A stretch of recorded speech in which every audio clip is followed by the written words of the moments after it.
of a preview for tonight, but we do have a few things that have been announced.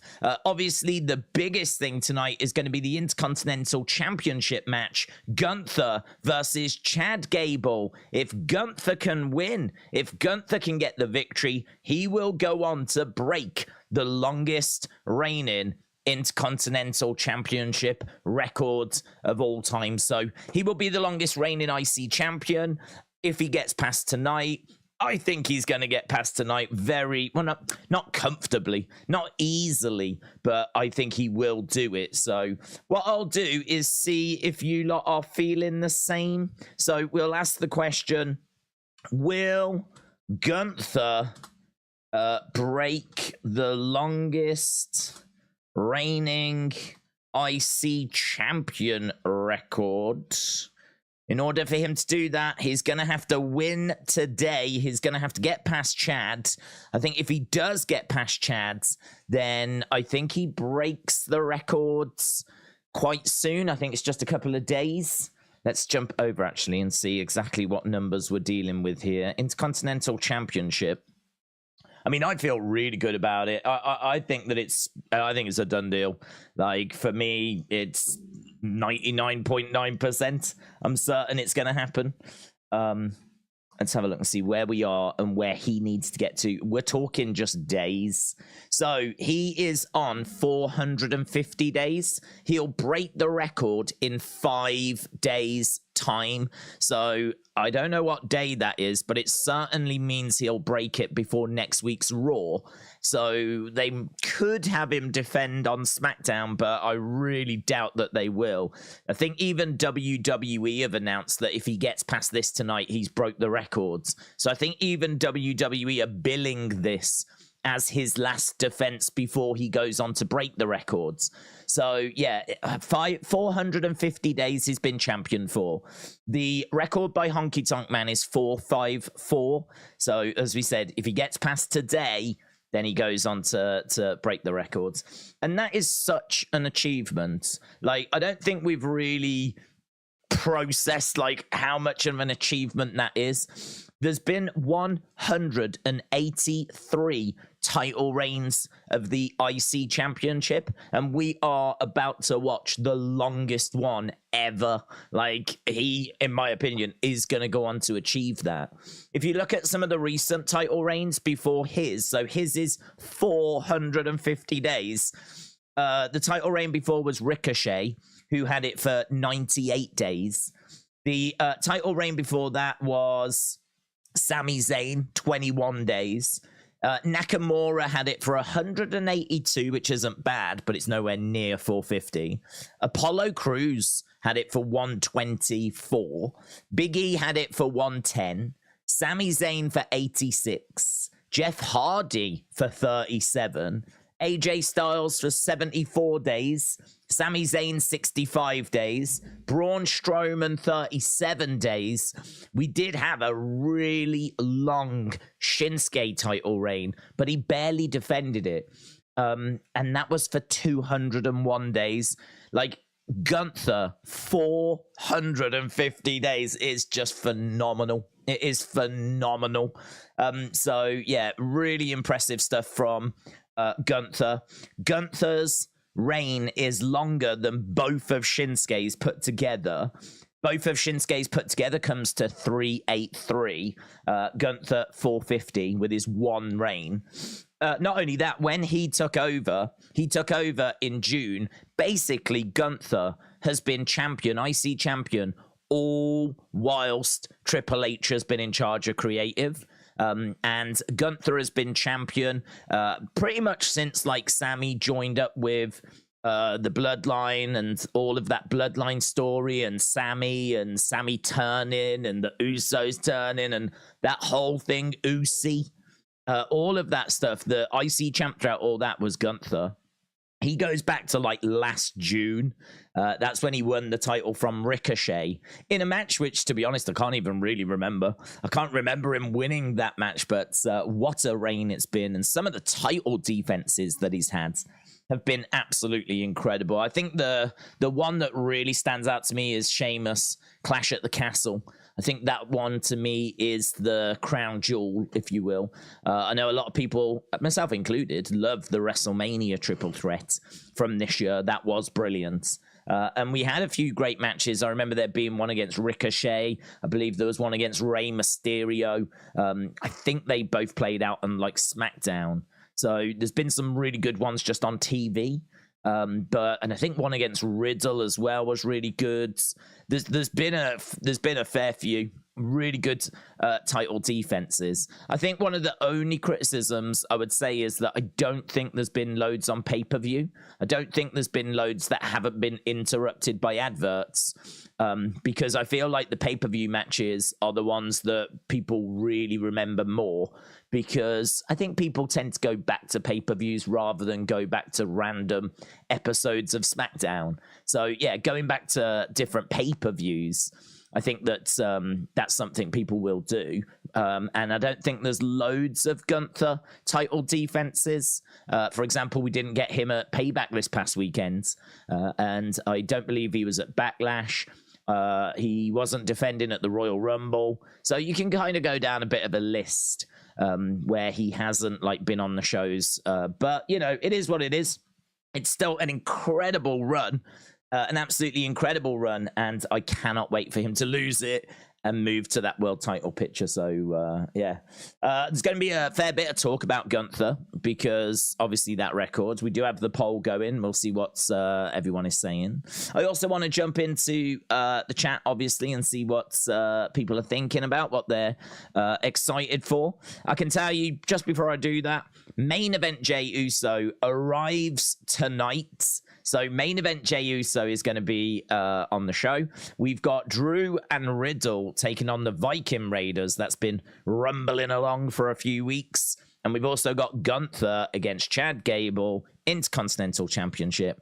Boom. It's McCade said, is it me that wants Johnny Gargano to win the IC title? We need to build up that man. I want him to do it. I can't say that he's the one I want to see beat Gunther. I don't mind if he beats Gunther. No problem with that whatsoever.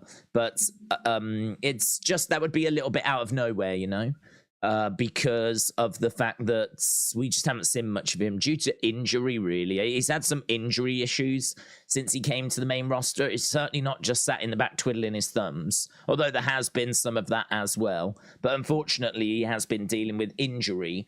So I really like him. I really rate him. I loved him down in NXT. I would have no problem with him being an IC champion. To be honest, I wouldn't have any problem with him being Gunther. But I feel like it probably should be Chad, just because Chad is the one that has pushed Gunther to his limit. And I think that Chad really has been an unsung hero. You know, Chad has done so much on the main roster, came up with American Alpha, went into that tag team with Bobby Roode. Then we did the whole horrific Shorty G stuff where we were all pulling our hair out at that. I mean, I think a lot of us fans that have been watching the product for a long time have seen how great Chad Gable is, going all the way back to his NXT days with American Alpha. And so seeing Chad treated the way that he's been treated sometimes has been very frustrating. He is also a bit of a sleeping giant. I don't know that he could go on to become like a world champion or multiple-time world champion. Maybe with the right creative, maybe with the right support from the fans, but he could definitely, I mean, he is the living embodiment of an Intercontinental champion. You know, he is that kind of Shawn Michaels, Bret Hart, real credible in-ring talent, very skillful. He's got like a connection with the fans, like the fans really like him. And I think that there's something there. I think that he is the closest that has come to beating Gunther. I think he'll just fail tonight, but I think he'll get a rematch. I think he's going to be the one. But if it turned out to be Johnny Gargano, I wouldn't mind. Or Tommaso Ciampa, I wouldn't mind. I wouldn't mind if it was Tommaso. I really rate Tommaso as well. I wouldn't mind it being Boogs. I love Boogs. And I know that people will be like, Boogs, what's he done? And I completely agree. But this is what makes it so exciting. Someone can challenge Gunther, beat him, and become an instant star. Instant star. Like, oh my God, look at what's just happened. Look at who's just beaten Gunther. Like, it would really send a shockwave around the WWE universe. So you could do that with Johnny. You could do that with Tommaso. You could do that with Boogs. You could do it with a few different people. We could go down a list, but I don't know. I think for me right now, Chad would still be top of my list. If I had the choice to choose who was going to do it, I think Chad has put the work in on the main roster. I think he has really been through it. I mean, them Shorty G days must have been very dark. They must have been very dark. And he's come through that. So, yeah, I would lean that way. WWE Liv Morgan fan said, do you think Roman Kenny would boost ratings? Do you think Roman Kenny would boost ratings? What? What are we on about? I feel like I've walked halfway into a conversation there. BSA said, I think that either Gunther retains and his next appointment will be Jay, and Jay wins, or Jay will take on Cody next. Not JPEG said, do you think Santina Morello's Honko meter was cringe? No, I really liked it. I thought that it was fun. I think you're always looking for something that's is, I mean, for those kind of segments as well, you know, where they're talking with a goal. It's always good to see people having a goal. It's always good to see people that are like trying to achieve something, because to be honest, there's so many people in WWE, you just don't know what they're trying to achieve.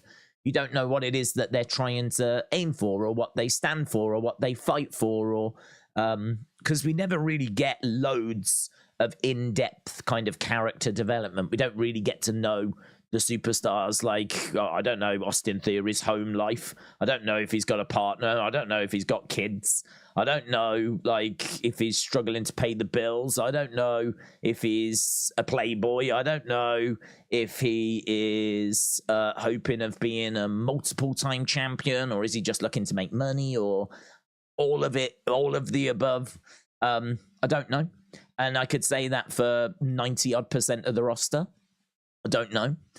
So, like, to have someone come out with, like, a target, you know, and say, like, the Honko meter trying to run down and compare to the longest reign, I thought that was different, fun. It gave you a bit of a glimpse as to what that character was trying to achieve. So, no, I was into it. Jim said, Chad is one of the most respected guys. Paul said, I think we could see AOP tonight or tomorrow or Friday. What if it's Jey Uso, said Face Coasters. I wouldn't do that. I really wouldn't do that. That's not a direction I would go. The reason being because Jey Uso is a big star. And I understand that now he's a singles guy. Him coming in and being the one to beat Gunther would be a boost to him as a singles wrestler. But the only thing I would say is that he is so over. I mean, they've just brought him back and announced that he's joined the Raw roster on a premium live event. Like, they've actually used a segment involving Cody Rhodes and a talk show segment. And really, the main purpose of it was to bring back Jey Uso. Like, that guy is a made man. He's over, right? He's over. People who doesn't know main event Jey Uso. So does he benefit? Is he going to really benefit? Because he won't be a bigger star if he beats Gunther. Like, I think that someone like Chad Gable, if he gets that achievement, I think he can become a bigger star in people's eyes. I think Johnny Gargano can become a bigger star if he beats Gunther. I think Tommaso can be a bigger star if he beats Gunther. I think Rick Boogs can be a bigger star if he beats Gunther. But I don't think Jey Uso becomes a bigger star if he beats Gunther, because he's massive and massively over anyway. So I would really question as to, like, does he need it? This is the argument that a lot of people had with Brock beating the streak. A lot of people wanted it to be like a Finn Balor, because Finn Balor was a young rising star. And if Finn Balor, the demon, had beaten The Undertaker, like, you know, that would have been amazing. That would have been really cool. It would have made him and all this kind of stuff, right? Instead, they went with Brock Lesnar, former UFC heavyweight champion, former WWE champion. Like, he was a big name anyway. So was it right to go with Brock Lesnar? And I think the same question would have to be asked here about Jey Uso. Like, would it be right to go with Jey Uso?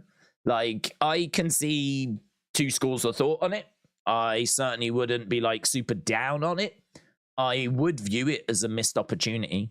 I would view it as we've kind of thrown away a chance to really help a young talent establish themselves. And I think, you know, it'd be a bit of a missed opportunity. But I could see the counter argument. The counter argument would be, well, you know, Jey has got to establish himself as a single star, not a tag team guy. So in order to do that, he's going to need to achieve some big singles success. And this would be a massive singles success. So, and obviously it keeps him away from the world title and all that kind of stuff. So they could, you know, to be crystal clear, they could 100% do it. They could do it. But for the reasons I've just said, it's not the direction that I would look to go. I would try and help a younger talent, someone that I think would benefit a lot more. But yeah, I think that, yeah, I mean, he makes his appearance tonight. We could absolutely go in that way. Yes, Fia said, what are your thoughts on Punk coming back to WWE? I just don't see it. I've been very clear on it. I mean, Punk hates WWE. He's spoken out against WWE so many times. And I don't believe it to even be that it was just because he was with AEW. I think that he just really hates WWE. He got his papers, release papers on the day of his wedding. He was so frustrated at always being second fiddle. Like, even when he was champion, he was still not main event in, like, pay-per-view shows. And that was a real source of frustration for him, because when he got to be the champion, he really thought that meant he was, you know, going to be the man. He was going to be the guy. He was going to be the face that runs the place. But they were still using John Cena, and they were still using other people. And so he still was struggling to, like, main event shows, even when he was champion. It just always felt that he was not the guy they wanted. It was the guy the fans wanted, but it never felt like it was really the guy that WWE wanted. Plus also, you know, he's a hard person to work with, right? No one's never said he isn't. I would imagine that Vince found him very challenging. And, you know, if you're challenging to work with, you're not going to be someone that's, you know, the boss is going to really want to get behind, because, you know, you're a challenge. You're a problem. You might be best for business, and there might have to be a bit of, like, just taking it like Vince did with the Ultimate Warrior. But equally, like, you're not going to be someone that people are going to go out of their way to help. And obviously when he walked out, he called, like, Triple H the doofus son-in-law. He really does not like Triple H. And who's booking the show? Triple H. So, you know, you just look at a lot of stuff like that and you go, I just don't see it. I just don't see it. He left in 2014 and he had, I think it was 7 years out of the business. He went to do UFC and do other stuff, but he could have come back to WWE within that time period. 7 years. And he didn't. He didn't come back. And it wasn't that he was injured or anything like this. He just didn't want to come back to WWE. And the opportunity presented itself for him to go to AEW. And so he decided to pursue that. So, yeah, now that he's out of AEW, is this going to have changed his opinion on WWE? Because historically, he never, and he's been very, very, you don't have to look hard. to find comments of him saying that he doesn't like or respect WWE or Vince or Triple H. So I just don't see it. I see it as fans just really wishful thinking. That's what I view it as. People going, oh, he's out of AEW, so now he's free to go to WWE. And that's as far as the thought process goes. But as I said, if you actually look into the history, like, he's been very vocal about not liking and appreciating WWE. So it's definitely a no from me in regards to him going back there. But I mean, I don't know. Has there been weirder things happen in wrestling? I mean, no, there hasn't. I'm trying to think. Has there been weirder things in wrestling? No. Sweptoon said, got to build Boogs. He's been off the show for a while. You've got to get behind him. I agree. I really rate him, man. I love Boogs. I think that we've just sort of spun our wheels a little bit with Boogs. We never seem to have any creative for him. He's a big guy. He's got a great look. He's a lot of fun. He was a lot of fun down in NXT. I believe he used to go by the name of Eric Bugenhagen or something like that. And I remember there being a real buzz about this guy because on house shows and everything, he'd be doing like air guitar and he'd be like getting down on his knees and he'd be like really rocking out. And the crowd are like really into him, and he seemed to have some. And then like they seemed to try to find a way of packaging him. I remember him making a few NXT appearances, but not many. And then bang, that was it. He was on the main roster. Rick Boogs. I mean, it shows they've got a lot of faith in him for him to go right straight to the main roster type situation. But yeah, I mean, it has been a bit underwhelming, hasn't it? Like, we just haven't done anything with him. But I see a real talent there. I know he's got a personality. I know he's charismatic. I mean, if you've got a personality and charisma and you've got a look and strength like he's got, you have got all the bare essentials that we're looking for. I mean, he is big, strong, he can move, he's athletic, he's charismatic, he's got a personality, he can talk. I mean, you're ticking a lot of boxes. What is lacking is experience because he hasn't been doing much. So he's lacking experience, but other than that, like, yeah, I can understand why they've looked at him and gone, let's get going with this guy, man. Let's get him to the main roster. We can do some stuff here.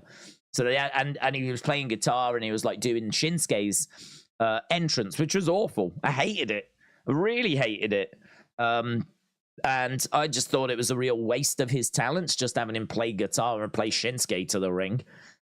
So yeah, I think we definitely do need to get behind him. I think there might have been a few little niggling injuries in there as well, which I think is why we've not been getting much, like, from him.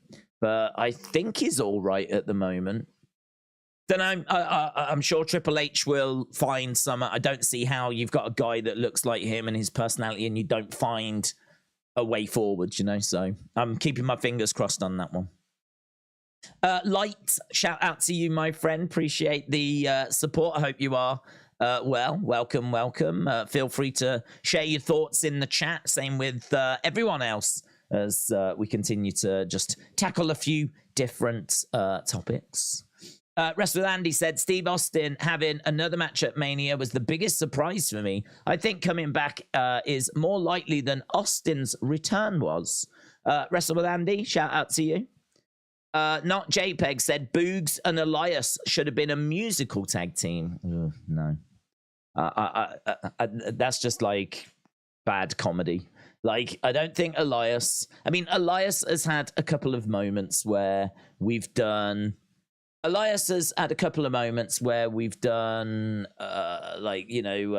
EPs, music. I was trying to think of the word. We've done like albums and stuff, and we've kind of really got behind him. And I remember, was it WrestleMania 34? He did like a gig on, is it Beagle Street or something? Beale Street. And so like, there's been a few moments where you'd go, yeah, the gimmick worked like there and there, but I would say the vast majority has been like, we've literally just used him to get interrupted.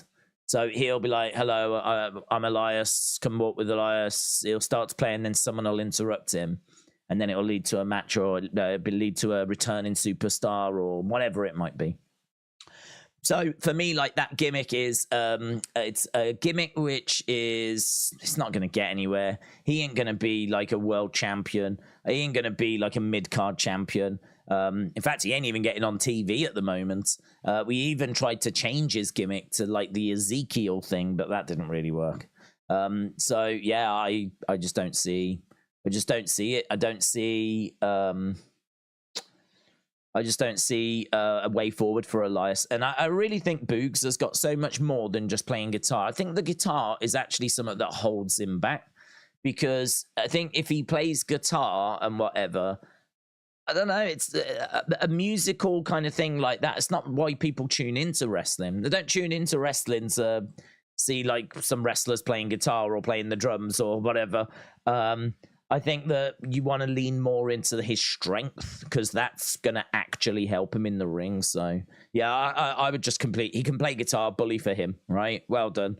We've all got little skills. I mean, I don't. I have none. But I'm sure that there's quite a few on the roster that have got some secret skills. I don't need to see them. I don't care. I don't care if he can play guitar. So, yeah, I would definitely abandon that now. Big Time said, AEW fans are used to seeing a big WWE name go into AEW. When is the other way around? It's a meltdown. It's always take, and give little in return. Sinan said they could have Jay win the IC title, hold it for a bit, then have Jimmy cost him to set up their Mania match. Planet Dan said, have you seen the latest Fightful select on Punk and him returning to WWE? Are we going to be stuck on this subject? If it's true, it's more likely than you think. I don't know what you want me to say. I feel like a broken record. I mean, in regards to CM Punk returning to WWE, I'll believe it when I see it. If Fightful want to go around and ask 50-odd people, have you heard anything about Punk returning? And one person turns around and goes, yeah, I did hear this. And then they run with that story. That's fine. I mean, right now, it's the topic that people are talking about because it's the thing that the fans are most desperate for. CM Punk's the biggest star in AEW.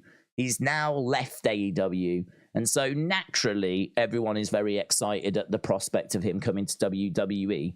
So there's nothing that I've seen that changes my mind about him coming to WWE. I've seen these reports. I don't buy them.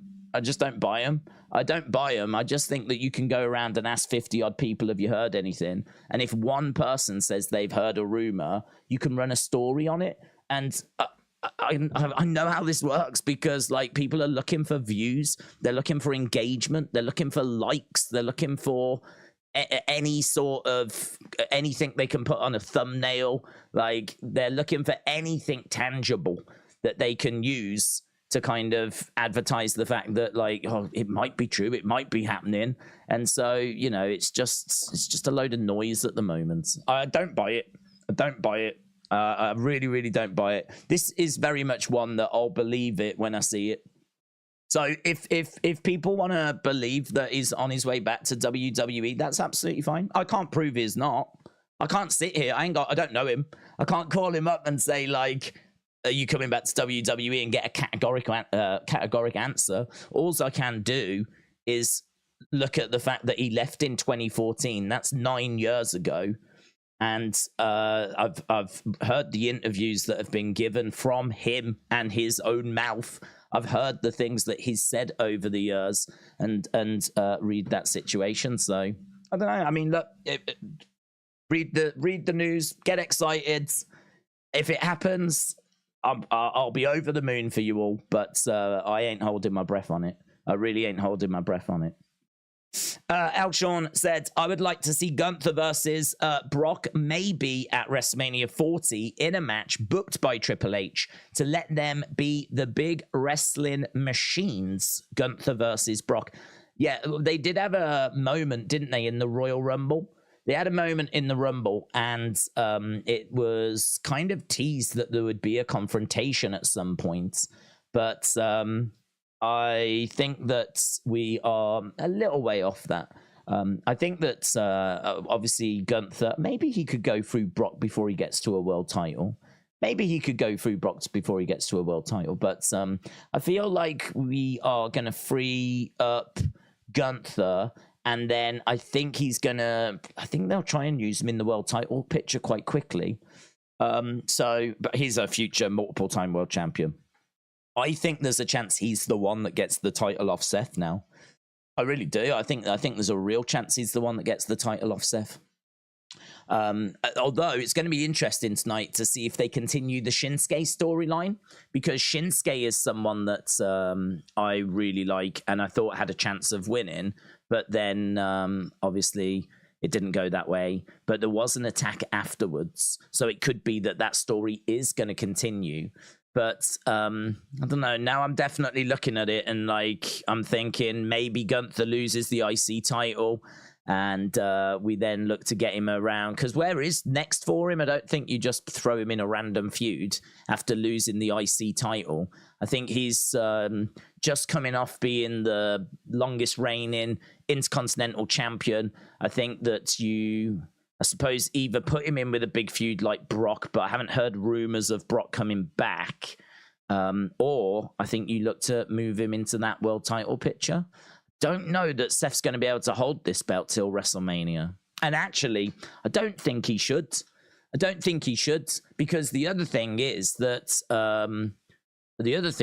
we've got a lot of people that need to be champion.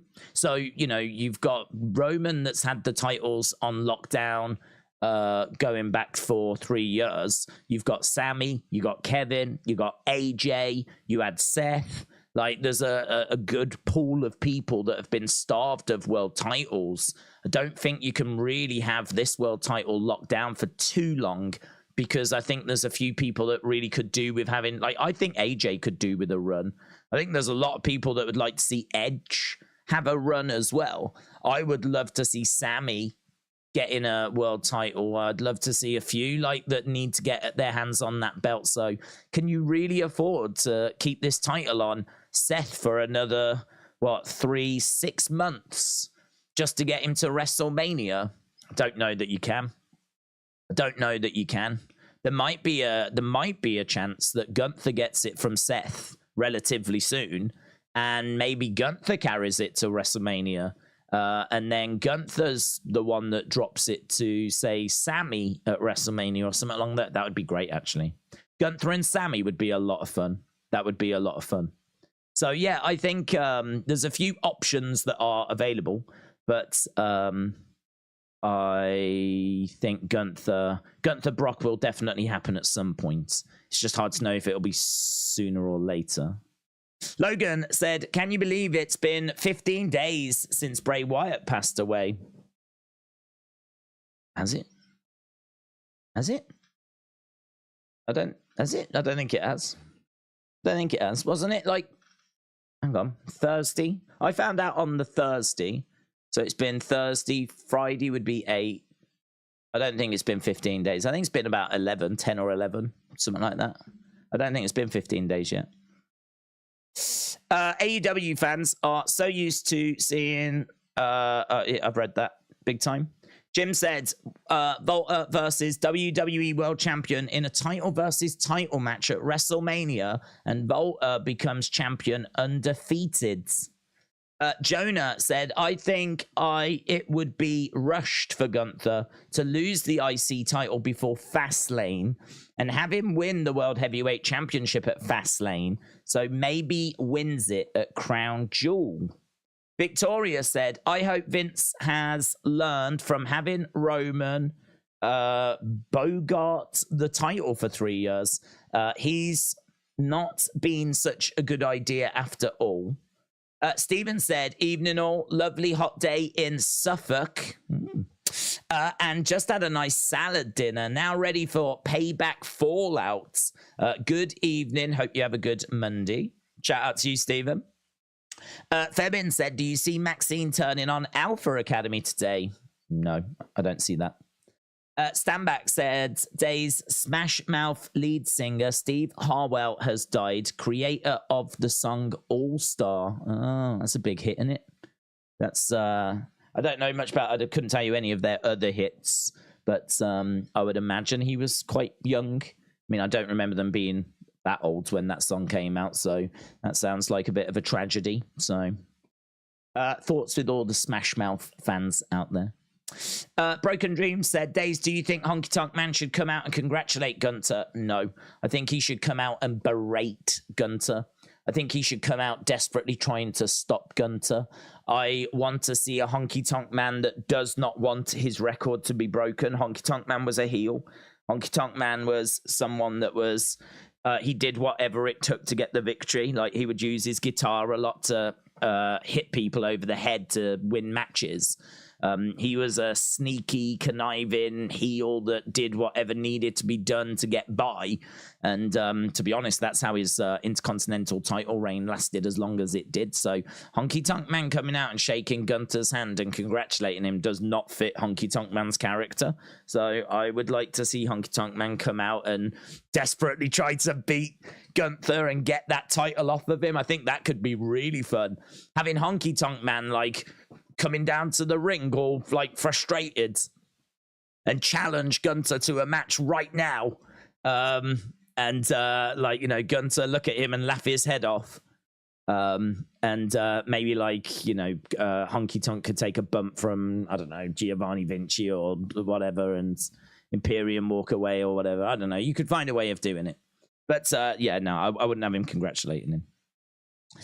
Mitchell said, Bud, if you could book one feud realistically between an NXT talent and a WWE talent, who would it be? I wouldn't mind AJ Styles against Hayes or Dragunov. I wouldn't mind. I mean, I feel like we're getting Becky and Tiffany. I wouldn't mind. Who do I like down in NXT? Who do I really like down in NXT?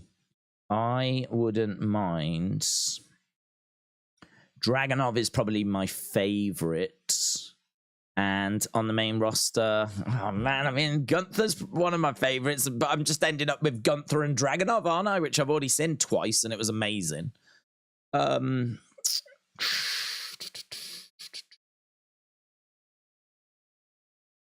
Yeah, trying to think. Dragunov's my favorite. Gotta be honest, I mean, I like Carmelo Hayes, but like, I don't really get too amped for his matches. I don't. It's not if it's a Dragunov match, I'm like, oh, I know I'm gonna see some special. I know I'm gonna see some hard hitting. If it's a Carmelo match, I don't feel that way. Sometimes they can be a bit hit and miss. So, in regards to the women, who have we got in the women? We've got Tiffany Stratton still. Well, I think we're getting Tiffany and Becky anyway. I do like Lyra Valkyria, but I'm not really desperate to see her facing anyone. There's some really good talent down in NXT, but it still feels like they've got like work to do, some developing to kind of go, you know. I don't feel like there's loads that are ready to get called up yet. There's definitely some. Do you know what? I might go Creed Brothers, actually, because I really like the Creeds. So I might go Creed Brothers and I would say Usos, but we don't have Usos anymore. So can't even do that. Maybe Joe Gacy could fill that Bray Wyatt void, but then who would you have Joe Gacy go up against? I don't know, it's tricky. It's tricky. The best answer, the honest answer I could give you would be if I take my favorite NXT superstar and I take one of my favorite main roster superstars, I end up with Gunther versus Dragunov. So I'd probably have to go with that, which is really uninspiring, but it is my honest answer. I'm just trying to think, like, as I say, I'm just going down the list of like Thea Hale is not ready. Gigi Dolan, she's all right, but I can't say that she would be my pick. JC Jane wouldn't be my pick. Kiana James wouldn't be my pick. Lyra Valkyria, I've already seen her against Rhea Ripley. It was good. It was fine. That's probably as good as it's going to get. So I don't need to see anything there. Tiffany Stratton, I think we're about to see her against Becky. So I feel like I'm going through the women's division. I'm coming up a bit short. I go through the men's division. Carmelo Hayes, as I just said, is good, but he's not my. It wouldn't be my pick. I think Dragunov's the one that excites me the most. I do like Noam Dar. I like Noam Dar. He's fun and funny, and I like Metaphor, his group. So could I find him to go up against someone that's got a group? I feel like him against AJ, but that's not the match I want to see. I'm not going to sit here and say I want to see AJ Styles against Noam Dar, because that's not true. Like, I'd watch it, and I'm sure it'd be great, but I wouldn't want to see that over Gunther Dragunov. I don't think I could find an answer better than Gunther Dragunov. Even though I've seen it twice, that's a match I'll happily watch every day of my life. So I'll have to go with that, unfortunately. King Giga One said, everyone R.I.P. Bray Wyatt in the chats. King Giga, shout out to you. Head of the table said, Schism Judgment Day would have been perfect feuds. That would have been good, actually. That would have been good. Schism against Judgment Day. I mean, you've got Joe Gacy and Finn Balor, actually. I wouldn't mind seeing that. Joe Gacy against Finn Balor. I mean, I don't really think there's anyone that can take on Damian Priest in Schism. They haven't really got anyone that's big. I mean, really, it's just Gacy and the Dyad. So there's not, I mean, you know, I suppose in a way, Damian Priest is really credible, but then you could look at Dominic and say he's really not. So, you know, do they kind of even out against the Dyad, who are both credible? Yeah, maybe it does. And it's a bit of a mismatch to have Ava against Rhea Ripley in it. Don't know. It'd be tricky. It'd be really tricky. But I'm definitely down for Joe Gacy, Finn Balor. Jim said, what did you think of All Out? Shane Taylor's choice of shiny trunks was too funny.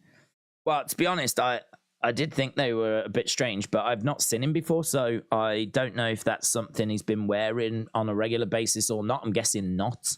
So, yeah, I actually thought it was a decent show. I would say it was better than Payback, and I would say it was better than All In. Comfortably, actually. I said it was about a 7.5. I thought that it was solid. I can't remember any matches that really disappointed. I think there was some that were definitely, you know, not as good as others. I think like the Blackpool Combat Club match was not as good as a lot of the singles matches. I saw the ups and the downs for All Out, and they had a down for Samoa Joe and Shane Taylor, but I read the article and I couldn't see why. I couldn't figure out why.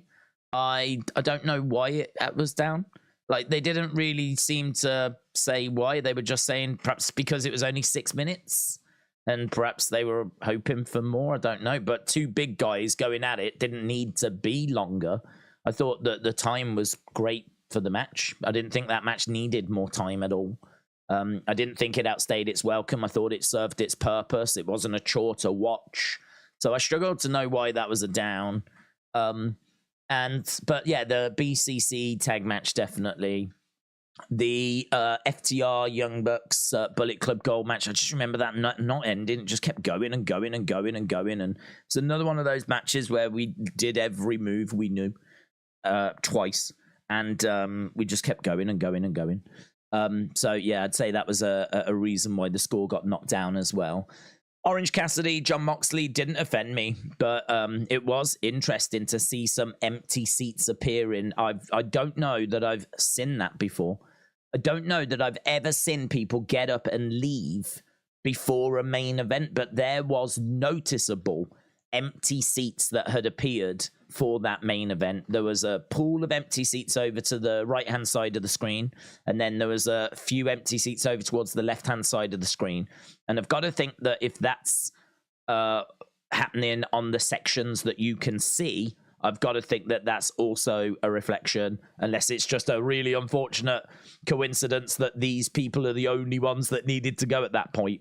But I've got to think that that was also reflected around the rest of the arena, and that, you know, a chunk of people decided John Moxley, Orange Cassidy in for me, and they actually got up and left before the main event. I do feel sorry for them because that show really feels like it's missing a big, juicy main event. And of course, it would have had one because CM Punk would have been the main event, I'm sure. CM Punk definitely would have been on the cards, and I'm sure in Chicago he would have main evented.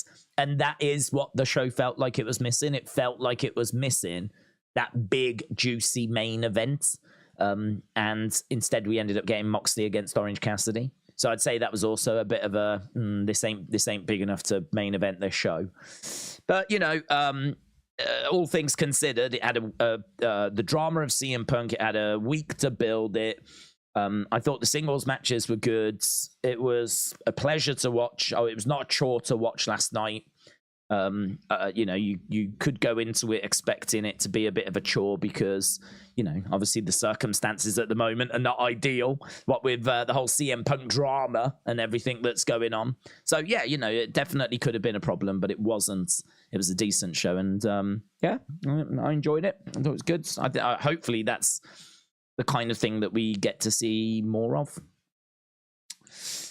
Days, hope you are well, having a good stream. How is your day? It's good, thanks. Obviously, well, it was good until I lost my contact lens. I can feel my contact lens has moved in my eye. So currently it's like journeying around my eye somewhere, and I don't know where.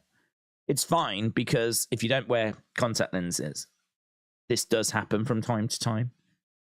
I just don't know where it's gone. And there is like a circle of muscle that goes around your eye, so it can't go to the back. People that don't wear contact lenses do think that it might be able to like go to the back of your brain and whatever. It can't do that. So, I mean, it could be a bit up here or a bit down here, but it can't go all the way to the back. So at the moment, it's journeying around my eye somewhere. It's a bit annoying. So, yes, if I seem distracted, that's why.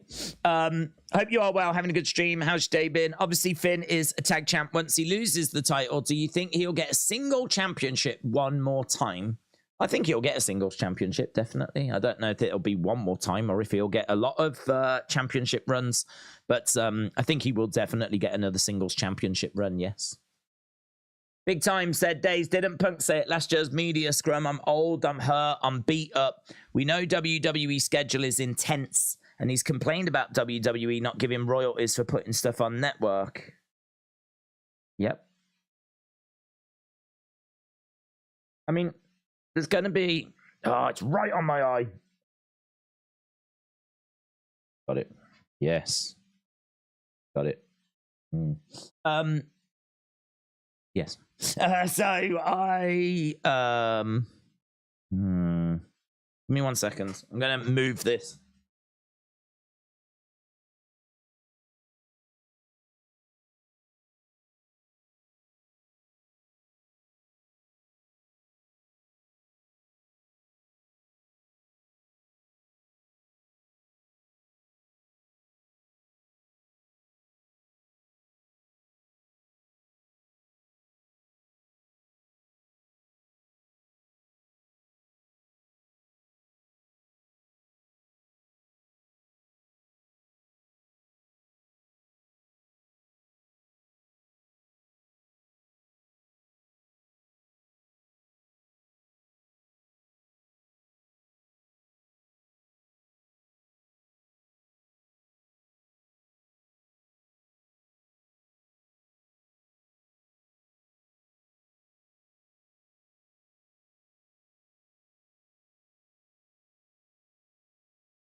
Right, I'm back.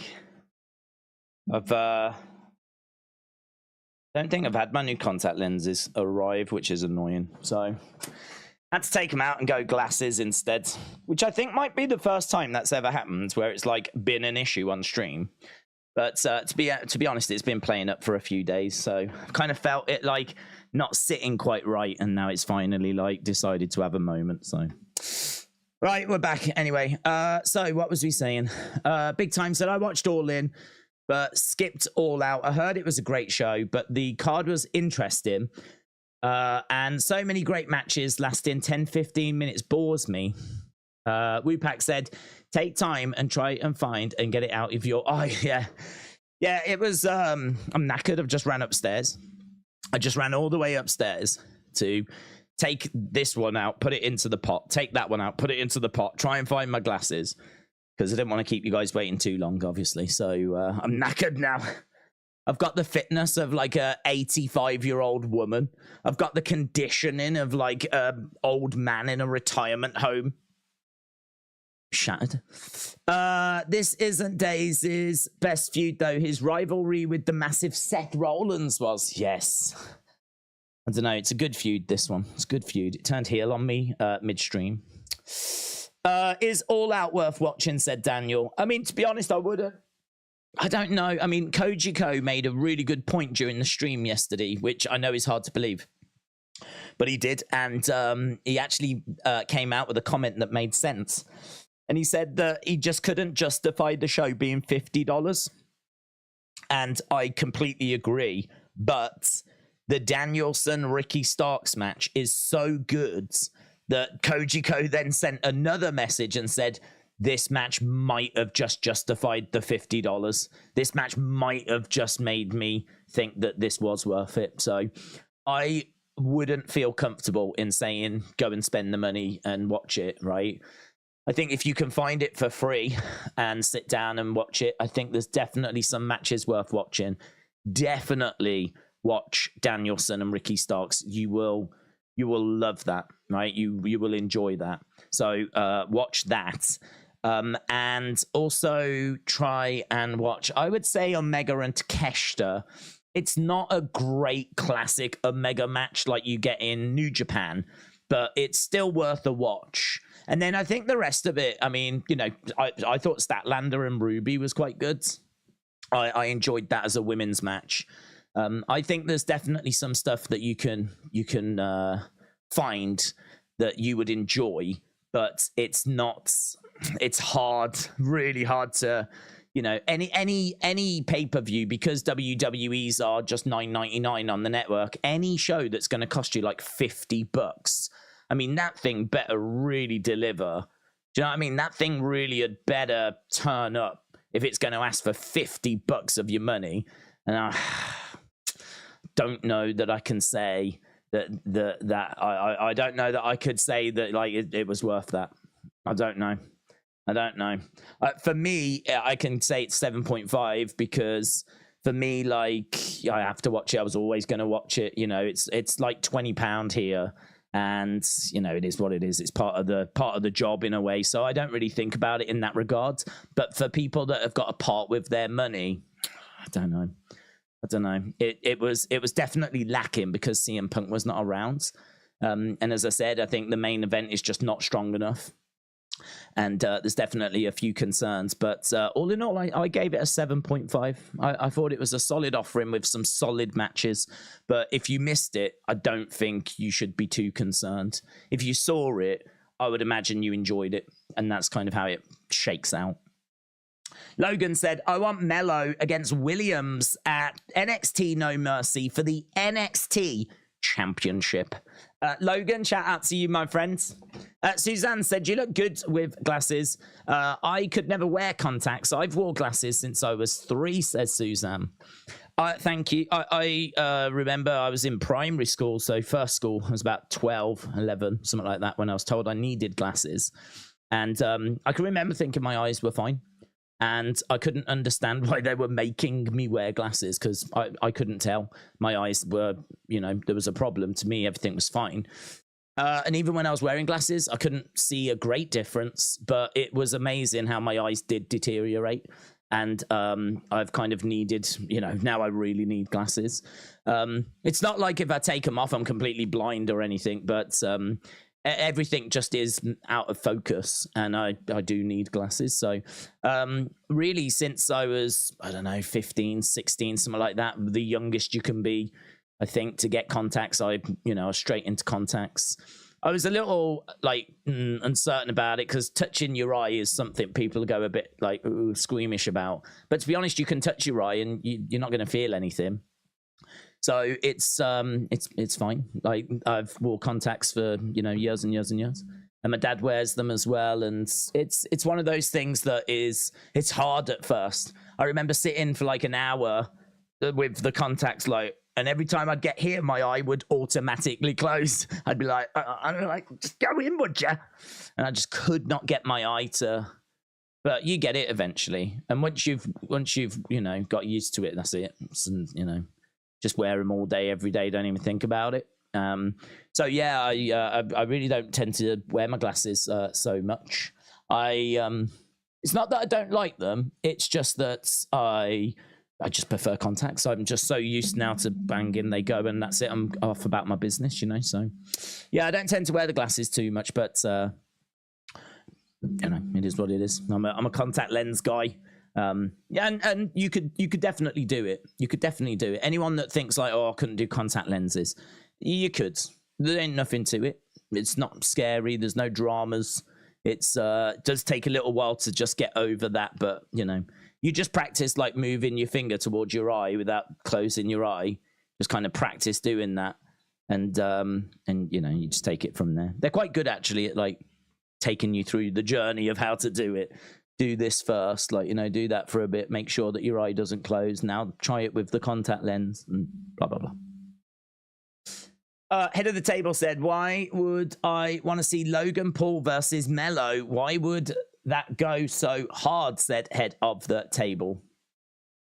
James said, Days Gacy against Cross and Roxanne versus Bailey would be my picks. James, shout out to you. Big Time said, how did a B show like Payback cripple Collision? Well, I think the Collision number's very interesting because I actually thought that Collision was going to get a decent rating. I thought Collision would do well because of the Punk news. And we know that they're coming off Wembley. I know that didn't show in the Dynamite number, but we also obviously had the news drop about CM Punk. And I didn't even know that Tony was going to make an announcement at the start of the show. I don't know if that was advertised or not. Maybe it wasn't advertised. I mean, I was streaming UFC, so I started early, so I didn't see what they were talking about and what they were shouting about and if they were going to do an announcement. But if they did say there was going to be an announcement, I would imagine that would have caught people's attention and people would have wanted to have tuned in. There was plenty of people telling me during the streams, Tony's just said this during Collision and this has happened and that's happened. And I don't actually get too many people telling me on a Saturday, like, this has happened on Collision, that's happened on Collision. So people telling me Tony's just said this and whatever made me think that a fair few had tuned in to see what was going to be said. So I was genuinely surprised when that number came out and it was like 300 and something thousand. I thought it would do 500,000. That's roughly where I thought it would be. And it did, I think, 360, 380, something like that. I think that I think Collision, we know when it goes up against a premium live event, always takes a knock. My understanding is it college football started as well, which obviously is a big distraction, a big sport, and I think that also took a big focus away. So this actually could be a real problem going forward for Collision. But I did say during last night, AEW do have a couple of things they could do. First of all, I would get Danielson out of the Blackpool Combat Club. Blackpool Combat Club, it ain't doing it, right? It's fine if you want to do a blood and guts type match and you want a faction. It's fine if you're doing a program where it's like, I don't know, the Elite versus Blackpool Combat Club, whatever. But you need Danielson as a single star now. You need to get him out. You need to chuck him on Collision. You need to put him in a red hot feuds. And even that, I don't think is going to really massively boost ratings, but it will help. If you've got Danielson, arguably the best wrestler in the world, arguably, and is engaged in a bit of a feuds over on Collision, like that will help ease the fact that CM Punk isn't around. As well as that, like, I think you've got to really build up Switchblade's Jay White. We know that Switchblade was one of New Japan's biggest stars. He's come over. I don't think the presentation of him has been brilliant. He just tends to come out with the other members of Bullet Club Golds. Like, he isn't built up as being separate. I don't even know if he's being built as the leader. I think he is. But I feel like his presentation, like you could have had the Bullet Club Gold members come out and then they could introduce their leader. And here is Switchblade Jay White, you know, and he comes out and he's separate and he's above them, you know, and he is the guy and we build him up. But we're not doing that. We're not presenting him as, and whenever there's an attack, he's just part of the attack. If ever Bullet Club Gold attacks someone, it's like Juice Robinson and Switchblade working together to take these people down. Like, again, you know, could you not use Juice and the Guns and then have Switchblade like on the entranceway, just like admiring what his group have done for him and just try and find different ways to separate him and build him and set him above everyone else and really, you know, make him out to be the guy. And, you know, if ever he's going to have a match, he's going to have a singles match. Oh, my God, it's massive. Like, Switchblade is the, you know, the leader of Bullet Club Gold's going to have a match. You've got to tune in for this kind of a thing. Like, build him. I think Switchblade's in that kind of a role. I think Danielson, like, you're going to have to just try and find whatever you can, really. I mean, maybe when Mercedes comes in, you can get her to work some dates on Collision. Maybe you'd go big, brave, and you just only put her on Collision. And, you know, Dynamite seems to just be holding, doesn't it? Dynamite seems to be holding at like 850, 870. So maybe that plate will just keep spinning, hopefully, on its own. And maybe we need to just really try and turn up Collision. You could be fighting a losing battle, though. You really could. Because, you know, people that are into college football might just not choose Collision, whatever you do. And people that want to watch WWE pay-per-views might not turn on Collision, whatever you do. So it could be just a real losing battle. It might be that Saturday night, whatever you try, it's just not going to work. It's just not going to work. There's just too much competition in 2023 on a Saturday, which was always the concern, wasn't it? It was always the concern. I honestly don't know that that's a time slot that Tony would have chose. It might be the only time slot that was available. And so he's took it, you know? So it could be that it's not his fault. It's not something he chose. It might be that the time slot was there and they went, do you want it? And if anyone's going to offer you more TV time, you take it. And so he's gone, yep, I'll have it. And now he's, you know, obviously got the problem of, right, I've got to get ratings. And he knows it's going to be a fight. He knows it's going to be a scrap. I really, really don't think. I mean, if we as fans looked at it and went, that's going to be hard. That's going to be hard. And we did. Everyone did. I didn't see anybody say that this was going to be easy or that they would do Dynamite ratings or anything like that. We all said at the start, people in the chat, people in Twitter, everyone said this is going to be hard. This is going to be hard. So if we knew it, he definitely knew it. So yeah, it's tricky. We'll have to see kind of how they respond, obviously, to losing CM Punk, which is a massive problem for them. But I think there are a few levers that can be pulled, like Mercedes, like Switchblade, like Bryan Danielson, and you know, take it from there. Are you long or short sighted? Difficulty seeing up close or far away? Difficulty seeing far away. Everything's like blurry far away. I could read, but to be honest, my eyes have got worse as the years have gone by.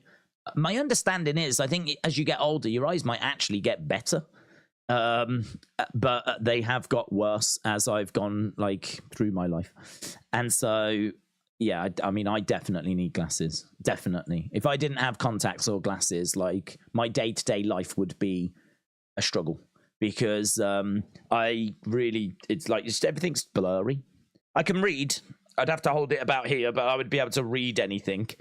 And I can see everything. It's not like I'd be walking into things. I can see things. But it's just, it's always hard to explain to people that don't have like any kind of issue with their eyes.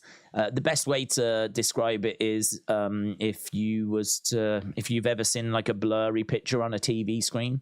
Like you can sort of see everything and you can see the shapes and you can make out sometimes that's a person, that's a microphone, that's a whatever, but it's not in focus. Like that's what my eyes are like all the time. So it's a real disability, guys. It's a real disability. Shout out to all my four-eyed friends. Rise up, brothers and sisters. Rise up. Head of the table said, I don't know how the J segment's going to go. This is actually kind of unpredictable, and I like that. Let's go down. Oh, we read that from Logan. Lex F1 said, Days, Gunther wins, then Jay takes it from him, question mark. We did touch on that. It's not the direction I would go. Only because, I mean, they could go that way. So I'm certainly not saying that's not what's going to happen, right? So if that does happen, I could see it happening. I can't give you a reason why it wouldn't. The reason why it's not the way I would go is because I just think Jay's a made man. You know, Jay's been in the Bloodline story, is part of the Usos. He's been on the main roster for like 10 years. He is massively over, just got brought back on a premium live event. I really would question if he really needs to be the one that beats Gunther. I think he needs an IC title run.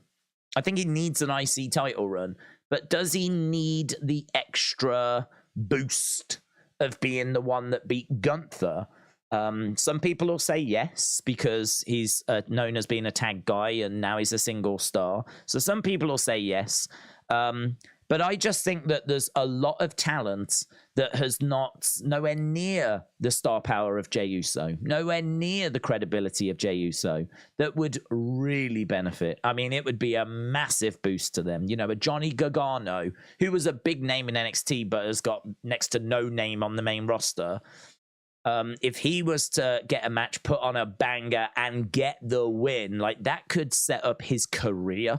That could really set him up as a wrestler on the main roster. Same with Tommaso Ciampa, same with Rick Boogs, same with like a few different people that have come up. You know, you could bring out the likes of Odyssey Jones, who we've not seen, and just bang, there we go. We've seen a few of that where people have come in and they've just bang, you know, shock win out of nowhere. Oh my God, who's this guy? WWE Universe sits up, takes notice, and all of a sudden these people are made to some degree. And then, you know, ultimately, you know, Jay could get it like down the road. So I would be more interested in exploring that than having Jay be the one to beat Gunther. But there'll be plenty of people that want Jay to be the person to do it. I just think he's a big enough star. He's a big enough star. I think there's feuds he can have first. I think he can get a mid-card title. Absolutely. But I don't know that he needs that extra boost to being the one to beat Gunther. Kojiko, shout out to you, said, first day of school tomorrow, but not for me. Have fun waking up at 6:30 whilst Kojiko sleeps in. I love it. Throwing shade to the kids. Let's go. Let's go. Yeah, kids. Good luck waking up tomorrow. No, I mean that, by the way. Good luck waking up tomorrow. I hope it goes well. And just want to say a big thanks for all the support. It is appreciated. So big shout out to all the kids out there. Nothing but love. JS17 said, why in the blue hell are you wearing glasses? Oh, it's a whole thing. When did you get them?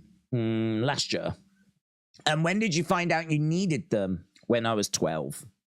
You look like a backstage interviewer. Well, that's all right. That could have been a lot worse, couldn't it? That could have been... You look like I didn't know where you was going there, but I'll take backstage interviewer. So JS17, shout out to you. Matthew said, Days, what are your thoughts on Rhea as champion? I think her run has been underwhelming. I would put her in a feud with Shayna until Crown Jewel. Yeah, I think her run is underwhelming. I think she's a credible champion. I think she's got a great look. I think she's in a group that's being used a lot. Like, you can't, you know, every time we tune on Raw, I just feel like I'm watching Judgment Day. So she is ever present. Her relationship with Dominic obviously has captured people's imagination.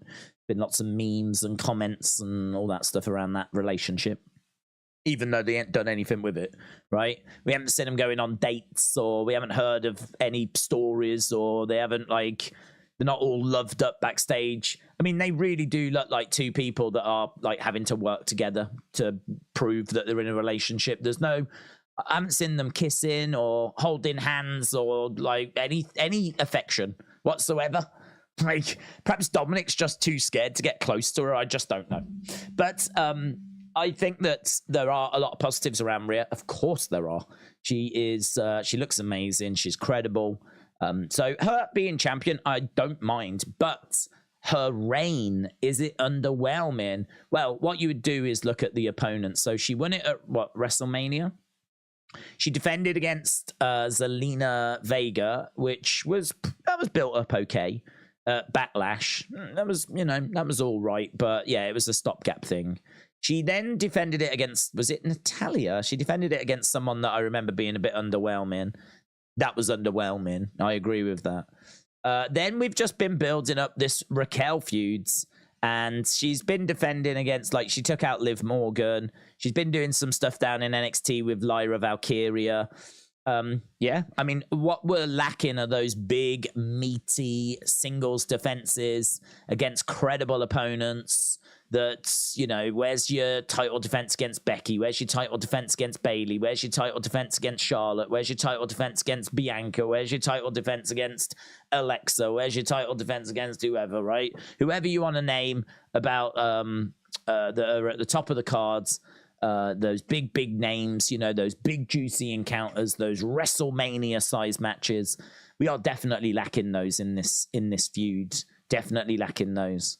But of course, as people are going to say, well, Alexa's pregnant and such is on SmackDown and such is here and, blah, blah, blah, blah, blah. But that is what she is missing. She is missing those big feuds. She is missing those big, beefy, juicy matches. I do think her against Raquel on Saturday is one of those matches. I know a lot of people might not see Raquel at that level yet, but she is. I mean, to me, she is a future women's world champion. She's going to be a multiple-time women's world champion. She's big, she's strong, she's credible. I really like that title defense, but there's not many of those that you can point at during Rhea's reign so far. So has it been underwhelming? Yeah, you could say it's underwhelming. I think she gets by because of who she is and the group that she's in. If she wasn't in Judgment Day and she was just on her own, I think it would be a bigger problem. But because she's like constantly getting involved in their matches, she's constantly on screen, her relationship with Dominic, I think all of that means that she gets by. It's passable. It's acceptable. But I would like to see some more juicy matches. I don't know where we go with Rhea after this, actually. Obviously, she won against Raquel. I loved the start of the match. I was really into it. I was really engaged with it, but it never kicked on. It never got to where I needed it to get to. So that was a bit disappointing. I would say that it was probably ended in the threes, like a 3.5. It was fine. You could definitely get something from it, but it just never kicked on. It never got that drama. It never got those close pinfalls. It never got the "this is awesome" crowd on their feet, kind of, lapping it up type stuff. For me, it ended at about 3.5. So a disappointing offering, to be honest, from them after such a promising start to the match. So, it is what it is. We'll see where we go from here. Who is it that you want to see her feud with? You want to see a feud with Shayna? Yeah, that could be fun. I'd be down for that. I don't know what brand Shayna's on, but I would be down for seeing her feud with Shayna. I don't know if Shayna is that kind of Bayley kind of level. I mean, Shayna, has she ever been women's champion? I don't know if she's ever been a women's champion on the main roster. It'd be hard to say that would be the level I'm looking for. I'm looking for that. I'm looking for her to beat former women's champions. Let's put it that way, because I think that makes her reign credible. If during your title reign you can beat people that have been women's champion before or world champion before, I think those are the matches that really stand out to people. So like Shayna would be fine, but I'm looking for the Bayley, the Charlotte, the Alexa, so on. But she's still going to end up beating Raquel. She already threatened her before the show went off air, said Victoria. Sean said, most people never watched Rhea Raquel in NXT before she was called up. It was one of the best matches of the past 4 years. Christopher said Honky Tonk Man should be ringside for Gunther's match. He should be ringside for Gunther's match. Grant, hello, shout out to you. Said, I hope we get more Nikki and Candice tonight. I need that to continue. Oh, that's fun, that, isn't it? I like that as well. I like that. That's a subtle little thing that's just been playing out for months and months and months. We go ages without going back to it. But I like it as well, where she wants to be her friend and Candice is just uncertain. I feel like that storyline has been stopped, started. Like we do a little summer and then we leave it and then we go back to it and then we leave it and then we go back to it. I think we've done that about 3 times. So I don't know. It could be dead in the water again. We might not go back to it again now. It might not be anything that we actually ever revisit. But I was into it. I could watch that unfold and see where it went. Probably lead to them being tag champs, to be honest. I could see them finally getting on the same page, being a tag team, being like women's tag team champions. Some, maybe it would have led to that. Could have been all right. Cameron, shout out to you, said, how would you feel if Gunther cheats tonight? I would feel okay. I think that for me, Chad is probably my pick for who I would have beat him. I think that if Gunther cheats tonight, it actually would fit, to be honest, because I think Gunther has been dominant and he's took on all comers. He's never really shied away from anyone, and he's took on all comers and he's defended that title fairly consistently. And so I think what we've seen in recent weeks is we've seen him starting to lose. I mean, he lost by count out to Chad Gable. And of course, before that, we saw him like losing that 2-minute, 5-minute challenge thing. And we've started to see him getting like a bit more desperate. You can tell that like he's not as dominant as he was now. You can tell that, like, I don't know, perhaps he's getting a bit tired.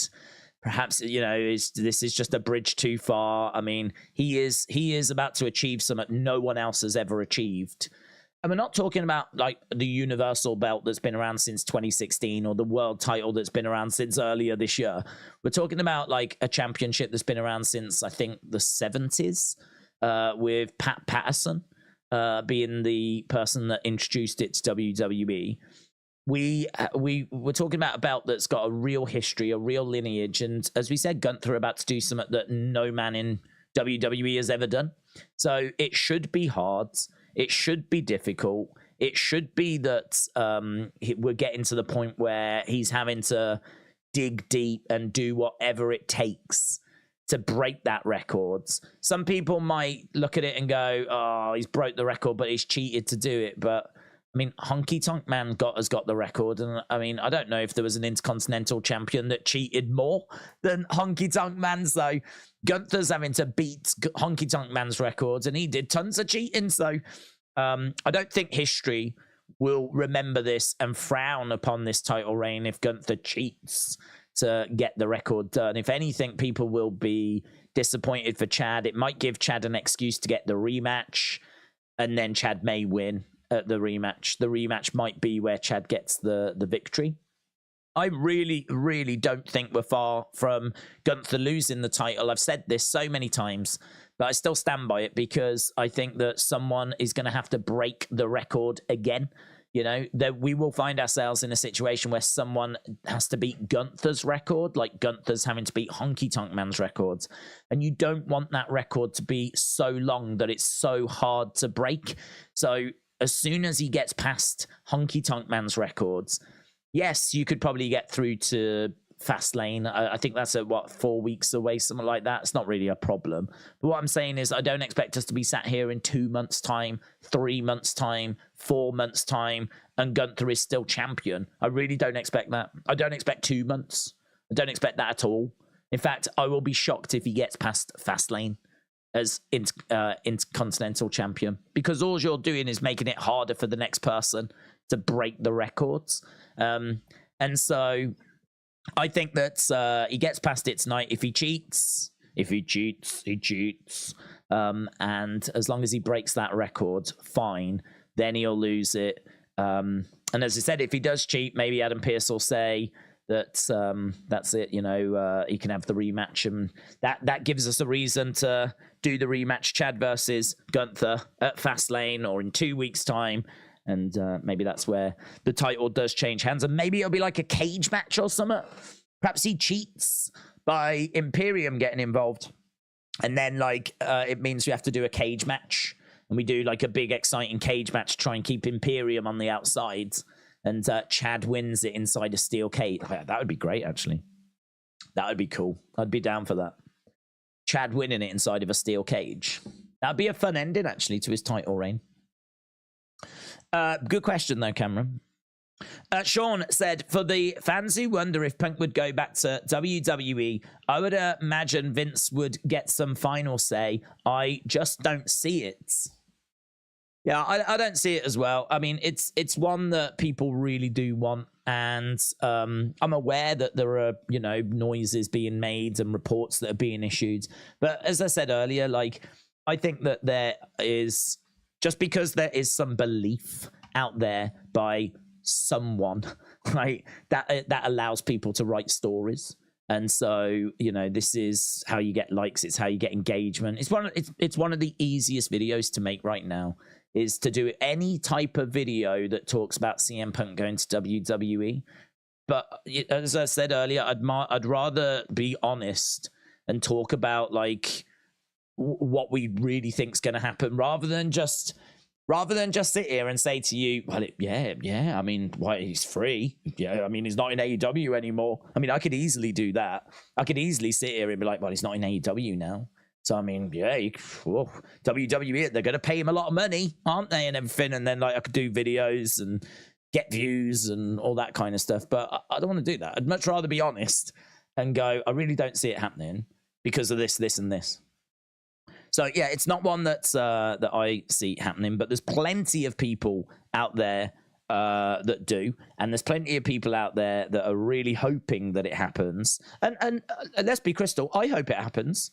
I hope it happens. I mean, I'm not hoping too much, but I'm hoping, you know, if someone was to like, would you like it to happen? Yeah, of course. I mean, CM Punk coming back to WWE, what a moment that would be, you know? It'd be a massive moment. I would like to see it. Him against Roman, him against Seth, him against, you know, so many different people. Him against Kevin Owens, Sami Zayn, Shinsuke. I mean, there's, you know, tons of matches that are there to be had. So yeah, I mean, it's not a question of do you want it to happen, but it does just come down to, do you want it to happen, or do you think it will happen? And unfortunately, that's a different answer to if I want it to happen. But you know, we'll see. Let's go with that. We'll see. How long have we got? 8 minutes. Wow, that's honestly gone quick. I thought we had a bit more time than that. Right, so if you are joining us, let me just quickly run down what has been announced, or what I've seen be announced, and then we can obviously jump back into the questions for a few moments. So we have got main event Jey Uso arriving. I just want to have a look on WWE, actually, see if anything else has been announced. So main event Jey Uso arriving. Drew McIntyre and Riddle against the Viking Raiders. And then, of course, Gunther versus Chads. Tonight's IC match got bigger because Gunther and Gable are main eventing. So Gunther and Gable are the main event of tonight's Raw. When I was rolling up there, my parents had... There's just an interview that's on WWE social media with Chad Gable. He's talking about what it means for him tonight. So there's going to be a lot of drama. That's going to be so much fun. There's going to be a lot of drama in that match. A lot of drama, but we've got the poll up. I'm expecting it to be a case that it's going to be a win for Gunther and that he'll break that record. We're at nearly 700 votes. Keep your votes coming in as to whether you think that Gunther's going to be able to get the victory tonight and go on to break that record, or do you genuinely think Chad Gable gets it done tonight? Apparently that match main eventing. So Riddle and Drew against Viking Raiders, Gunther against Chad Gable. And I think that's it, you know. I think that's it. I still think they're the only things that have been announced by WWE so far. So nothing new has come through yet. A new faction is coming to WWE soon, says WWE Liv Morgan fan. Jono said you could book for a half-year final run, have a few main events, never put a title on him. Everyone would be happy. Who are we talking about? Punk. Vince learned from the Ultimate Warrior, said Zoom Station. Steven says, how are you doing tonight? I'm good, thank you. Apart from my flipping contact lens went rogue. I had a rogue contact lens. But other than that, I managed to just quickly take them out, pop these glasses on, and we're good. I think I'm really excited for tonight. I'm genuinely excited for tonight. I think that I feel like now I'm going into the unknown part of the year. I really like this time of year. This time of year to me is actually quite magical because I feel like we're on the road to Christmas. We're on the road to the holidays. I always see September as the start of that. Really, I suppose the kids go back to school. It's the end of the summer. A lot of the stuff that, you know, you had planned for the summer has been and gone, like music festivals have done, and the cricket is still, you know, kind of ticking over, but largely it's done. The football season's back, you know, the summer transfer window's closed. There's just a few little things that like are done. And so now we move into the next phase. I suppose we move into autumn. We move out of summer, moving into autumn. And as we said, I know we've still got a good like 3 months or so, but it's actually not as long as you think. I mean, what is 3 months? It's about what, 12 weeks. So it's not all that long. Where you go like, you know, October, November, December. I mean, we're in September already. And like you work your way towards like the holidays. This time of year is interesting because you do have Survivor Series, but that's not really like a SummerSlam. It's not a SummerSlam. It's not a WrestleMania. So it feels like this time of year doesn't have that big meaty show, you know. We've got the Saudi show, which that will, you know, be probably the biggest thing we have. It'll be bigger than Survivor Series. Survivor Series is still Survivor Series though, you know. But I don't know, it struggled in it. I think Survivor Series really needs some love, really needs like some work. I think Survivor Series is one of the oldest pay-per-views, but it can really feel like an afterthought. It does not feel to me like one of the top four. Like it was one of the top four. Historically, it's always been seen as one of the big four pay-per-views, but I think it lost that crown a long time ago. So I hope that we do something big with Survivor Series. I hope we do something big with the Saudi show. But this time of year, you know, as I said, it's kind of a weird time. You don't quite know what's going to happen kind of a time. And we're coming out of Payback. We're coming out of the summer. I feel like we're done with some storylines. We're going to start some new storylines. And so we'll see what they've got planned for us tonight. Obviously, main event Jey Uso coming over to Raw. That's going to be a big development. We still need to find out what's next for Cody. Over on SmackDown, we need to find out what John Cena is going to be doing for the next 6-7 weeks. So we've got to figure that out as well. Still feels like we haven't really figured out what we're doing next for a lot of people following SummerSlam.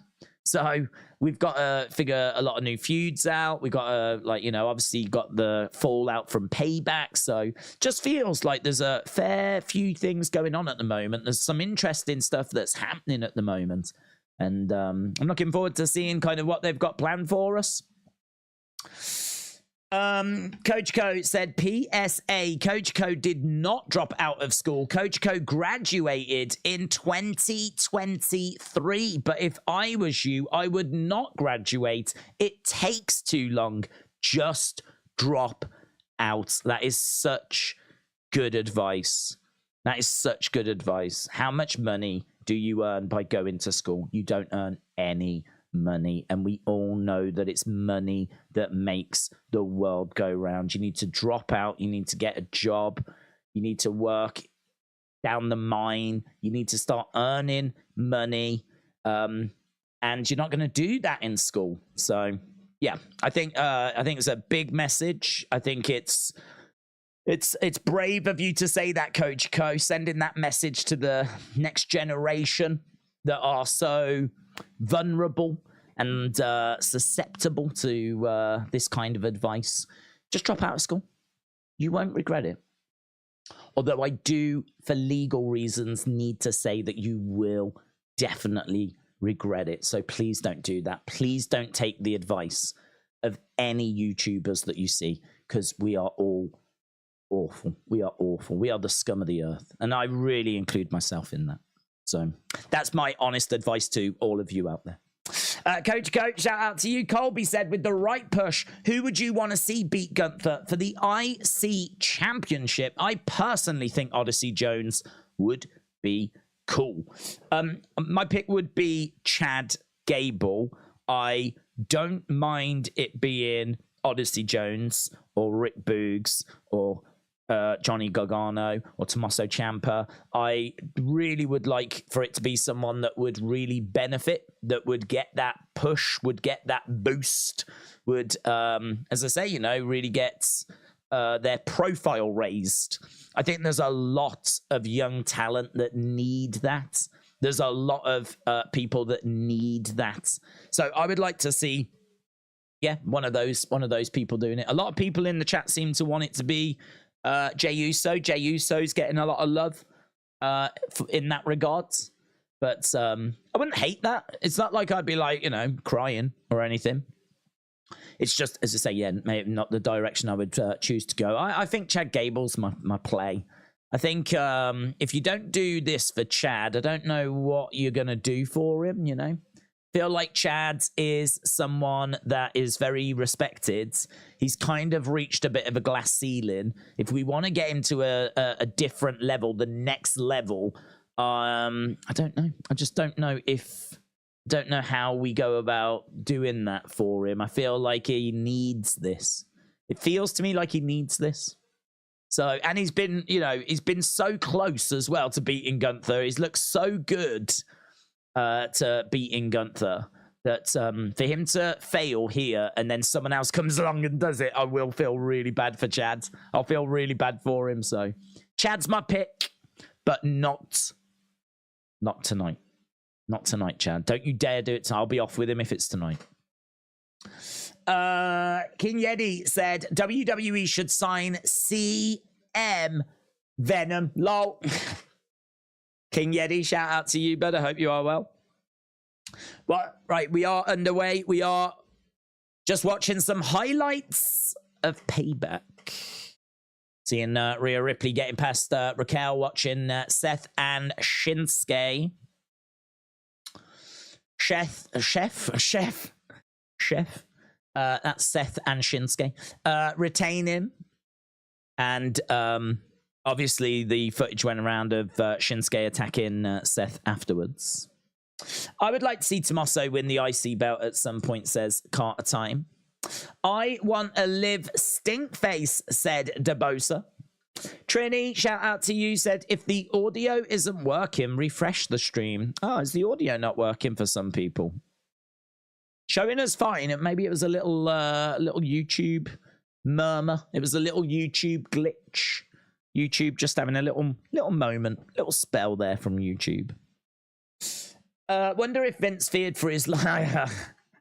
Wonder if Vince feared for his life when Brock threw the title at his head. I bet he did. Could you imagine Tony Khan having to deal with some of the situations that Vince has been in? Vince was confronted by nails and threatened in a room over pay. Like, could you imagine Tony Khan in that position? Can you imagine, like, Tony having to deal with an angry Bret Hart following the Montreal screw job? Like, how would he feel in that situation? Like, this guy's in the wrong industry, man. If he's going to fear for his life in 2023 against CM Punk when there's, like, tons of people around backstage, like, it's going to be a long road for him in the wrestling business, isn't it? It's going to be a long, hard slog in the wrestling business for Tony Khan. That is hilarious. It is hilarious. I really didn't know why you would say it, to be honest. I didn't know why you would publicly say it. But I did hear the Jim Cornette, his thoughts on it. And he said, you know, the reason why you say that is because if there's going to be a legal case, and it's a brilliant point. It's a great point. I didn't consider it. If there's going to be a legal case, if you say you feared for your life, then that can obviously help your case in court. So if there is going to be any legal suing repercussions or anything, like, you know, Tony's already planted the seeds of saying I feared for my life. You know, it was a horrific incident. Like, you know, we know where he stands on it, kind of a thing. People might go, well, if you feared for your life, you didn't mention it when you did that TV address. You know, you never mentioned you feared for your life. Well, he has. He has mentioned it. So from a legal point of view, that's why he says it. From a credibility point of view, from a I've just gone on international television and told the world I feared for my life point of view, it's not brilliant, is it? It's not brilliant. It's such a, it is the gift that keeps on giving, that. CM Punk in AEW is one of the best things that's ever happened in the history of mankind. It provided some great moments, great matches, and so much backstage drama. We ate good, didn't we? I'm so sad it's over. Right, here we go. Main event, Jey Uso starting the show. Uso. Let's go.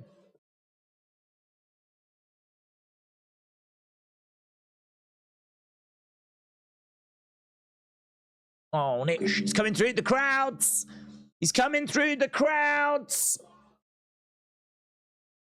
The shocker of all shockers.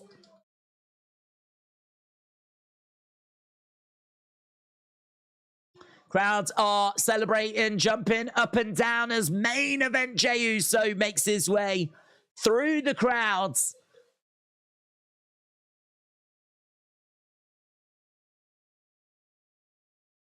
His is a remix of the Usos kind of theme. He's really trying to get this over, isn't he? He's really trying to get this to become like a thing. People are doing it. People are doing it.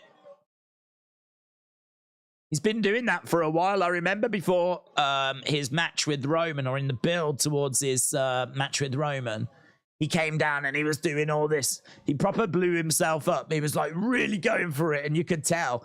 He had to cut a promo. I remember he had to cut a promo, and he was like...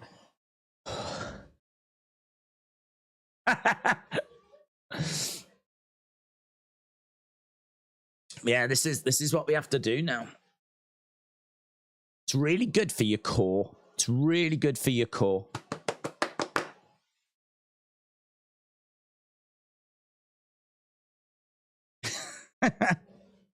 It's the most exercise I've done all year.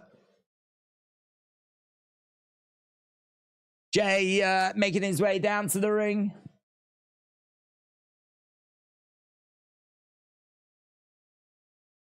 They want issues. Let's go, Oos. Right, let's see what he's got to say. Mitchell, shout out to you. I will get to your comment in a sec, but just want to don't want to miss what main event has got to say. Welcome to Raw, Jey Uso sign. Oh, I can feel that, you know. I can feel that on my abs. I didn't even know I had any. I think I've got one.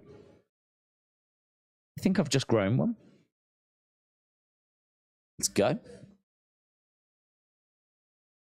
Yeet. Real talk. Gonna do some real talk. Real talk with main event. Oh, he's knackered again. Welcome. Hey. He's doing the welcome to Monday Night Raw thing. Welcome to Monday Night Raw.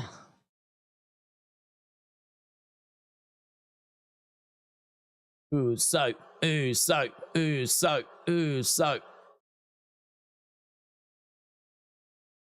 Real talk.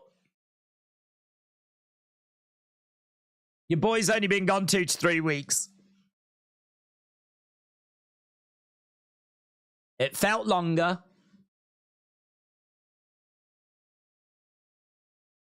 I hit my breaking point.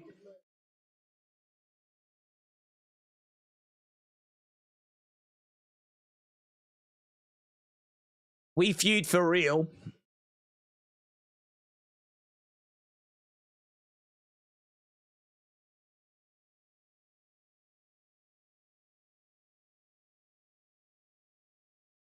Out the blue, Cody Rhodes called me. I made this point in the video earlier. I didn't even know they were like close. I like the fact he's saying it was out the blue.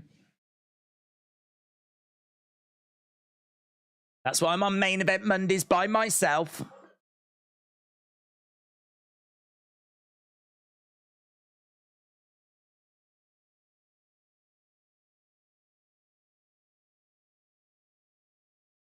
Main Event Jey Uso is now in your city.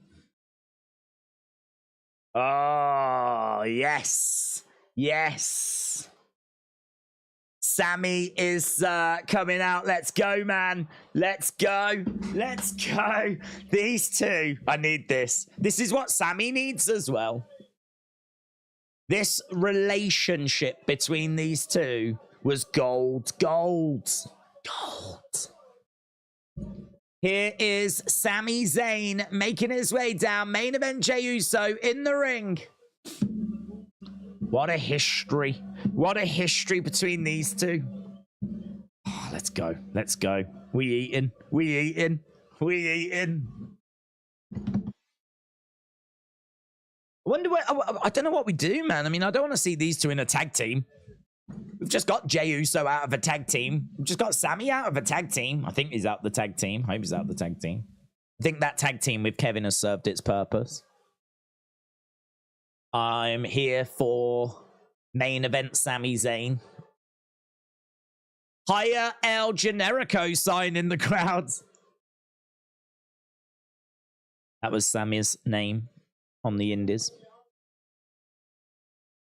Pretty crazy to see you standing here. How full circle is this, said Samantha. Mystic Miss said, we eating goods. Jay, don't want no tag title, said Davidson. Yeah. So where does this go?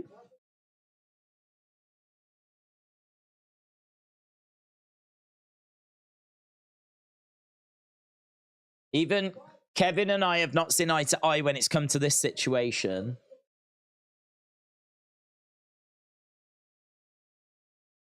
Okay. Right now, this is about you and me. Okay. I want to be the first.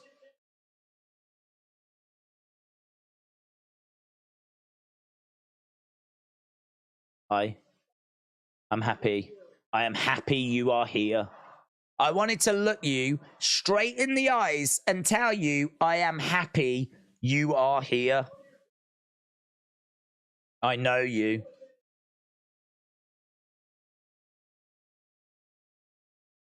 I wonder what stories Triple H has got planned. You broke free.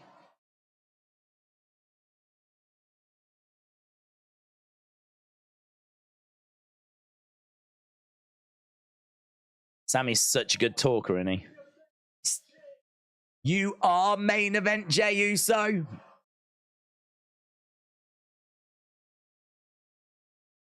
Look.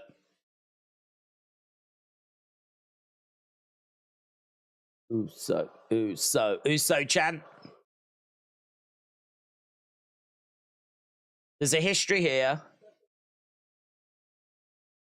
I don't expect us to be best buddies overnight.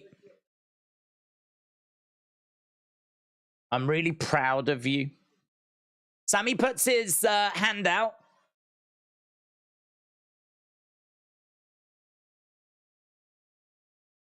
Sammy puts his hand out to Jay. Jay stares at Sammy. You can trust Sammy. You can trust Sammy. Come on. Shake his hands.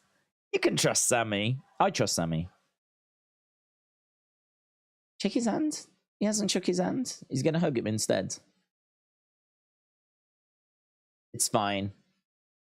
Whenever you're ready to talk.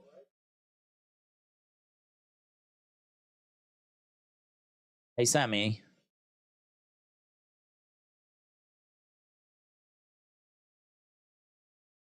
That wasn't very oozy of me, was it? Jay puts his hand out. Oozy chance. Oh, Sammy hugs Jay. Think of the history there, man. Think of the stories that have been told over months and months and months and months. Honorary use. All of that last year. Leading up to the Rumble.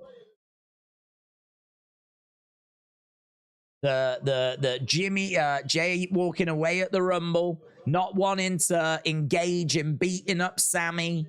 Elimination Chamber, then facing at WrestleMania. You know the history. Amazing. Brilliant.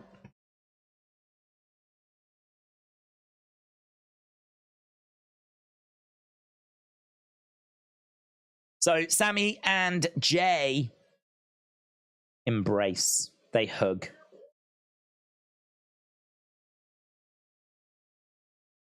Drew has got an issue with the bloodline. This is true, actually. I mean, there's going to be plenty of people on this Raw roster that are not going to be thrilled at seeing Jey Uso. Drew. Leave him at, look, Sammy. Jay's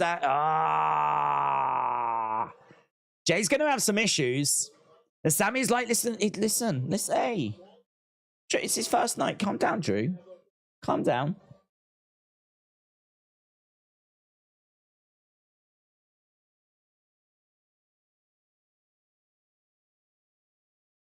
Not impressed, man. Not impressed. Good moment. Good start to the show, said Samantha. Happy for Jay, but I like heel Jay, said J Love. Something's up with the mic. Something's up with the mic. What do you mean? Shouldn't be. The sound keeps breaking up, does it? Does it? Does it? Why is it doing that?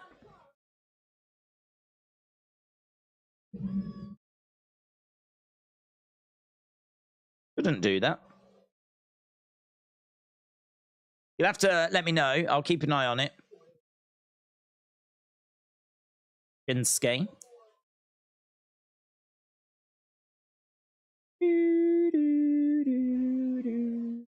Right. Let's go to Mitchell. Mitchell said, little small issue I have, but does it bother you when wrestlers have the same gesture to the crowds? Jay does the same thing the Street Profits do, the arm wave thing. Does the same gesture bother me? Not really. Not really. To be honest, think the Street Profits never really got that arm gesture thing massively over. I don't massively associate it with them. They do it. But this feels a lot more like Jay's making a real effort. Every time he comes out, he does it. He's in the crowd. He's really... And there's a big wide shot. You're seeing everyone doing it. I think he is really trying to make it a thing that people associate with him. Maybe WWE will look to kind of take it away from the Street Profits. I think the Red Cup is more associated with them. Hang on, we're backstage with Seth. Monday night. I'm the world champion.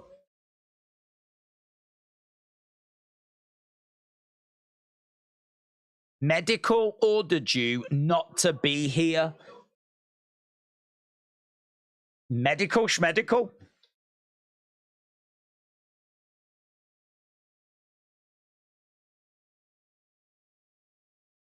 Ricochet interrupts.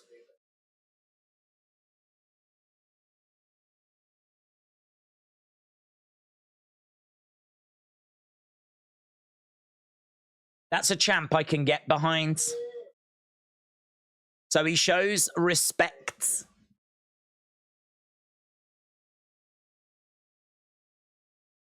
You don't have to carry the show by yourself. I'm fine. Seth says he's fine. He's probably not fine. Don't know that I like that presentation for Ricochet. Ricochet just comes across as a bit like goody two-shoes. Oh, you were so good. Oh, I can really get behind you, sir. Oh, come on. Stand up for yourself, man. I thought he was going to go, I'd love a title opportunity. I'd love it if I could get a shot tonight, you know? Something like that. I thought we were going to go there. Instead, like, he's worried about him. What?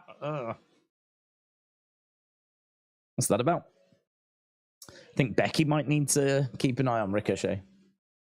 Do you think we get John Cena, Randy Orton rivalry one more time? Have you heard that Cena teases his final match in the company? Thoughts? I don't think we get Cena Orton. Just because, I mean, honestly, we don't know where we are with Orton. And even when Orton comes back, I mean, we don't know that Cena is going to be free. Like, we would need them both to be around at the same time, wouldn't we? And also, Orton, I think, is going to come back limited because I think the injury and the recovery that he suffered, it's not one that you easily come back from. And I've said all along, like, this really could be, like, we could be, if it turns out that he jumps in the ring and says, I've got to retire, and does a proper retirement speech, I'm not going to be totally shocked. I will be surprised, like, because at the moment we don't know that that's what's going to happen. But any surgery on your back at this stage in your career, and certainly surgery and recovery that means that you are out of the ring for, what, 15, 16 months? I mean, I think he left last May of 2022. And now here we are in 2023 and it's September. Like, if that doesn't tell you how serious the injury and the recovery is, I mean, I don't know what will. You can recover from a broken leg quicker than what Randy has come back from this injury. So I just don't know. I really wouldn't be putting any sort of plans or pressure or anything on Randy. I think if you get Randy back and wrestling, I think you should just be really happy at that. You should just be over the moon with that. I really would not be talking or thinking or hoping for anything from Randy. There's people that want to know if he's going to have, like, more title reigns and all this kind of stuff. It's like, I don't even know that he's coming back. I don't even know that he's going to return. He's been out the ring for 15, 16 months at his age as well. Like, he ain't a 20-year-old guy. His body has took so much punishment over the years. Like, let's just get him back. Let's just hope that he comes back. Because this is one of those situations where you don't really hear a great deal of stuff from Randy. And then, you know, an announcement will be made that Randy will be in the ring, or he's had to retire, or he comes back and he makes that sort of an announcement, and it all catches us kind of off guard. But, man, honestly, there's a good percentage that we just don't see him coming back. There's a good percentage. I reckon there's, like, I don't know, 10% chance he doesn't return from this. I hope he does. I really hope he does. But, I mean, we're still waiting, aren't we? I mean, we thought maybe WrestleMania, we thought maybe SummerSlam, and all these things have gone by, and he's still not back. And I've still not seen any rumors of him coming back either, so just don't know. So I can't say I'm expecting a feud with him and Cena at all. I just want to get him back. Right. We are back from the commercial break, though. Godfather's Ho said, blowing out that big berserker bud. PWI Rookie of the Year 1985. Where is Wardlow? Where is Danhausen? Where is Briscoe? Heat index is still in the hundreds. RIP SD Jones at WrestleMania from Bundy. RIP SD Jones, who didn't want to do the job, but he was meant to do the job in like 9 seconds and get the new record for the shortest match, and he didn't want to do that, so he stalled. And I think the match ended up going like 27 seconds, so he didn't break the records like he was meant to. God bless him. God bless him. Do you think Drew will be a champion again? He deserves another title shot.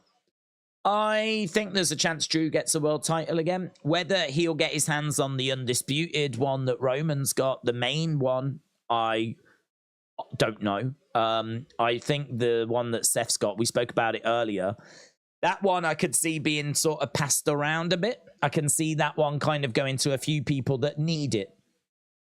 Because, like, you know, you've got Sammy, who has never been world champion. Kevin hasn't been world champ for a long time. AJ Styles, as you just said, rightfully Drew McIntyre. I think there's plenty of people that could benefit from getting their hands on Seth's championship.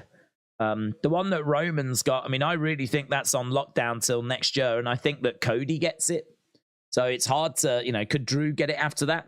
Sure. You know, maybe Drew gets it from Cody, but I don't know. For the foreseeable future, it doesn't seem like that is going to be available for people. So it would have to be Seth's. Right, we are underway with Drew and Riddle versus Viking Raiders. Main event tonight, Gunther. This is Tornado tag match as well. So it means that they can all be in the ring at the same time. Drew and Riddle versus Viking Raiders. Let's go. Zelina Vega has been released by WWE. Is that true? Is that true? Texas Tornado. God bless him. George said, have I missed anything important? I just got here. Show started with Jey Uso.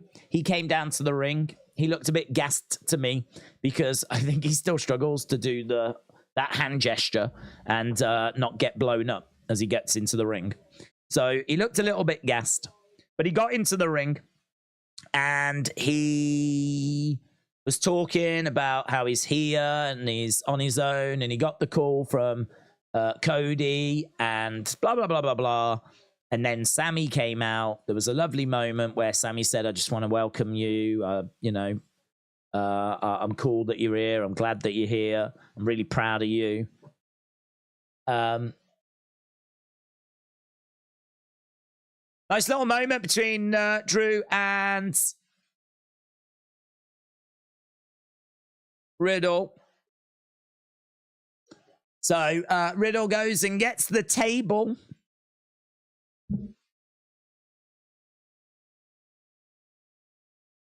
Get the tables.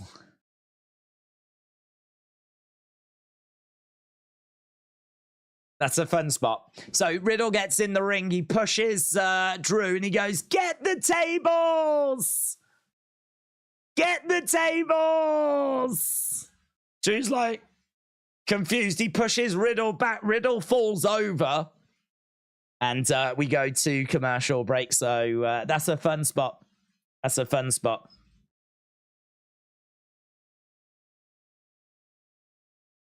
Get the tables. Zelina's not been released. Oh, I hadn't seen that she had.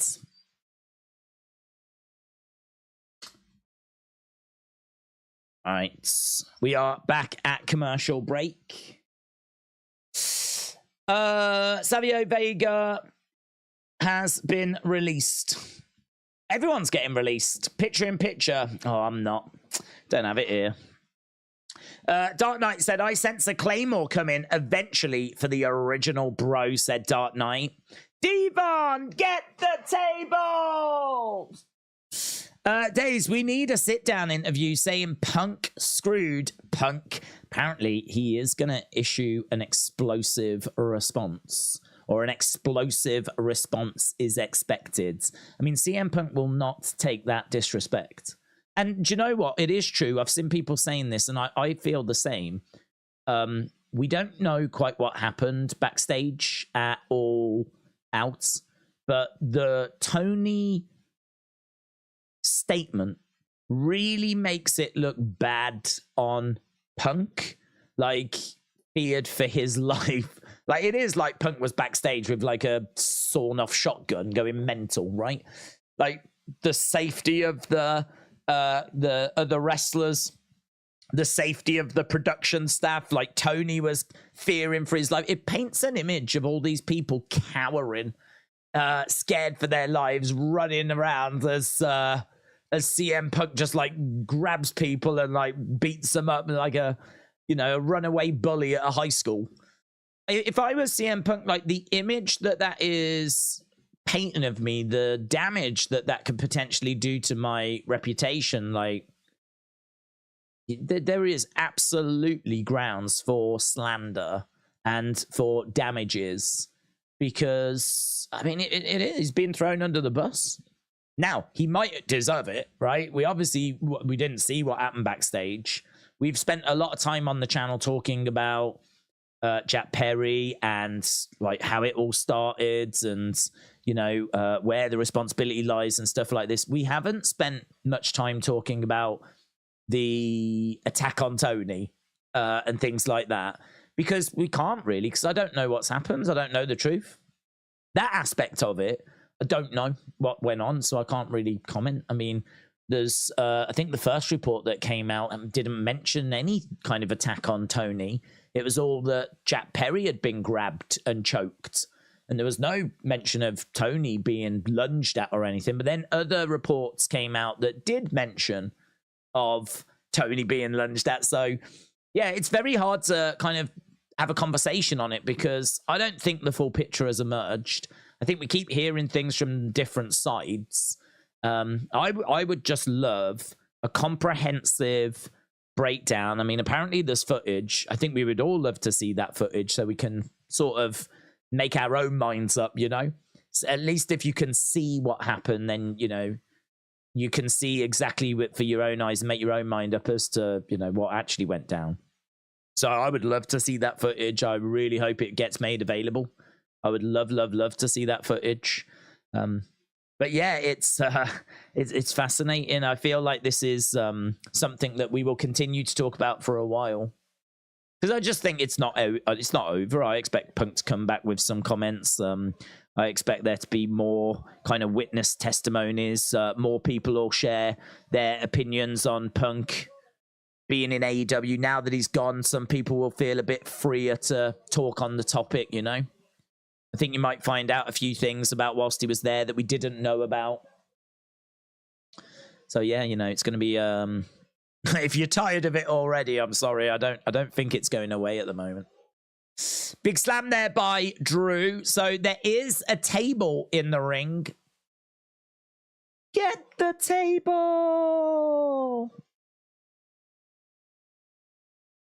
The new Blackjacks have been released. Oh. It's always the ones you least expect.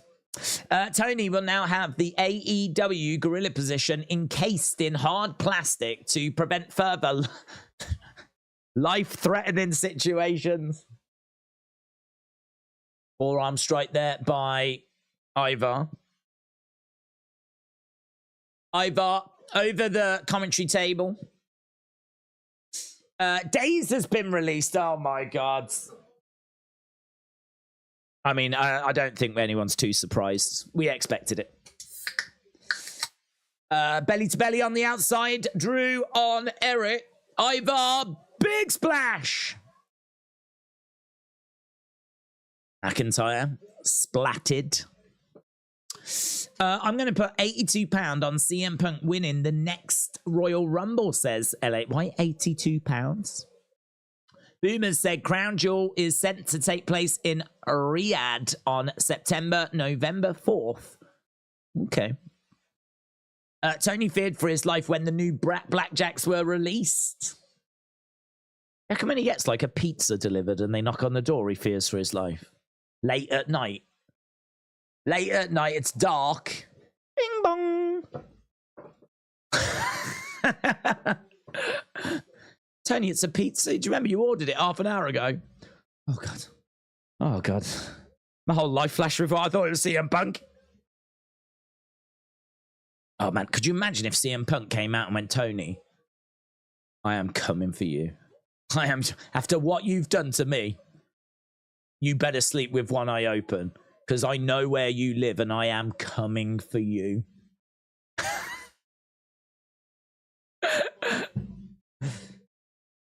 I probably shouldn't enjoy that, but I would enjoy that.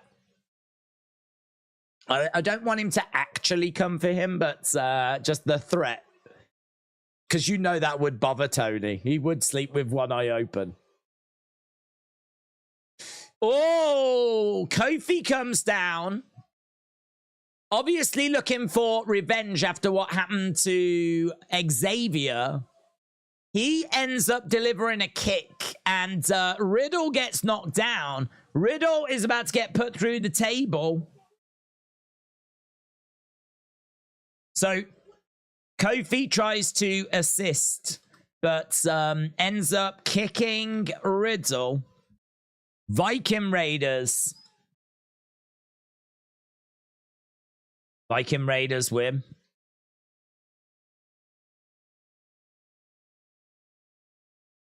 A major backfire.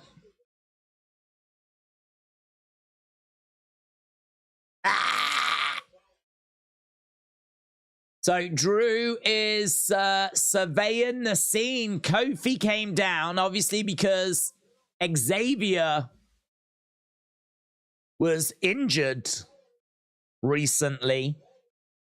He's come down to try and assist Riddle and Drew. He's ended up costing Riddle and Drew. Oh, this is nice. Now we're seeing the Intercontinental Championship. Is this a history? Pat Patterson? Honky Tonk Man? Shawn Michaels? Stone Cold Steve Austin? Booker T?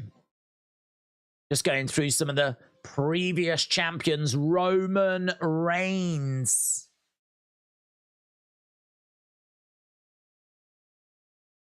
Will the Ring General Gunther beat all of those greats? Is he going to do it? Coming up tonight, Chad Gable against Gunther. And now we've got Seth. Seth Rollins making his way out. What I like about this show is it's just bouncing along, isn't it? Got Jey Uso at the start. Then we've got a match that's been built up over a few weeks. Had a few fun little spots in it. Now we've got Seth freaking Rollins making his way down to the ring. Crowds obviously singing away. Burn it down, everybody. Why is Edge not on that list? I mean, they may show more later, to be honest. So there's a few, like Jericho's not on that list. I did wonder if they'd show Jericho. They didn't show Jericho for the Bob Barker tribute. And Jericho was like, that's petty, man. Because it is true, like Bob Barker and Jericho had a great exchange, great moments when he was guest host. And they didn't show Jericho. And Jericho's, like, been a multiple-time IC champion. But because he's in AEW, I wouldn't expect them to show him. But then saying that, Jericho was on the Broken Skull sessions, wasn't he, with Stone Cold? I wouldn't have expected that either. Okay, going to commercial break. LA Dark Knight said 3 hours of Raw never bounces along days. Well, the first 38 minutes have. I definitely agree that it's going to be a struggle for the whole 3 hours to bounce along. But so far, I'm feeling quite bouncy. I'm in bouncy mood today. Undercover Manager said we 100% need a segment tonight. Miz trash talking someone. They lunge at him, and Miz goes and tells Adam Pearce to remove them for the roster as he now fears for his life. That would be next level petty. And I must admit that I'm not a big fan of the companies kind of taking shots at each other. Would that be a shot? Is that a shot? Is that a shot? It's a reference. It's referencing something. Is it a shot? Is it a dig? Don't know. I'd be all right with it. I'd be all right with it. Mitchell. Dude, you don't have to keep super chatting, my friends. I really appreciate the support, but you don't have to. Mitchell, very supportive as always, said, if every time Seth asked the fans to burn it down, they did, we would have no arenas left for WWE. I cannot believe he gets away with this. It is true. That came out of a video game. I think it was the video game.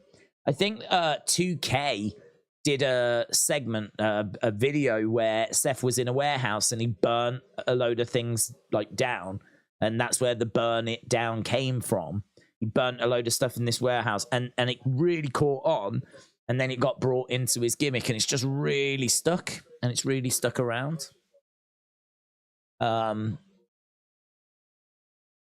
Good, yeah. I agree, though. We can't go burning down arenas. Please don't do that. Days is in bounce mode. Yes. Honestly, you should see me on spring break in Cancun. Oh, what a sight. Gerald said, would it be a shot at the company when even AEW is referring to it with how Joe tried to choke out MJF at All Out? Q the Light Knight said, we can all agree libs need something better. Huh. Says, be honest. Okay. If WWE made fun of the life-threatening situation, we'd all pop, says her. That is true. I would pop. What I'm trying to weigh up, that I'm not, I've got no debate that I would pop. But I'm trying to think how I would feel if it was the other way round and AEW did it about WWE. I'm trying to really figure out like how my reaction to it would be. I really think I would be all right with it. I don't see it as, I don't like the companies taking shots at each other. I do think it's petty. I do think it comes off as petty. If WWE takes shots at AEW, like their ratings are like 850,000. Collision does 300,000. Them taking shots at AEW looks like they're, you know, just, what's the point? Why? What's the point? You are the market leader. You don't need to do that. And if AEW takes shots at WWE, it just makes them look second rate. It just makes them look small fry, like they've got to take little digs at WWE. So for that reason, I'm not a fan of it. But I don't know that this would be a shot. It's just a reference of something that everyone is talking about. Everyone's talking about the life-threatening thing, you know? So yeah, I'd be okay with it.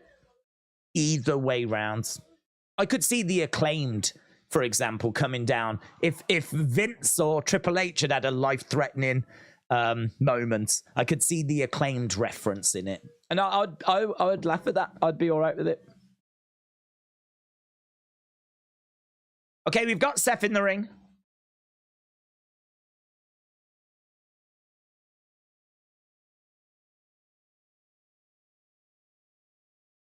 Shinsuke put a target on my back and he dropped bombs on it.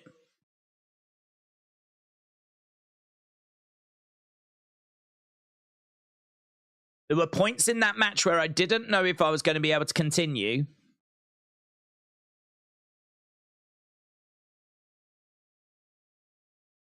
But last time I checked, he opens his jacket. The championship's still around his waist.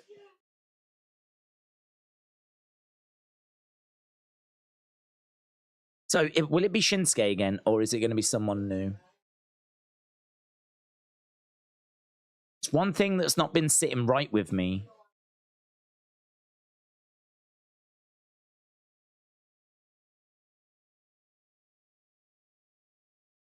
At the end of the night, he could walk out the building. And I had to be in a wheelchair pushed by my wife.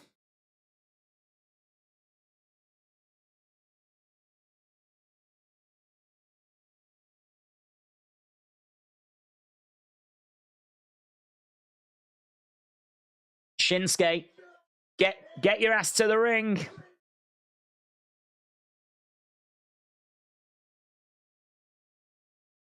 So he's calling out Shinsuke.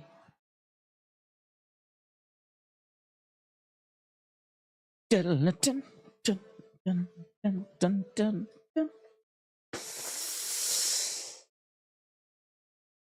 Let's go. Could Shinsuke still get this title? Or are we just going to build to another match where he fails?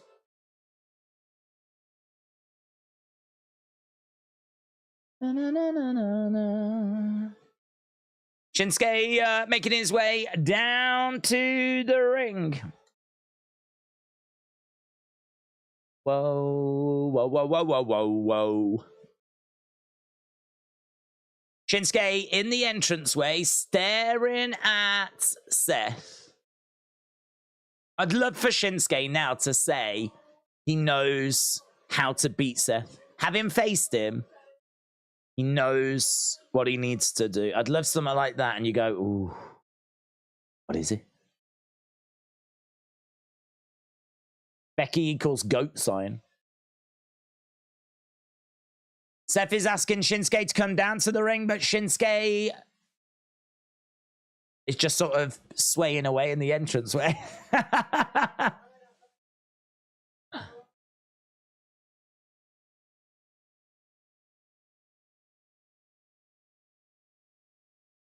I know the only way to get you to come in the ring is for me to give you what you want. Give me what I want.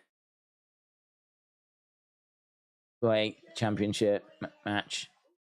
Right here, right now. How about we have a world championship rematch? Nah. How about nah? Shinsuke with a smile on his face. Turns his back, starts walking away.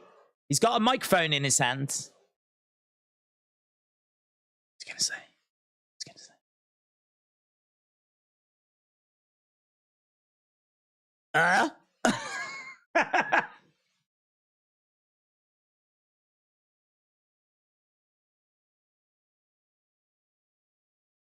What? Shinsuke talking in Japanese. The crowd say what?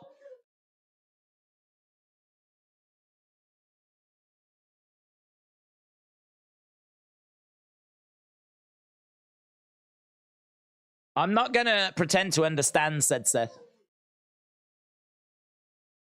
So, I'm going to assume that you're accepting my challenge. Let's ring the bell. No. Shinsuke says no.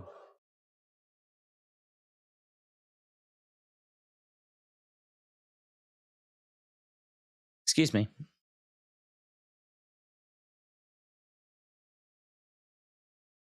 We operate on Shinsuke time, don't we? Which is very slow. Shinsuke says no again.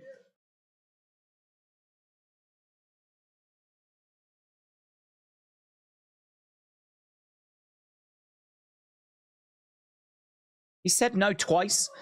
Are we having a rematch? Yes or no? He said no twice. No, no, no, no, no.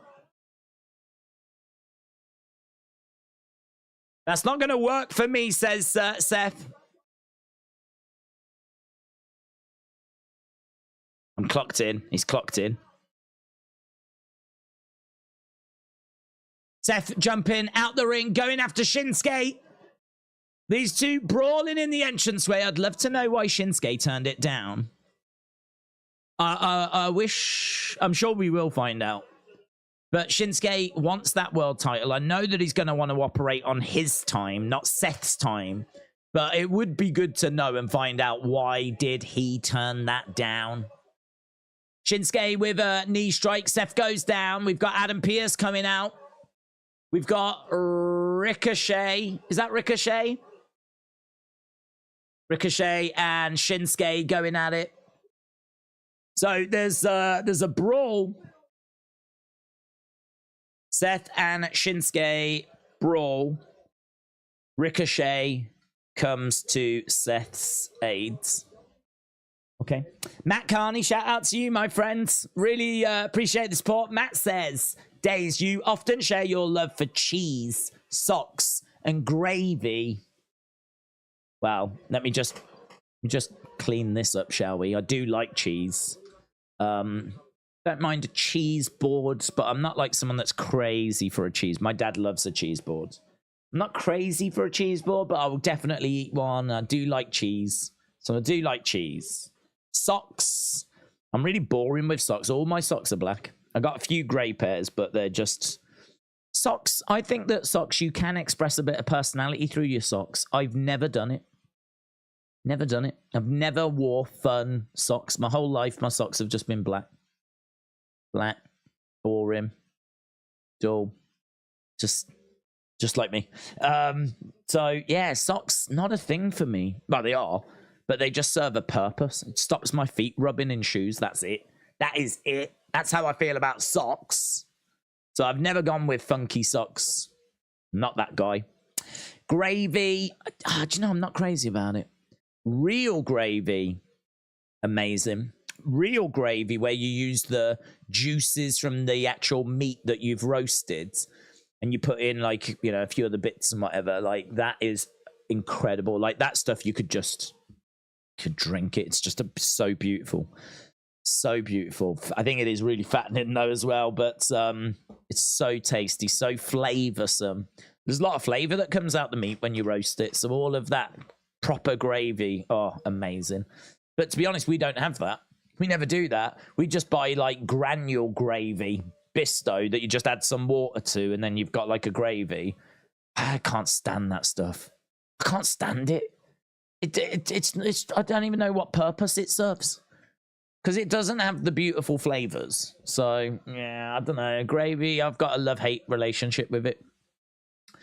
Right, you've often shared your love for cheese, socks, gravy with the community, and rightfully so. Well, I feel like I have now. Would you ever consider opening your own cheese, socks, and gravy shop on the high street? I wouldn't consider it. If it did open, it would be real gravy. Socks would all be black and grey and they'd be boring. And cheese, don't know, the cheese section might be all right. If you're looking for real gravy, black socks, and a fairly average cheese selection, I reckon that's what my shop would be. I mean, it sounds like a winner, doesn't it? And there'd be wrestling on the TV screens in the corner as well, so... You've always got that. You've always got that. So, yeah. I mean, it sounds like a money printing machine, doesn't it? Really. So, Matt, shout out to you. Appreciate the support. Kojiko says, if you're going to driver's ed, aka driving school, make sure you do this. Ignore traffic signs. Go on your phone whilst you're driving. Drive without your seatbelt. And if you do, you'll pass with flying colours. That's great advice to any 15, 16-year-olds that are just about to take their test. Some real tips there for you in the future. Maybe you can pass and then you can make your way to my cheese, socks and gravy high street store. Are you looking for a job, Matt? Maybe it'll be me, Matt, and Kojiko standing behind a counter working in our cheese, socks, and gravy high street store. Swing by, say hello. It's, honestly, it's like Hogan's Beat Shop, only a lot more random. Right, we're backstage with Adam Pearce and Seth Rollins. There's lots of shouting. I've tried to help you. That's it. That's it. That's it. So Adam Pearce having a go at Seth freaking Rollins, acting like his mom.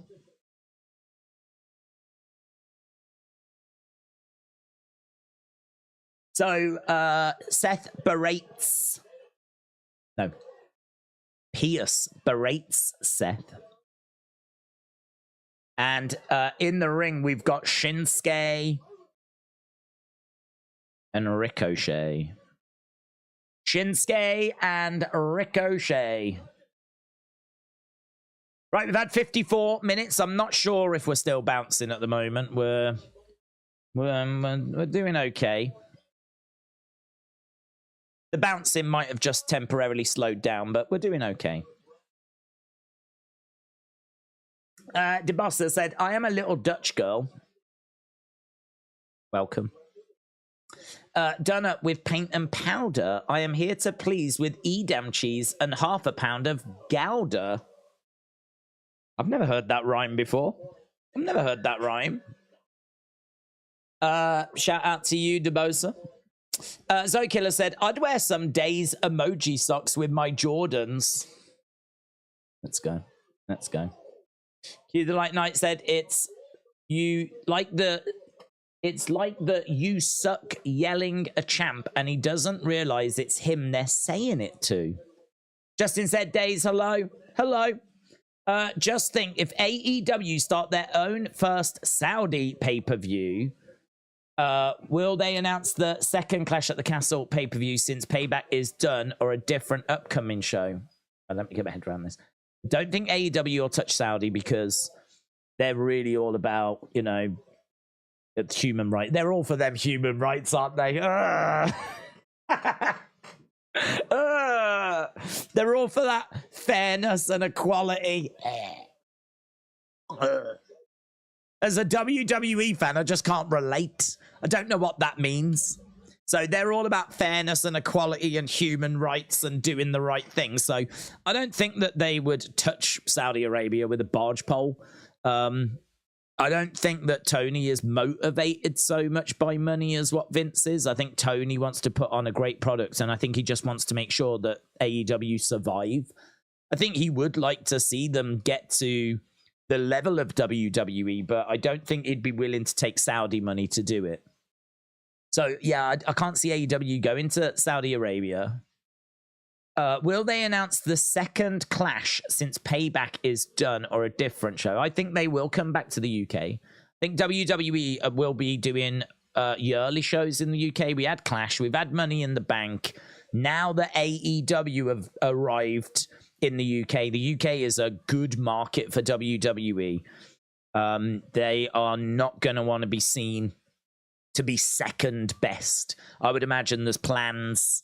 and actually, do you know what? If ever the UK was going to get a WrestleMania, I feel like now is as good a chance as ever. I'm not saying that because of the John Cena thing at Money in the Bank. That didn't change my opinion at all. The John Cena thing at Money in the Bank, as I said, I saw him making those comments at house shows. Like, that is very much the kind of comments that I saw him making when they would come over. WWE wants the UK to like pay for a good chunk of WrestleMania. They want the UK to put in that bid. I think that part of it was to send a bit of a message of we'll do it if you want it type thing. But they've sent those types of messages before and it's never led anywhere. And I don't think this has led anywhere either. So the John Cena thing at Money in the Bank, I wasn't expecting anything to come of that. But I wonder if WWE themselves will make more of an effort to make this happen, considering that AEW have just put on an 80-odd thousand show. I mean, if you're going to do Wembley, you're going to need to bring some sort of name over here, you know? You're going to need to... I don't know that you'll do 80,000 at Wembley for Payback or 80,000 at Wembley for Fastlane.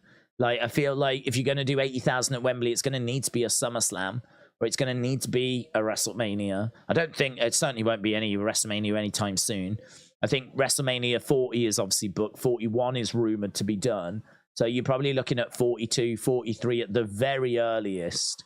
So I'm certainly not expecting it anytime soon. But I think the chances of the UK getting a WrestleMania has increased, thanks to what AEW are doing. So even if you're in the UK and you hate AEW, you can't stand them, you are a diehard WWE fan, I think you've still got plenty to thank them for, because I don't know that we would have got Clash at the Castle, and I really don't think we would have got Money in the Bank, and I think we will get more over here.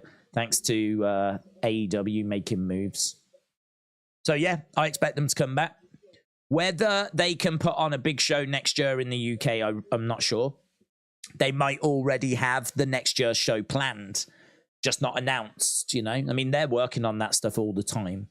So they might have decided we'll do Elimination Chamber in the UK, we'll do it at the O2, and that might be booked in, and it just might not be announced yet. And they might be looking at that now going, we should have gone bigger. Can we go bigger? Can we change it? And they might be looking into that, but I don't know. It's hard to know, like, what they're going to do, but I definitely expect them back in the UK next year. Defo. I think Punk will take a long break from wrestling. The Elite and Jungle Boy finished the story before Cody said Sakilla. Brian said rumors of Cody and John Cena. Justin said traffic signals are just a suggestion.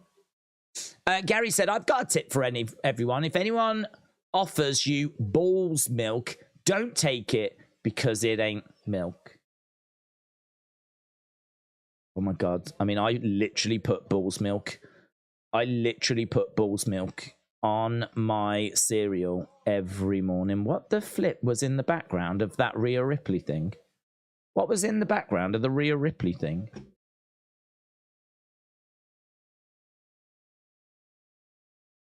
What was that? Did you see Rhea Ripley backstage then? And there was like a mask and a lantern. I feel like it was a possible tribute to Bray. I feel like it was a possible little just nod to Bray, maybe. I was just looking. I didn't get a screenshot of it. I'm sure that someone will have, though. I mean, they made sure that you saw it. They were not hiding it. It was just on a shelf, like you know those schools, like those decorations that they have. It may just be nothing like that, but it was very obvious in the background there.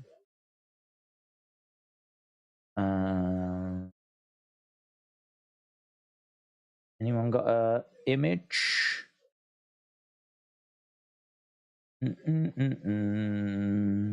No. Cool. Tony announced Wembley next year, said Zoom Station.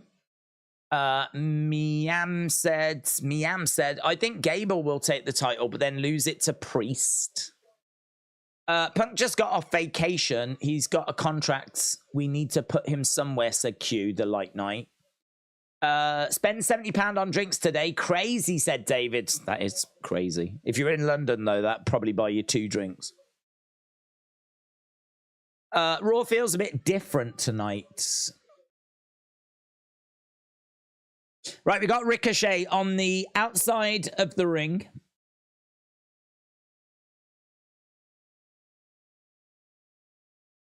I think it's the mask that he wore at the... I can't make out what it is. I think it's the mask. My guess is it's the mask that Bray wore at the Rumble. Can you see it? On the shelf in the background.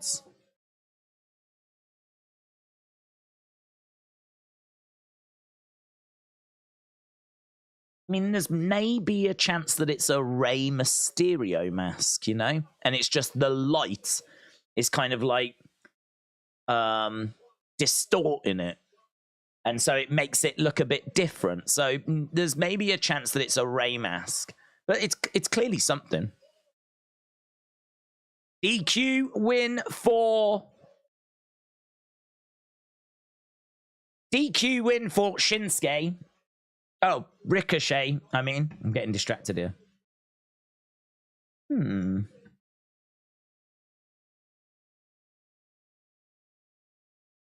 Shinsuke not interested in winning the match. Legend. Chair being put over the head of Ricochet.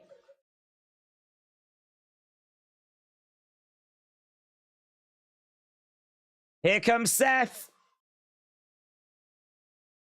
So Seth makes the save. They're trying to grab a hold of these two, separating Seth. Adam Pearce has made it very clear that he wants Seth out of the way.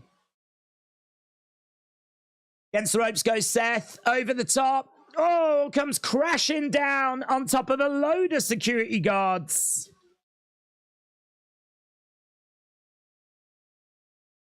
He wants payback on Nakamura. Into the ring steps. Shinsuke throwing in some kicks. Stomping on the head of Seth. Ricochet with a chair. Misses Shinsuke. Shinsuke running up the entranceway. So Seth has come down and made the save, but he's paid for it. He's paid for it. He's feeling the effects of it. What is that mask?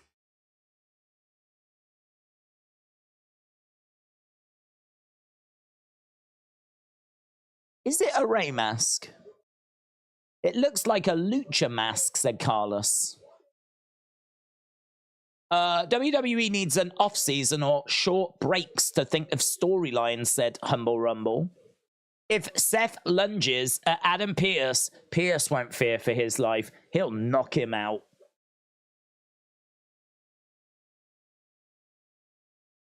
I think it could be a ripped Ray mask, maybe, on a like some sort of like stand.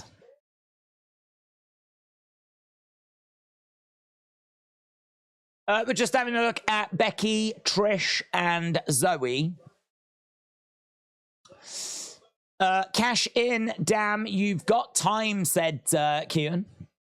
It looks like Ray's mask to me, said Stone. Irish Rebel said it would be awesome if Uncle Howdy made a comeback. Gary said, is it me, or is every match we've seen, even at Payback, had a run-in? I'm trying to think. Yeah, there has been a lot of run-ins. I was just thinking of Rhea and Raquel. That had a run-in. I don't think there was a run-in in Shinsuke and Seth for their main events. But yeah, you are right. There's been a lot of run-ins, like Kofi earlier. That wasn't a run-in for the match. It was a run-in after the match. But you are right. We've got Zoe. Zoe said Trish is one of the greatest of all time. Nobody pushes Zoe Stark. Here's Shayna. I wondered when you would get rid of that dead weight.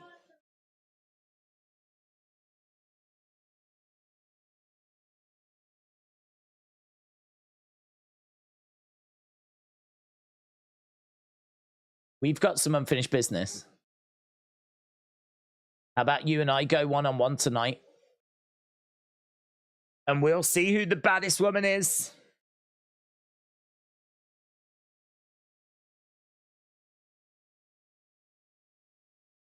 So, Zoe Stark, Shayna Baszler. Let's find out who the baddest woman is. All right, Judgment Day. Judgment Day. Just think, if things go right, I can give a raise, said Q the Light Knight. Q the Light Knight, shout out to you dudes. Hope you're enjoying Raw. Hope everyone's enjoying Raw. Mitchell said Nakamura straight back to Ricochet feud is dumb. Carter Time said we ain't bouncing. We nodded. We have stopped bouncing though. I was bouncing for about 35 minutes. And then the bouncing did stop. Right, but here's Judgment Day and an awful lot of belts. An awful lot of belts making their way down to the ring.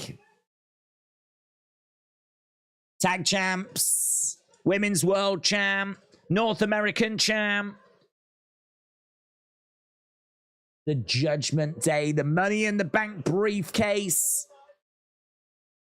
This is, look at this group.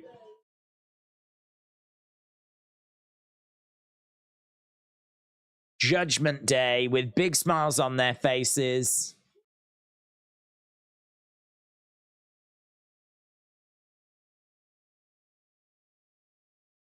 The show in, so what, this Friday? Jimmy.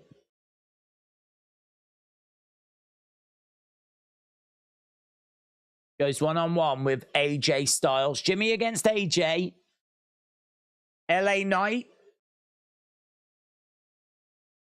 Oh. Nothing. It showed LA Knight, but it was all the fallout from Payback, so. Jimmy Uso against AJ this Friday, and all the fallouts from Payback.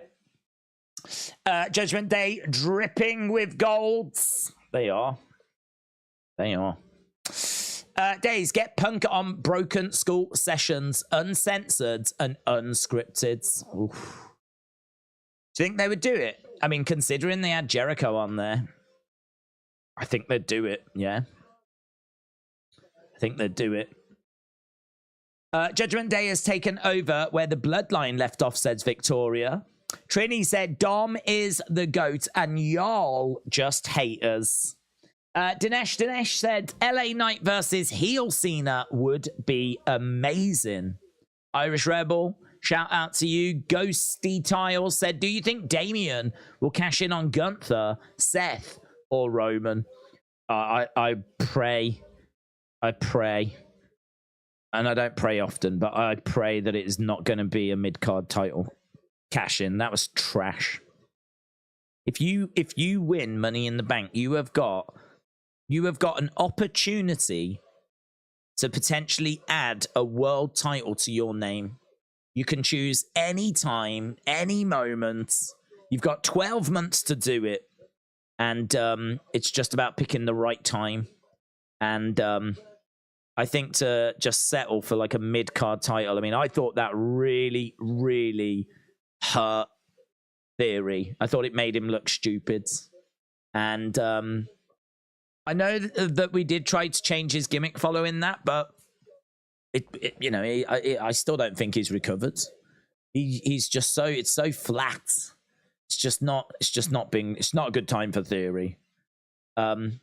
I don't want to see him try and cash in on an Intercontinental Championship. It's got to be either Roman or Seth. And to be honest, Seth is the more likely, isn't it?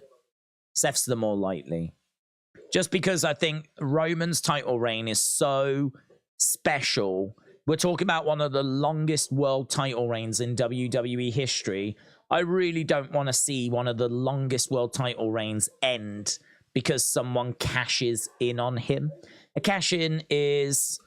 It's an exciting moment, but it's a bit of a coward's way to win a title. I mean, it still gets you there, you know, it still gets you the title, but there's not much honor to it.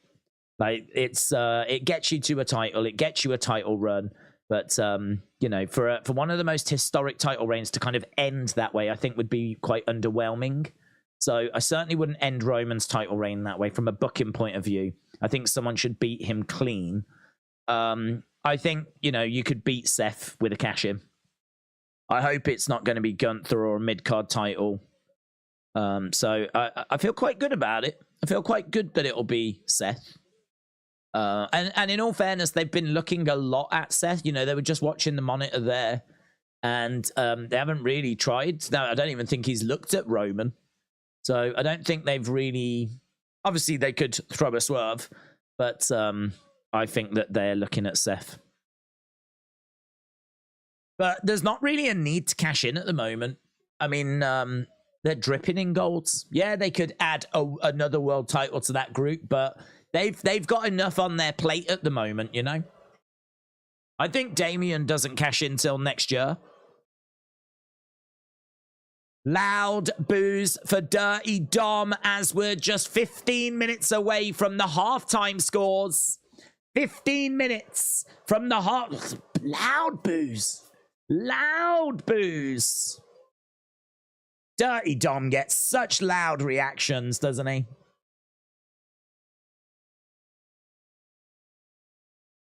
Finn Balor, Damian Priest.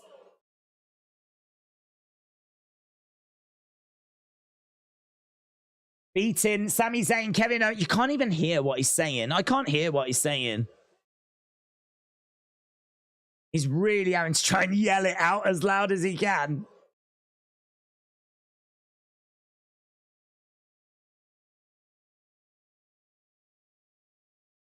So Finn is congratulating Dirty Dom.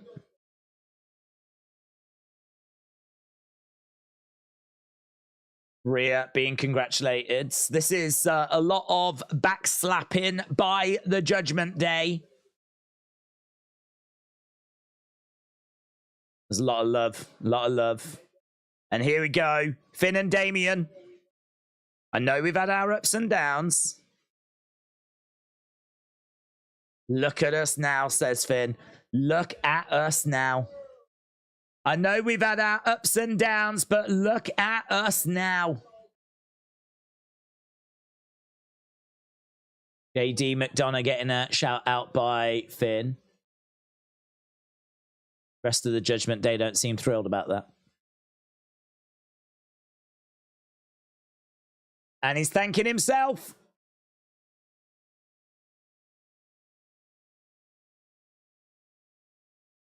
Grand Slam champion.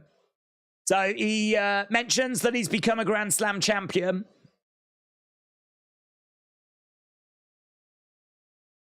You deserve it, chant from the crowds. That's nice. It's not the loudest you deserve it, but it is there. It's about 5 people going, you deserve it.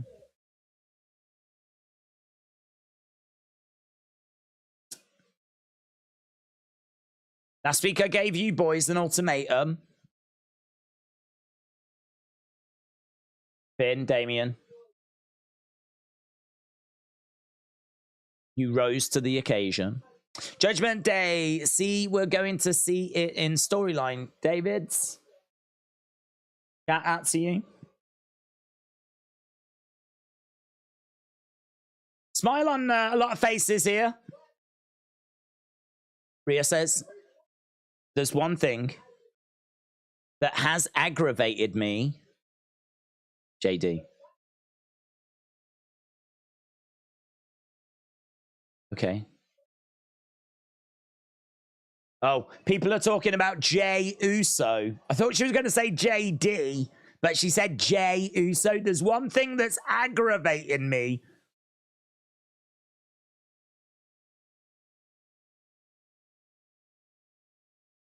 Oh. As far as I'm concerned, the bloodline have fallen. Ooh. Ooh. I would say, I bet she wouldn't say that to Roman. She would absolutely say that to Roman. She would definitely say it to Roman. Here comes JD McDonough. WrestleMania said, do you remember when Damien forgot his lines? Yeah, about the Money in the Bank thing. JD, making his way down.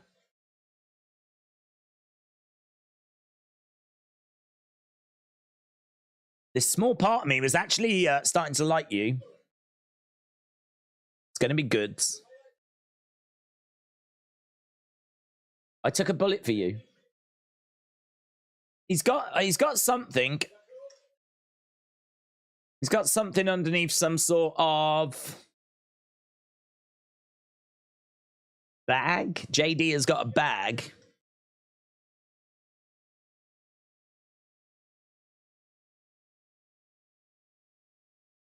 You said big changes were needed. Are we going to get something juicy here? I hope so. I want some juice. Give me some juice. That briefcase has to go.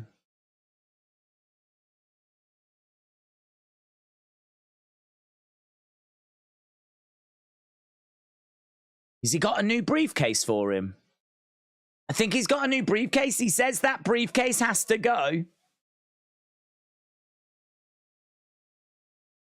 He's got a new one, isn't he?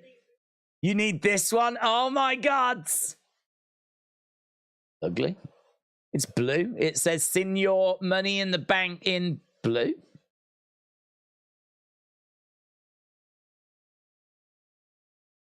Oh, that's special. Anyone else think it's not that special? Anyone else seriously underwhelmed? I mean, it's, I suppose it's, it looks blue to me rather than purple. I think it is purple, though. I think it's like in Judgment Day colors. But it doesn't look like the right purple. It doesn't look like the same purple that's on his t-shirt. Well, okay. Here's Sammy.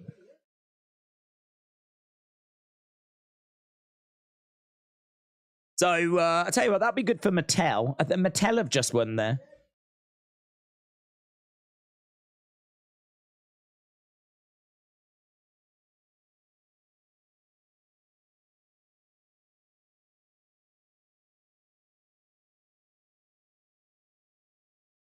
I don't see 5 champions when I look in that ring. I see championship stealing turds.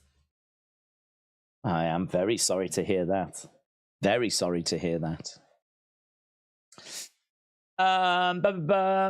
Purple and blue is the same. It's purple. It looked blue to me when he first showed it.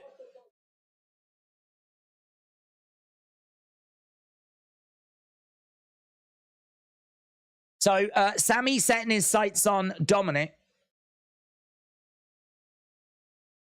Probably upset at the fact that Dominic interfered. What do you say, Dom?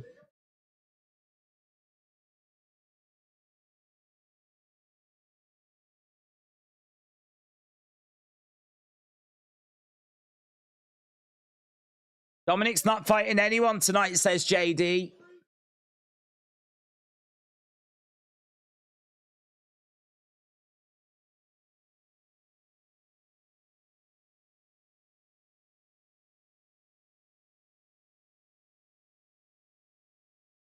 No one deserves a bigger ass kicking than you, says Sammy.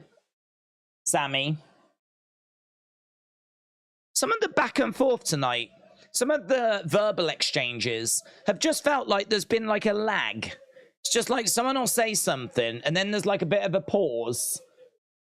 And then like the other person sort of like responds, but it's just a little, like it doesn't really flow. It's a little clunky. It feels a little scripted. There's a reason for that. But normally when you've got like really good promos and a really good verbal exchange, like it really, things bounce along. This has just felt a little clunky.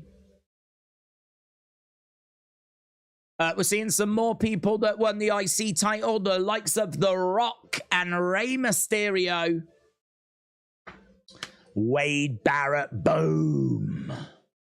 Seth freaking Rollins.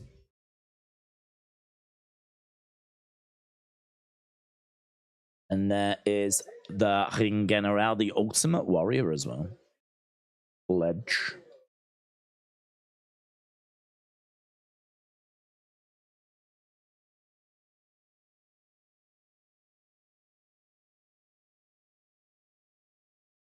Chad Gable thinks he can stand in the way of me.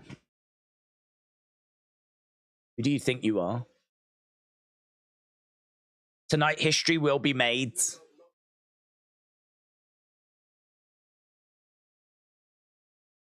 Your fairy tale story. My legacy will be forever. I love this build. Seeing like some of those names from the past, like the Warrior and all of that has been brilliant.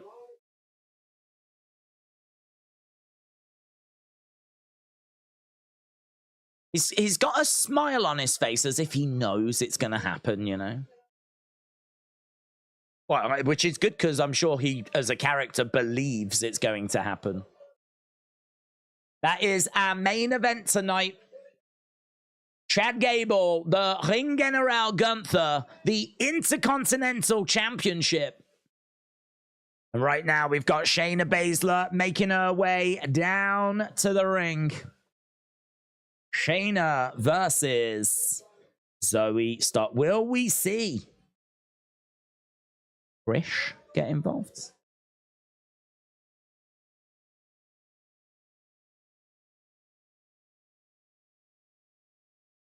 Who's the baddest woman? Is this really to decide the baddest woman? I don't feel like this really does decide the baddest woman, if I'm being honest. Right. The new Money in the Bank looks amazing, said Dinesh. No, he's boring, said Mr. Quake. Well, let's do a new video on this new Money in the Bank, because I think it is a talking point. A talking point on a show that I don't know that it's had that many talking points, to be honest. But this one does feel like one. News coming out of WWE Raw, and it is that we've got a new Money in the Bank briefcase, obviously a custom Money in the Bank briefcase. We have seen custom Money in the Bank briefcases before. I'm thinking Damien Sandow, for example, or Brock Party, where there was a speaker inside the briefcase. Here we've got one for Damian Priest, Senior Money in the Bank. You can see it's got the Senior on it. The color of it is purple. It looked blue to me when I first saw it. It doesn't look like the same kind of purple that's on the shirt, like the same purple that Damian is written in. It's like a more bluey purple, but you know, it's fine. It does a job. It's not one that I am massively crazy about, but it's good for Mattel because they can now do a Damian Priest figure with a new Money in the Bank. It's good for WWE Shop. They can now make obviously these and sell them. It's good for Damian Priest that he's got a Money in the Bank briefcase that he can carry around that is customized to him. It does make me think that he is going to be keeping this for a while. I don't know that you would introduce a custom Money in the Bank if he was going to cash it in like next week. I think this is something that we could see him carrying around for a while, maybe into next year. So this to me is definitely a sign that we're not cashing in anytime soon.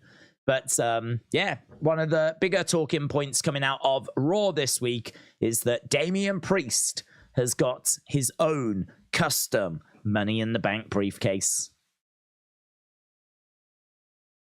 It's good that they're doing that. I do like the fact that they are doing custom Money in the Bank briefcases. I'm a fan of custom belts. I'm a fan of like custom championships.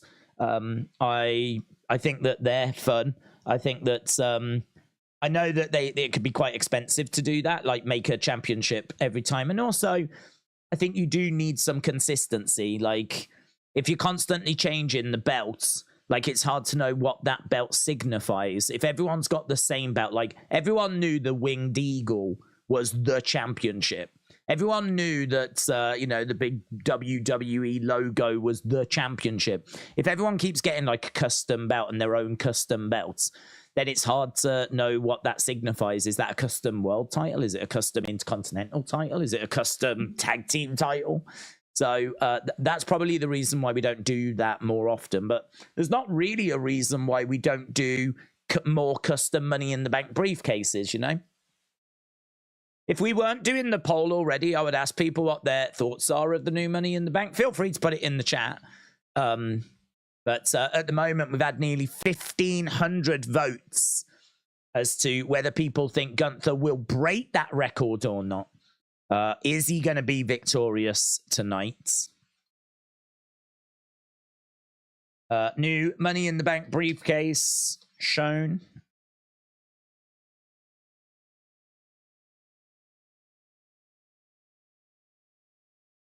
Given to Damian Priest. Right, we are at commercial break, and we'll be coming back from that very, very soon. In fact, we're coming back from it right now. Prince Moolah said, my second favorite diva is Shayna Baszler. Alexa Bliss is my number one. I think we will do halftime scores when we get to the next commercial break. I know it's going to be a little bit delayed. Oh, hello, here's Raquel. We've got Raquel Rodriguez backstage.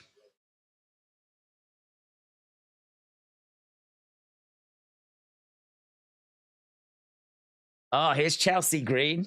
Chelsea Green. I'm a future Hall of Famer. Hi.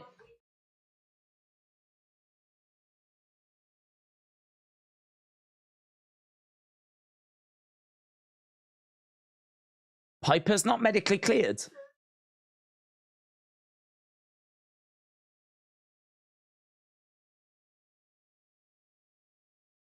Be original.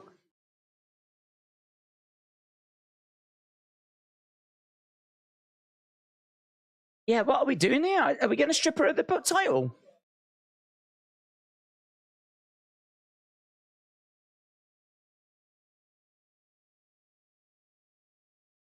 All right, so she's trashing Raquel, and we've zoomed in, so I'm guessing she's going to be standing behind her. And she's standing behind her.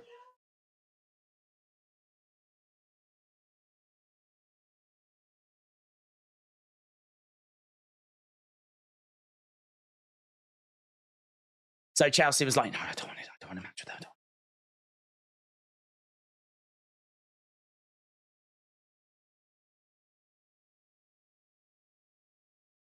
There we go. So apparently Piper Niven is injured. I didn't know this. Those belts might be cursed. I don't believe in curses, but I'm starting to believe in the women's tag title curse. So we start making our way down to the ring then. Let's jump over to the chat. Oh, Logan said, I love the new briefcase. Logan, shout out to you. LD Cool said, Chelsea and Tiffany can be a tag team called the Spoiled Little Brats. Prince Mueller said, the women's tag titles are a joke. A joke. So,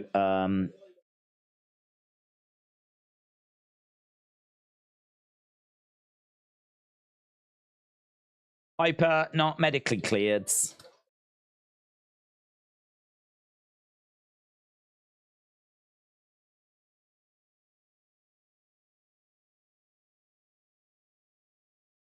Match made. Right. They should just change the titles to singles titles, said Serious Gaming. The belts are Jinx, said K-Pop Lover. Michael said, do you see Seth Rollins taking time off for back issues? Maybe. We may be building towards that. It apparently has had this issue for a long time, though. So I think this is an issue that he has been dealing with. Maybe we've just got to the point where he can't deal with it anymore. And we're seriously using it as a way to write him off TV and explain why he's lost the championship. If that was to be the case, now would be the time for him to go because, you know, if he's going to need to take some time off. I mean, if it's back surgery, that might be the same as what Randy's just gone through. And it could mean that he's out for a long time. So there might not be a way of avoiding missing WrestleMania 40. If I'm Seth, I'm doing whatever I can to get through to WrestleMania 40. That's a big anniversary WrestleMania. I don't want to miss that. So if I'm Seth, I'm doing what I can to get through to that. I don't know that his back just needs like rest and recovery. If it does, then do it. Obviously, do it. But it might be one where like surgery is required. Shayna and Zoe on the outsides. Sam said at this point, just throw the women's tag titles near the trash can. Into the barricade goes, or into the commentary table goes Shayna. Zoe Killer said Seth wants to be a mom for a while. He needs a break. Right now, Shayna down. We might be going to halftime scores. Logan said, this has been one of my favorite Raws. A good tag team match. A good match between Ricochet and Nakamura. And we have Sammy and JD and the women's and the Intercontinental Championship. Logan is enjoying this week's Raw. Shout out to you, buds. Appreciate the support, my friend, and I'm glad that you're having a good time with Raw this week. Let's see how everyone else is enjoying Raw as we go to halftime scores. Everybody, it's the halftime scores. I really want to know your halftime scores. Put it in the chat. Halftime scores. I don't know what that means. Hang on. We got momentary lag, but it's all right. It's past. It's past. Sonny said 6. LD Cool said 7. Aaron said 6.9. George said 6.5. Victoria says 8. Wild said 7.5. Q the Light Knight says 8.9. J Love with a 7. Big Al with an 8. Stone with a 7. Trey Gaming with a 5.75. Namvinda said, what's your opinion? Roman still champ till 2028? No way. I think he loses it next year. Virus said 7. Alex said 6. Travis said 7.5. Terry said 7. Chastity said road at the moment. There we go. I think it's back again. It's really weird. Normally, like when we get a little bit of lag, like it's one of the routers. I don't know why. It just sort of plays up a little bit. If I switch over to the different router, then it's fine. But annoying. Annoying. Just as interrupting our halftime scores. Should be okay. I'm just going to give it a hot minute before I start getting back into them. Here we go. Manvinda said 6. Raymond said 5.5. Stephen with an 8. Norma with a 4. Scott with a 7. David said 6.75. Greggy says all good. John said 6.9. 6 said Legend Killer. 4 said Brandon. 2.5 said Ethan. 7 said Big Time Baxter. J-Man with a 1. Phase Coasters with a 7. Logan Murphy with an 8. Will with a 7. Will Messi get a title in the MLS? He's doing well. But I heard that team were trash last year into Miami. So I don't know that he's going to be able to single-handedly turn them around, but apparently they're doing a lot better. 8.8 said Stanton. 6 out of 5 said Irish Rebel. JT said CM Punk was set up by AEW, the Bucks, Jack Perry, and Tony Khan's lawyers. It was a setup. They knew Punk was going to lose his call after Jack Perry. What do you think? If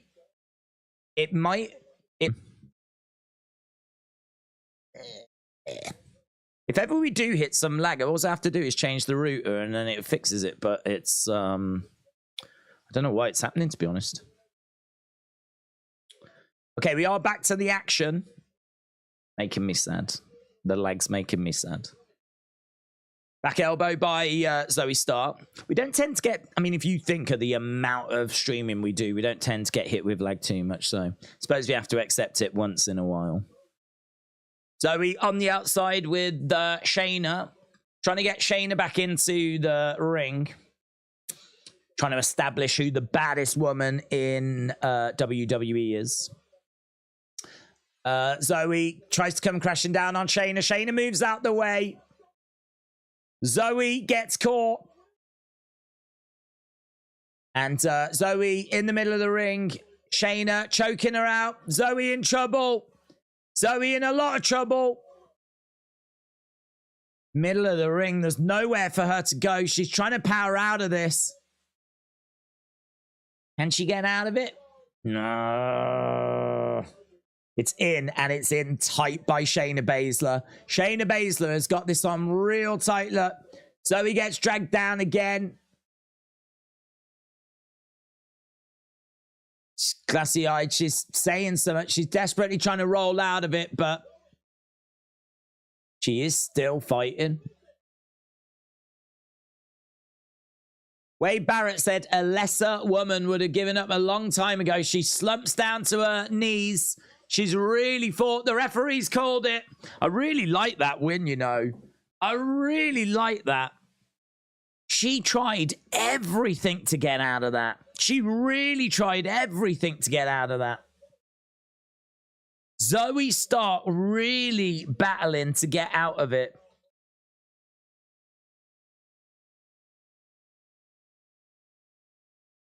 Yeah, credit. Shayna beats Zoe. That was 2 minutes 40. Or 2 hours 41. There we go. Yeah, so we were talking about, was it a setup? I don't think it's a setup by Tony Khan. I don't think Tony Khan set it up because, I mean, he loses big. He loses big. So I don't. There's no benefit to him to lose CM Punk, but it could be that there was, you know, some talk. Some of the boys backstage. You put up more of a fight than Ronda ever did, said Shayna. There's some respect there being shown between these two. This bump between Shayna and Zoe Stark.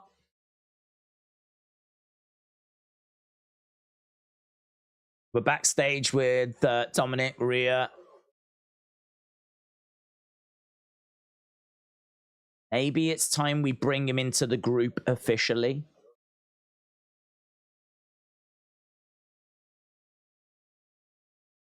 Damian said he thinks that JD needs to prove himself. We wouldn't be tag champs if it wasn't for him.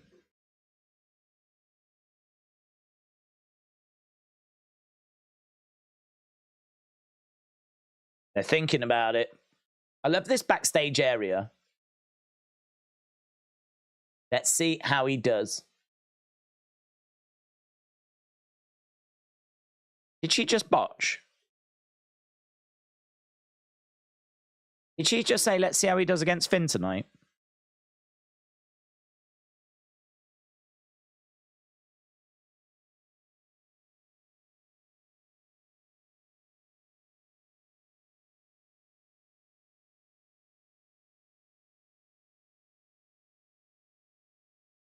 Yeah, she botched.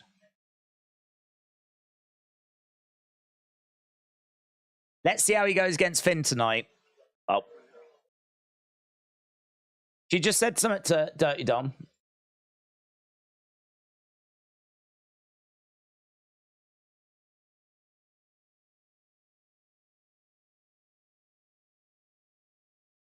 Oh, she's struggling, isn't she, with her promos?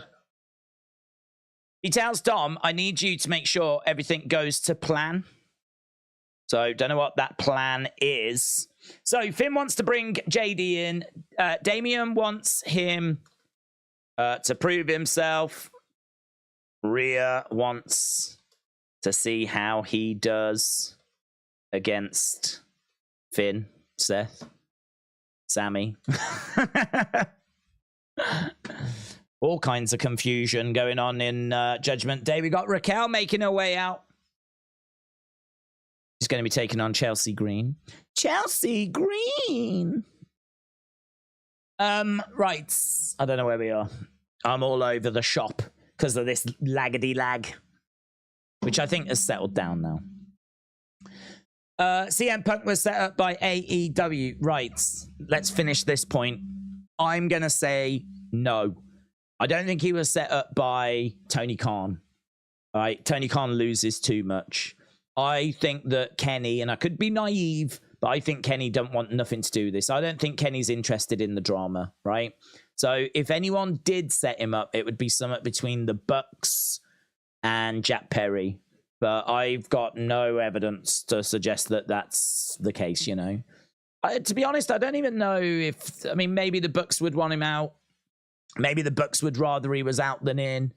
I think that it's just as likely that Jack Perry just has got a bit of an ego, and that ego got hurt, and so he wanted to kind of stand up for himself. I mean, in all fairness, in a locker room, you do have to stand up for yourself. You know, you can't get pushed around in a locker room. You do have to kind of look after yourself. If you don't look after yourself, who's going to look after you?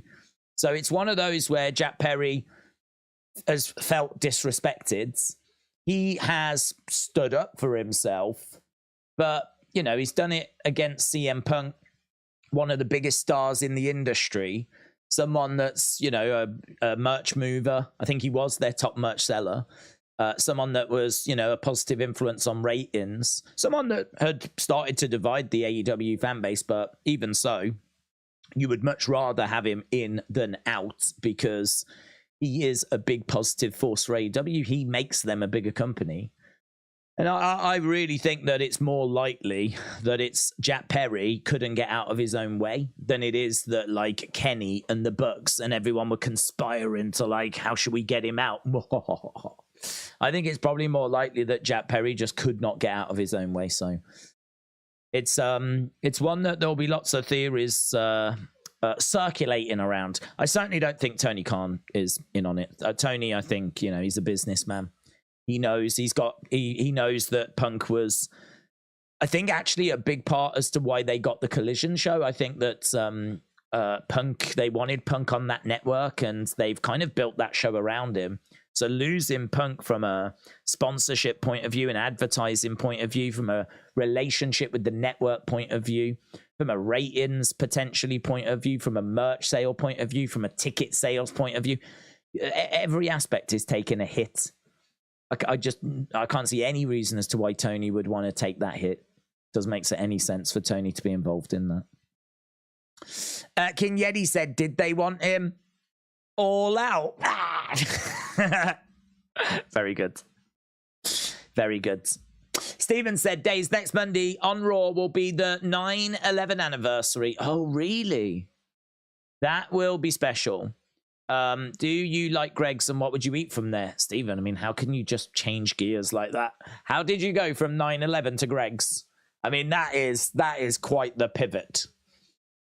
I've said before, and I think I took a little bit of heat for this, but I don't mind. I think it's still the biggest thing that happened in my life. Like, event. A lot of people would say, like, maybe now the COVIDs, but I still regard 9/11 as the biggest thing, the biggest event. I remember, it's one of those where you just remember where you was and just could not believe what you were seeing on TV. I think it's really difficult for people that weren't alive at that time, because obviously if you're like 20 or so, like you weren't around when it happened, and so you obviously can go and see the news footage and whatever, but actually obviously living through it and seeing it in real, I wasn't there, but like seeing it coming through and developing on the news was just never forget it. Never forget it. It's one of those moments, and there's not many times this happens, but it's one of those moments where you really don't know what tomorrow looks like. You know, sometimes there are just seismic moments. I suppose COVID, when we started to go into lockdowns and news came in of lockdowns, that was maybe another example where you're like, I just don't know how this ends. I don't know where this is going and how this ends. I don't know what the future looks like. Like, is this a situation that's just going to get worse and worse and worse and worse? I mean, thankfully it didn't, and we all went back to normal, right? But yeah, there's only a few times where you go, I just don't know what tomorrow looks like. I don't know what tomorrow looks like. And I really remember feeling that way as the news was coming in. Horrific. Thoughts absolutely with anyone affected by that. I know that Zelina Vega's father was involved in it. So yeah, it was just massive. I can't think about that period of time without thinking about that event. It's one of those anchors in your life, one of those big moments where, you know, just can't think about the early 2000s without thinking about that incident. Atrocity. In regards to Greg's, what was the question about Greg's? Do you like Greg's? It's all right. And would you eat from there? I have eaten from there many times. Greg's is crossbody by Chelsea Green. Raquel catching Chelsea. Chelsea up on the shoulders of Raquel. Slap coming in there by Chelsea. Chelsea Green. Oh, God. I love it. I love those clotheslines from Raquel. I love them. I'm in love with them. Chelsea Green up in the air. Oh, she readjusted her there. Did you see that? She's like, bang. So Chelsea gets planted and beaten. Oh, man, so good. I flipping love Raquel. She is so hard hitting. So hard hitting. Chelsea just getting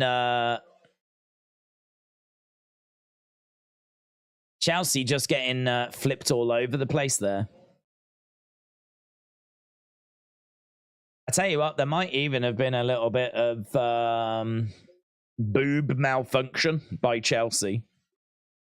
I don't know, like, as she had her up, there seemed to be a little bit of movement, which I'm sure that's where William is right now, frame by frame.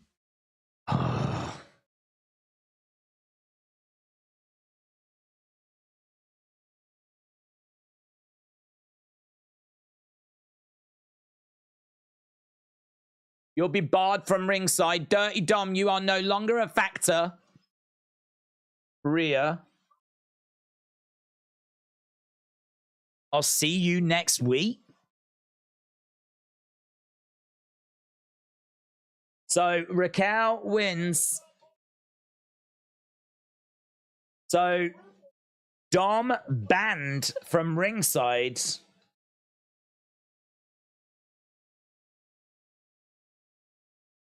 So going to be a rematch. The women's world title next week. King Yeti said, did they want him all out? We got that to that. What was I just reading? Greg's is all right. It's cheap. It's fairly warm. They've got a decent selection. It's hearty food. It's, you know, people really like their sausage rolls. I suppose in a way it's a bit like a hot dog in New York, you know? It's just something that's warm, it's cheap, people enjoy them. But I don't know that people like necessarily go crazy, you know. I wouldn't be having my dinner at Greg's, let's put it that way. But as a like a snack, it's good, it's fine, does the job, fills a hole. But I wouldn't say to anyone coming over from America or anything, oh, make sure you go to Greg's, you know? Gable, backstage.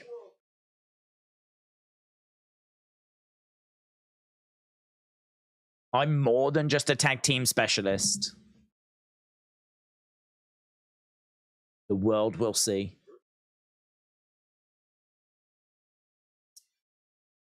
Your desire doesn't compare to my desire to take that title from you. Really building this up, aren't they? Really building it up. I love the little video packages and everything. For real. Really good. Coach Co says, does anyone know what supercalifragilisticexpialidocious means? I don't believe it means anything. Something quite atrocious. What does... I think, are all the clues in the song? Really quite emotions. Supercalifragilisticexpialidocious. It might be in the song. Look in the lyrics. Look in the lyrics. I'm sure I saw some sort of documentary. I think it might be that Saving Mr. Banks. Wasn't there a film all about the making of Mary Poppins that was called Saving Mr. Banks? And I think in there they might talk about that, what that word, like where that word comes from. I think it's just nonsense. I think it's just completely, obviously just made up. But I would say, Coach Co, and you know I like to give good, honest answers, go check out Saving Mr. Banks, the movie. If you don't find any answers there, Google the lyrics. Maybe join some Mary Poppins fan clubs and see if anyone can give you some further insights. Hopefully you get an answer. Do you think Dominic will cost JD the match tonight? I mean, it will be very interesting if he does. I mean, Maria was, you know, make sure that, you know, what happens, happens. So I think I think something's going down. I don't think it's just going to be a match and JD wins. So Dominic getting involved. Yeah, I think there's a good chance. Dom the Con is someone who would have Greg's for dinner on a regular basis, said Derek. Ezra, shout out to you, said, do you think that Zoe challenges Rhea for the title at some point? Is Rhea going to get past next week? Because she managed to get past Raquel at Payback, but is she going to get past her again next week with no Dirty Dom around ringside? I don't know. How many times are we going to have Rhea get past Raquel? So I honestly, I don't know how I feel about her getting past next week, let alone Zoe. Raquel is a future women's champion. I am surprised we're doing the rematch so quickly. I thought that we would find something to move Raquel onto, and maybe we will. Perhaps someone else will get involved, and then that will distract Raquel, and she will then have to deal with that, and it won't be Dom. It'll be, I don't know, some heel. Chelsea Green, I don't know. And then she'll have to go off and deal with them, and then she'll get back to Rhea, but much further down the road. I think Zoe Stark, maybe Zoe Stark goes after Raquel. And she has to deal with her. I think Zoe will be a future women's champion. I don't think she will get it from Rhea, though. No, I don't think she'll get it from Rhea. The build-up for this Chad Gable Gunther Intercontinental reminds me of the Tommaso Ciampa Bobby Lashley US Championship build-up. 2 things Raw got right, says Oblong Box. All due respect to Raquel, they can't put the title on Raquel. She's not over, said Top Tier. Damn briefcase looks dope, said Mr. Quake. Aras Love said 3,000 people were killed on the same day in 9/11, said Arius. Yeah, the Ukraine Raw is a big moment as well. Here's William. It vents my anger and doesn't cause any damage, like flogging someone with a bag of oranges. William, hello, mate. You all right? You all right, bud? How you doing? I feel like a few things have happened over the past, I don't know, hour or so, but like, I don't know. They're quite subtle, aren't they? These things. They're quite subtle things. Maybe that's not bad, though. Like, in a way, do you know what? This Raw, it's not a bad Raw, but the things that are happening are all like slow, little subtly things, you know, just little conversations, little thing. I suppose in a way it's quite, even though it's not seismic, OMG, it's nothing like that, it's still got potential to set up quite a few things. Like, you know, the Rhea talking to Dominic, which could potentially set up some later. The fact that Shayna got a win over Zoe. I mean, that they, you know, we've just heavily invested in Zoe, so seeing her lose is quite interesting, because I would have thought we would have capitalized on Zoe just coming off being with Trish. Obviously, we got the Kofi thing. Now we've got Drew looking for Kofi. Is there someone hiding in the background? There's someone hiding in the background.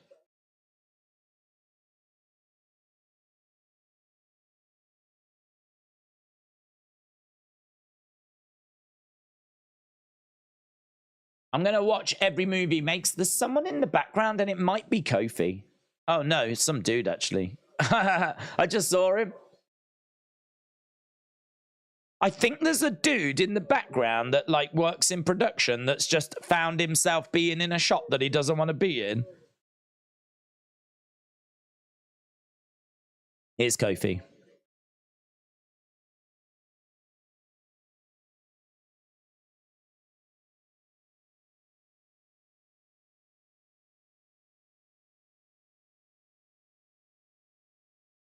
Okay, so Drew and Kofi exchanging a few words backstage.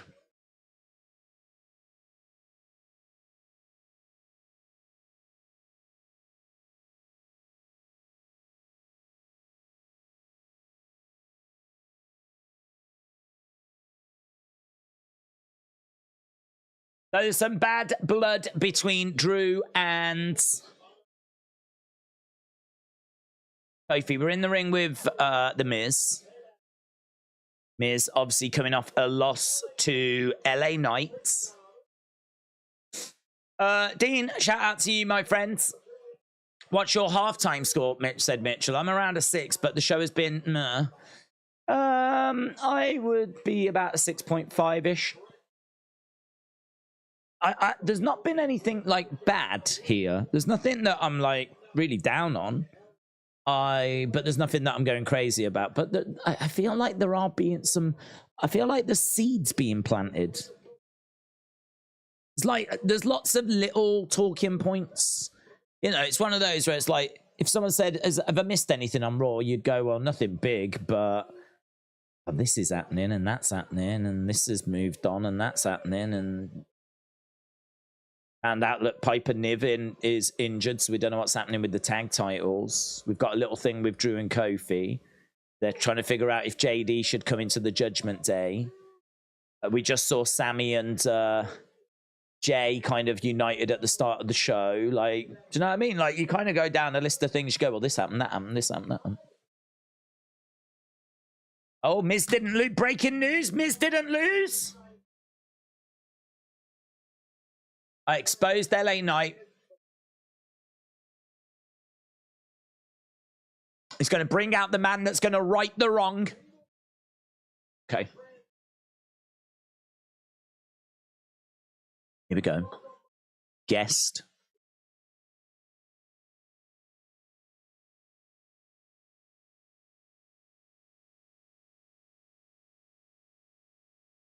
John Cena.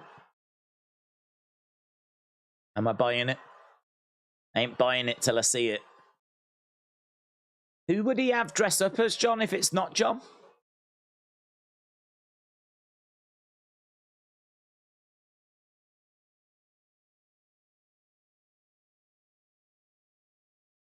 No one's come out. The cameraman's running over.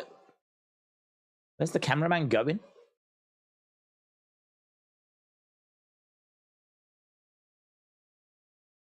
John Cena's music's hit. No one's come out.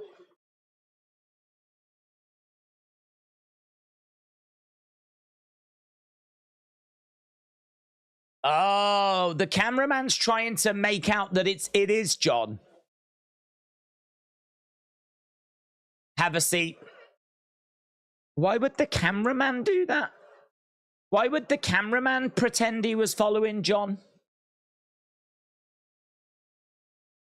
So there's an empty seat in the ring right now.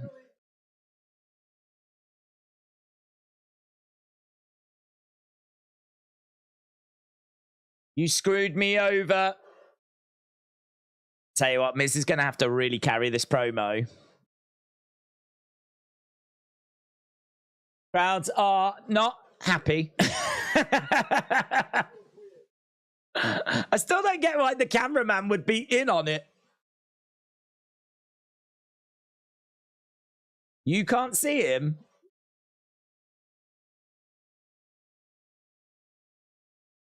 He's sitting right here.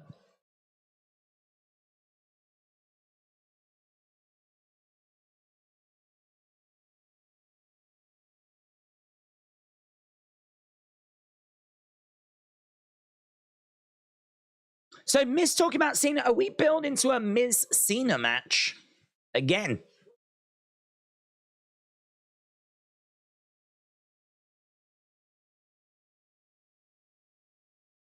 The jig is up, John. First question. Did LA Knight pay you? Did he offer you a job during these hard times? Did you screw me over?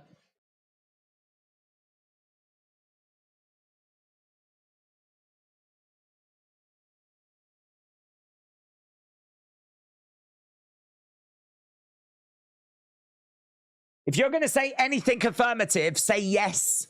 Miz berating the crowds. Adam said if Clint Eastwood couldn't make this bit work, what chance does Miz have?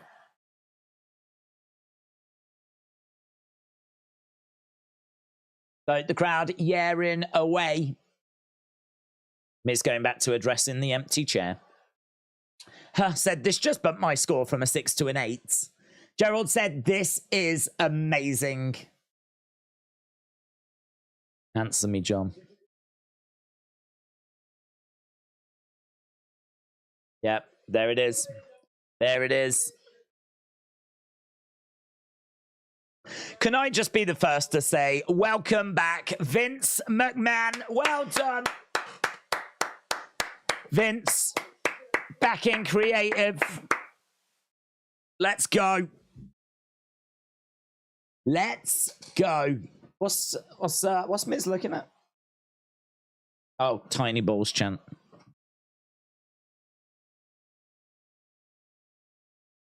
Is he still talking to the no one Cena?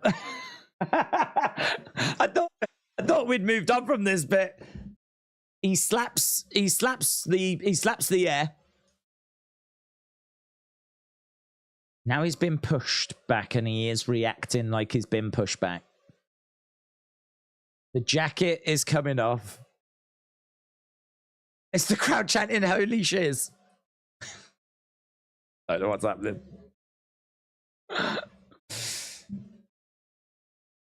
He throws a shot, duck underneath, kick, skull crushing finale.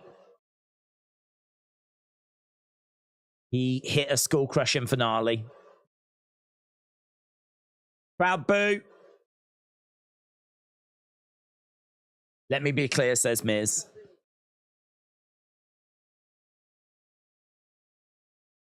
There's nothing invisible or imaginary about what happened to me at Payback.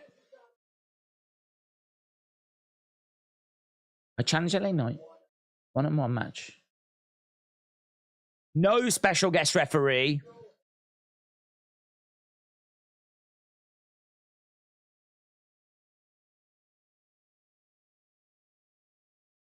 So he challenges LA Knight 1-on-1, no special guest ref.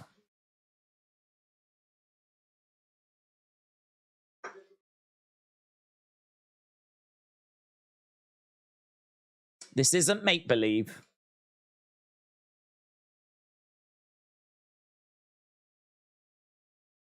This LA Knight fairy tale that you are all manifesting is going to come crashing down.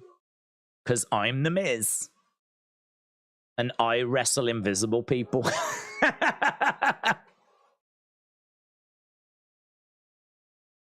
I think the Miz just wrestled an invisible person. I think he's still lost, you know. I think he's still lost. Miz picks up invisible John Cena, throws him out the ring. Trips is cooking, said Sir Killer. Miz has been doing some Labor Day drinking. I think I've been doing Labor Day drinking.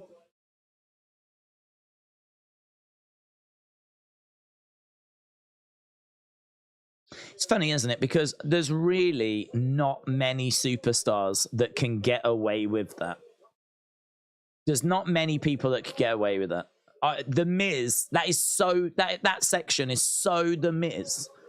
I feel like The Miz has been doing things like that for so long that it doesn't look out of place with The Miz doing it. Had that have been Seth Rollins, or had that have been, you know, over in AEW, MJF, or had that have been Roman Reigns, like, I really don't think it would have worked. I really don't think it would have worked. But because it's The Miz, and he's been doing stuff like that for years and years and years, you do find yourself just going, okay, okay, we're doing this now. This is what we're doing now. This is a thing we are doing. Shush. Shush, please. Mitchell said, Cole said, Miz is lunging at invisible men. Did he? Did he? Let's go. Miz is the best thing on Raw now, says Gerald.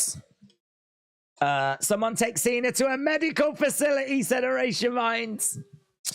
Triple H hates Michael Cole. Cena has yet to get up. Oblongbox said the Invisible Man is a real wrestler, just in case you didn't know. I've seen him in matches, and the Invisible Stan and Joey Janela. Jonathan said that was the best part of Raw, and I usually don't like The Miz. Gable said, I've never seen anyone beat John Cena so easily like The Miz did. Invisible Cena feared for his life. I really want to hear those Michael Cole comments. Lunging. He is good at that, Michael Cole. Do you remember when Tony Khan, he hates Tony Khan, doesn't he? Michael Cole's got an issue with Tony Khan. Do you remember when they had Ariel Helwani on and Tony tweeted about unbiased journalism, and then Michael Cole used that the next day? I think it was like the Friday Ariel was on SmackDown. That upset Tony Khan. And then at the pay-per-view, Michael Cole made a comment about he's the most unbiased journalist. It's Ariel Helwani. Here's Sammy. DR, maybe Doctor. I'm not too sure. I'll go with Doctor. It sounds fancy. Doctor said, Yo Days, do you think Santino Marella or Alberto Del Rio will return? I don't think either will return. Alberto Del Rio is trouble, to be honest. I don't think he's got many friends in WWE. Vince always seemed to like him. Vince always seemed to see something, but nah. I mean, Del Rio, I think he's been involved in like legal issues and everything. He's getting on in age as well. I don't see Del Rio coming back. Santino Marella, I don't see that either, to be honest. I think he's doing something now. Has he got like a training school, or he's doing something? Working for some smaller promotion or something. I always like Santino. Maybe he could make a Rumble appearance or something along those lines, you know? Maybe he could make a Rumble appearance. But I certainly don't see him coming back and having any kind of run. So, sadly, it's looking unlikely for both of those. Invisible Man is the most frightening superstar in WWE, said Prince Moolah. Boomers said John Cena went invisible the moment his music hits. Big Al said Santino's got a job on Impact. Thank you. I thought it was some promotion. I didn't realize it was a promotion as big as Impact. In my head, it was like MLW, or even a smaller promotion than that. But good. I like Santino. I always enjoyed him in WWE. So I'm glad he's doing good stuff. Day's Judgment Day claimed to not have a leader. We thought Finn fit that role. Would you say that Rhea is taking that role? I would say it feels like Rhea is kind of, you know, telling people what to do, yes. But not long ago, we would have said it was Finn. So it's kind of nice, actually, how they're cycling through different people. It'd be nice to see, like, Damien, like, kind of getting a bit of a run as the sort of leader, if you will. I don't know that Dominic will ever get there. They could make a bit of a joke out of that. Just be like, we don't have a leader, but it is time for you to kind of take the reins and steer the ship, if you will. And Dom be like, what? That could be kind of funny. I'd be down for that. Top Tier said, lol, Miz is lunging at the Invisible Man in the ring. Will Jay get pushed for an individual title? I think he should. I mean, there's a few people that want to see him or think he could go on to beat Gunther. I think if he's going to be a singles person and we're going to really buy into that, then yeah, he's got to be in the mix, isn't he? I mean, I would like to know what his goal is. It'd be really good if we had a sit-down interview with Jay. Maybe Michael Cole sits down with Jay and we just go like, listen, we've got so much to talk about. Thank you for giving us this time. You're the newest member on the Raw roster, and I just want to ask the questions that the WWE Universe are thinking about. Can we start off with, how are you feeling about Jimmy? And then boom, we get some sort of answer. And what are your thoughts about Roman and the bloodline? Is that the past now, or Is that something that you still keep an eye on? And boom, we get an answer to that. And then, of course, it'd be, well, look, now you're over on Raw. What's the goal? What's the ambition? What are you hoping to achieve? Boom, we get an answer to that. I think a sit-down interview between Michael and Jay would be very useful.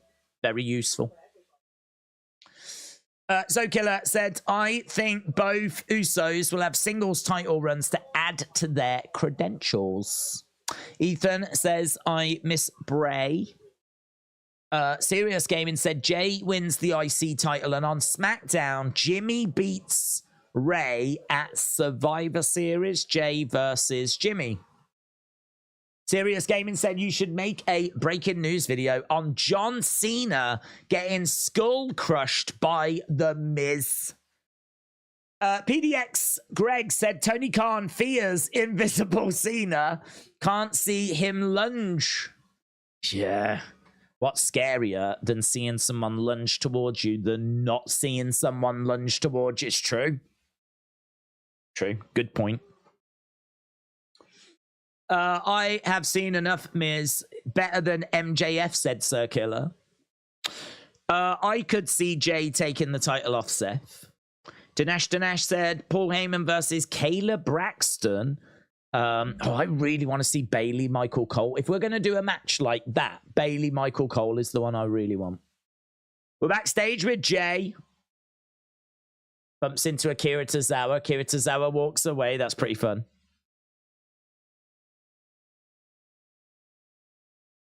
Jay continuing. There's Adam Pearce. Locker room's not exactly happy you're here.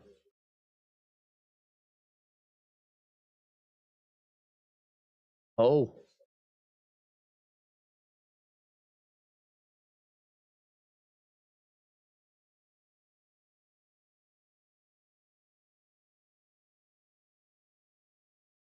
Wow. Someone from Raw is going to SmackDown. Cody. Cody Rhodes. Cody Rhodes. Cody. It probably won't be Cody. It's one of those where I go Cody and my brain goes Cody and I'm really thinking Cody and then it'll turn out to be Eric. Ivar from the Viking Raiders. Here's JD McDonough. Ciampa is in Pierce's office. If it's Cody, this is the biggest piece of BS storytelling I've ever seen, said Oblong Box. Cody needs to finish the damn story. Jungle Boy did it before him. Cody, American Nightmare to SmackDown. Who is going? Do we think it's going to be Cody or do we think it's going to be Cody? Sammy versus JD McDonough. We are underway. Last week there was Uncle Howdy shirts hanging up behind Judgment Day, said Justin. Mitchell said, going to be really sad to see Invisible Cena go to SmackDown. Very good. There was a delayed reaction to that because I was thinking about it. I was like, Invisible Cena. Very good. Well done, everyone. Well done. I feel like this is video worthy. You know me, I like my videos. I like my videos. Sammy and JD is underway. We'll wait for the next commercial break. And we do need to keep an eye on this as well because we know there could be some interesting repercussions here. Dominic was told to make sure that this goes the way that they want it to go. JD throws his arms in the air.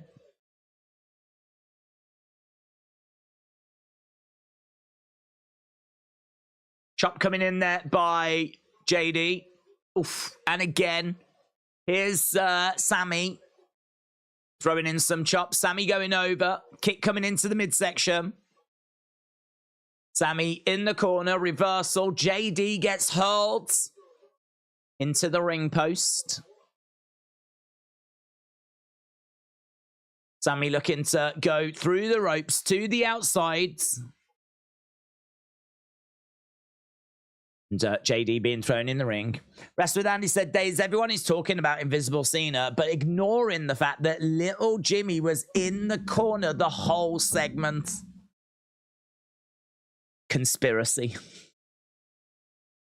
Hope he's doing well, little Jimmy.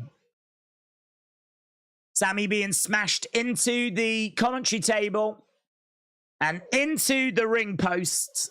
Sammy goes down, and that will likely take us to the commercial break, and it does. Big news coming out of Raw.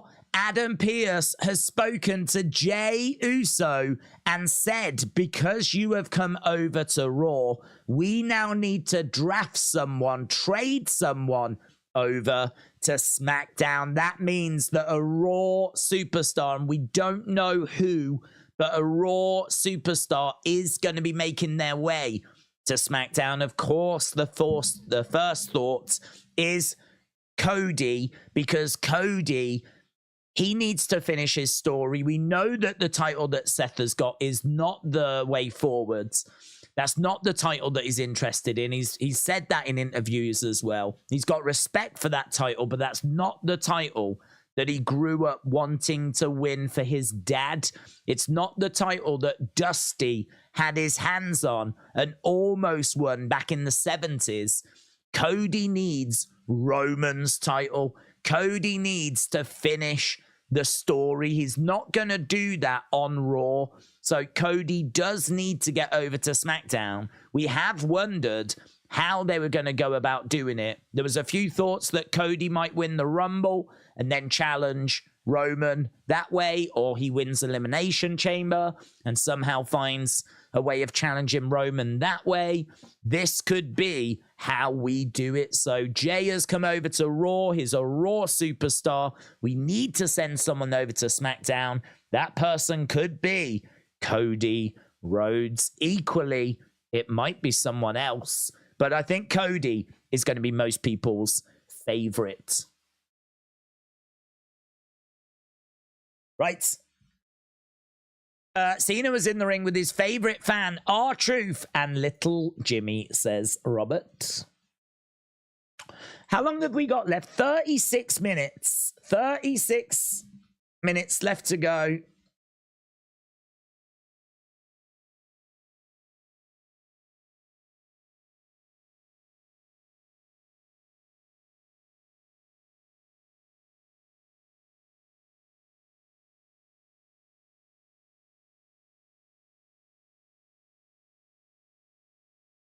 I think Cozy goes to SmackDown unless they start a McIntyre. Where did that go? Unless they start a McIntyre versus Rhodes.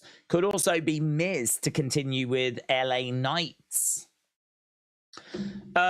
Sue the Verma, shout out to you, my friend. I appreciate the I really appreciate the spot. I really appreciate everyone joining us tonight. I think there's been plenty of stuff for us to get our teeth into. I think this has been a solid offering tonight. I know it's not been spectacular. I can't sit here and list lots of like mind-blowing moments and returns and things along those lines. But I think for a show and like just talking points and little moments and things that just keep pushing stories forwards, as a show that's kind of pushed things forwards, I think this Raw has delivered on that front, because I feel like things have been pushed forwards as a result of this show. That's a very interesting development, isn't it, from Adam Pearce? Okay, we are back to Raw, and it is not The Miz. That's a lie. It is Sammy versus J.D. McDonough. Mitchell, shout out to you, my friends. I will get to it. 403.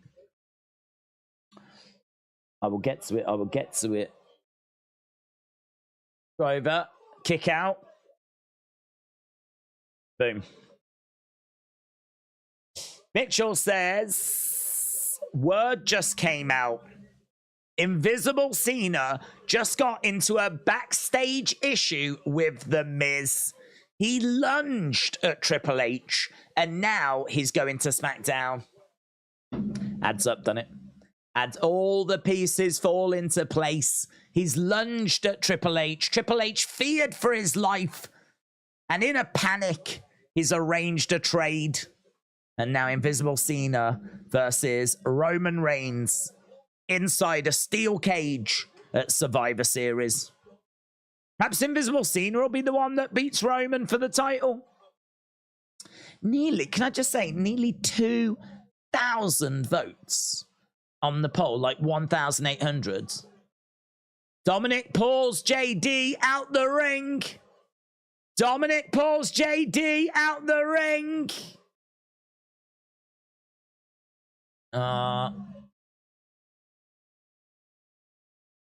Well, that is not going to be good news for the Judgment Day, is it? Dirty Dom pulls JD out of the ring. Sammy unloads on... Oh, big shot. McDonough rolls up Sammy. JD gets the win.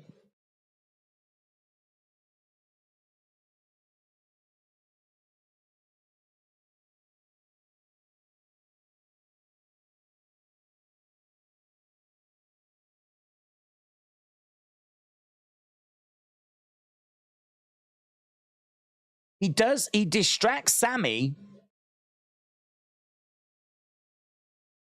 Now Sammy's coming after Dominic. I thought he'd pulled him out the ring, but I think he's pulled him out the ring to save him. He's distracted Sammy as well. Sammy is grabbing Dominic. Exploder into the corner.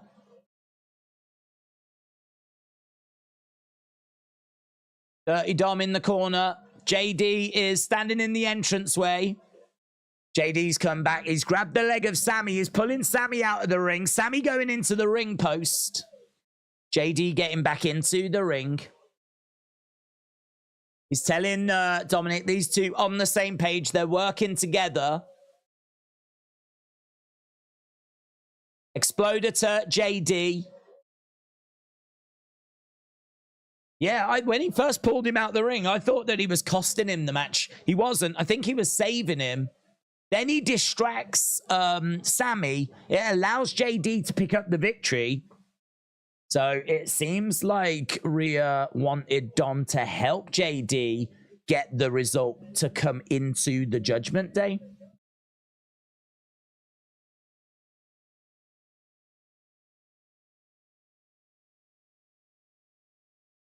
Dom distracts Sammy.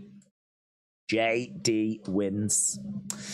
Could Punk beat Roman at Mania 40 for his WrestleMania moment, says Carlos.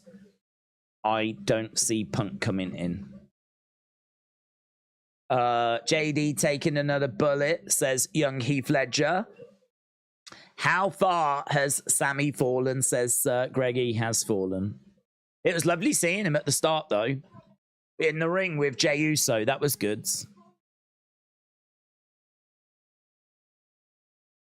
Okay, so we are just seeing Becky and Tiffany.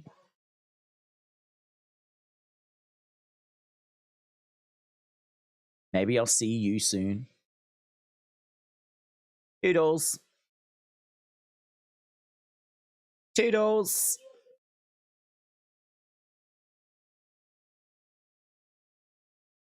So, Tiffany against Kiana tomorrow on NXT. Will Becky make her presence felt?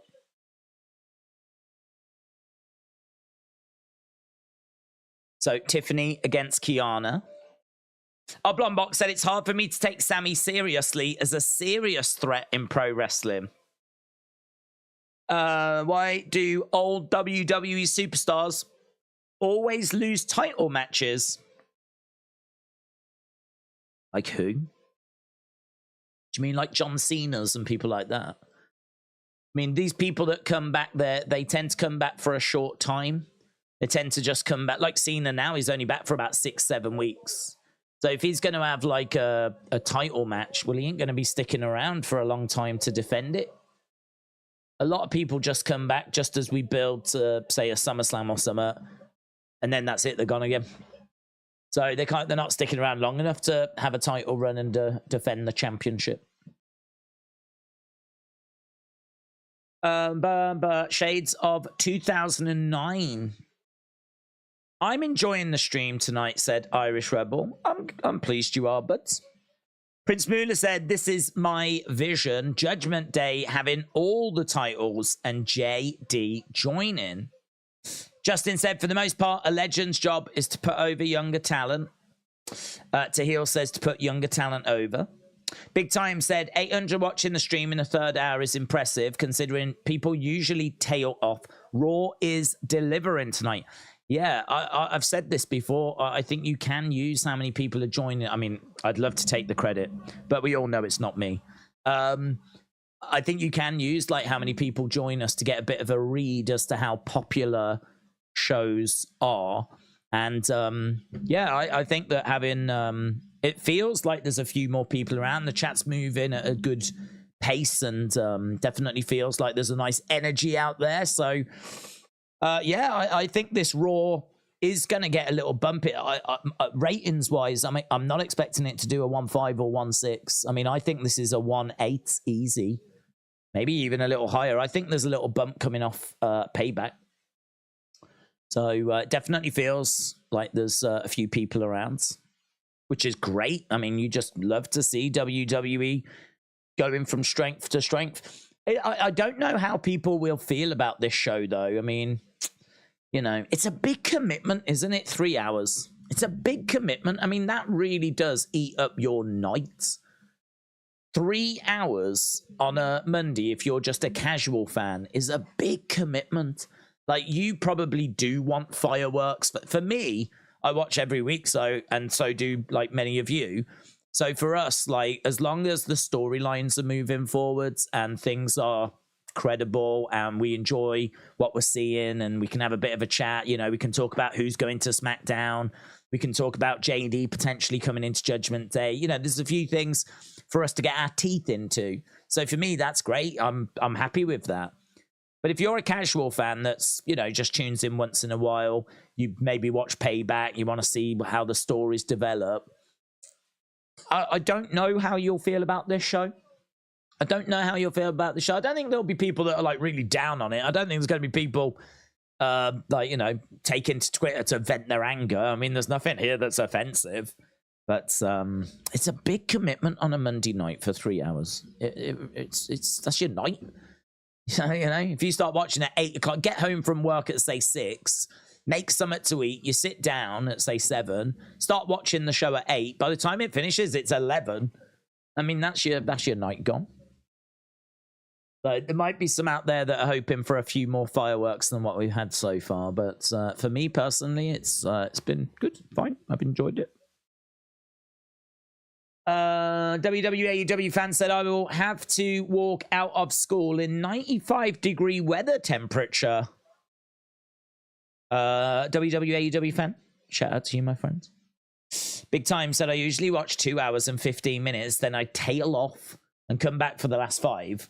There's only so many commercials I can sit through. Joanna said, especially because Cody puts his schedule on Instagram, he said he would be on Raw. Has he moved to SmackDown? We don't know. I mean, Cody putting his schedule on is a double-edged sword, because if he puts his schedule up, that is the schedule he's working to. But that schedule is still going to be subject to change. You know, there's a lot of wrestlers that won't put their schedule up, so you won't know where to find them. But it's a really good thing that Cody does, because he knows there's kids and adults that want to see him. So him saying, look, this is where I'm going to be is a brilliant thing to do. But it is a double-edged sword, because if there is any kind of change or movement in his schedule, then you obviously, you know, leave people disappointed. Here is JD, Finn, Damien, Rhea, Dom. Give me a sec. Dom. Where's Dom going? Dom.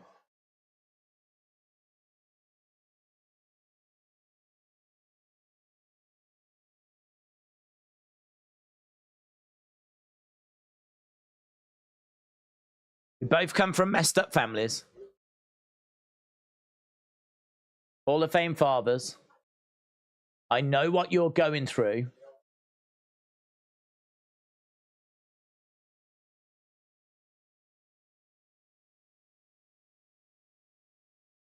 I know it is. I feel you.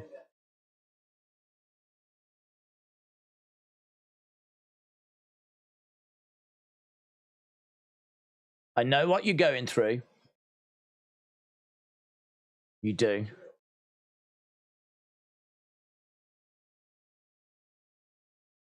You come from a broken family. No one likes you. Just like no one liked me. But ever since mommy came into my life, we're all equals.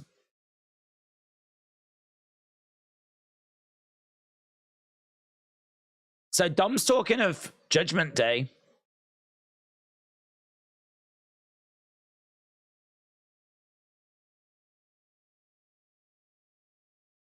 We know what it's like. Let's go. Jey Uso to Judgment Day. It's going to happen. That's definitely happening. He's just got out the bloodline. Now he's definitely going to join Judgment.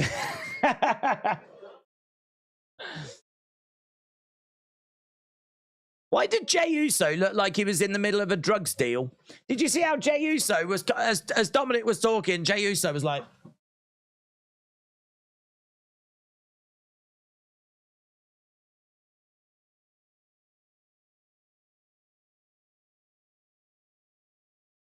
proper shifty. I half expected him to go, yeah, that's cool. Do you want any of these, though? Do you need any of these? These are, I'm knocking a $5 off this if you want this. Yeah? It's now or never. Quick, because Adam Pearce is coming. Proper shifty from Jey Uso. Right, here we go. Here we go. It is time. Next week, Cody returns.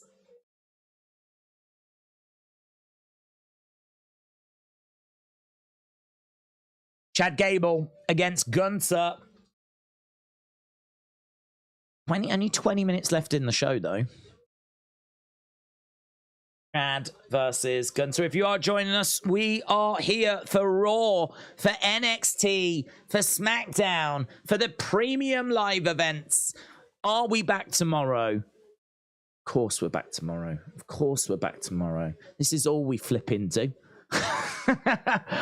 We were here for SmackDown. We were here for Payback. We were here for UFC. We were here for All Out. We're here for Raw. We're going to be here for NXT. We're here for AEW Dynamite. It's like a prison. But a fun one, you know. Here's Gunther. Gunther. I wasn't aware that Cody was gone. In all fairness, we haven't seen him in 48 hours. I've missed him. So, thankfully, he comes back. He returns. Cody Rhodes' big return next week on Raw. Gunther. Let's go. So, is Gunther going to become the longest reigning Intercontinental Champione? 79% of you say yes. Yes, he's going to do it. If he's going to do it, he's got to get past Chad Gable. We are legitimately, and you don't get to say this often, we are witnessing history. This is history, or at least it could be. If he can do this, he will be the longest reigning champion. I can still remember Honky Tonk Man losing the title to Ultimate Warrior at SummerSlam. I believe it was meant to be Brutus the Barber Beefcake. And it turned out that he was attacked. He wasn't able to make it. We had to have a mystery opponent. Out came the Ultimate Warrior. Squash match followed. Honky Tonk Man's title reign ended. And we are about to see potentially someone go one better. So, Gunther, I wonder if they have reached out to the Honky Tonk Man to see if they could do something. You know, he's been mentioned loads. Gunther can be outfought. He can be hurt. These two circling around each other. The eyes of the wrestling world are on Raw right now. Chad going over into the corner. I want to see history happen, but I also want to see Chad win the belt, said WWE and AEW fan. Legend Killer said, let's go. Big Al said they will be teaching about this moment in schools everywhere in 40 years. Kids, this was the day when Gunther broke the records. A record that's not been broken since the late 80s. The late 80s. Incredible. It is true. And not often do you sit here and like witness legitimate history like this, but this is. He will become the longest reigning Intercontinental Championship, a belt that we've all got favorite moments of. Favorite champions of, favorite matches of, thinking of SummerSlam 92. That's always the first thing I think of when I think of the IC title. Bulldog, Bret Hart. This guy has held this title longer than anyone else. He's on the, or at least I think he will have. He's trying to get into the ring, and Chad Gable keeps throwing in drop kicks and preventing Gunther from getting back into the ring. We go to commercial break. Is this the last commercial break? It might be. I wasn't alive when Honky Tonk Man held the title, says Sam. It was a long time ago, in all fairness. I wasn't alive when Honky Tonk Man held the title.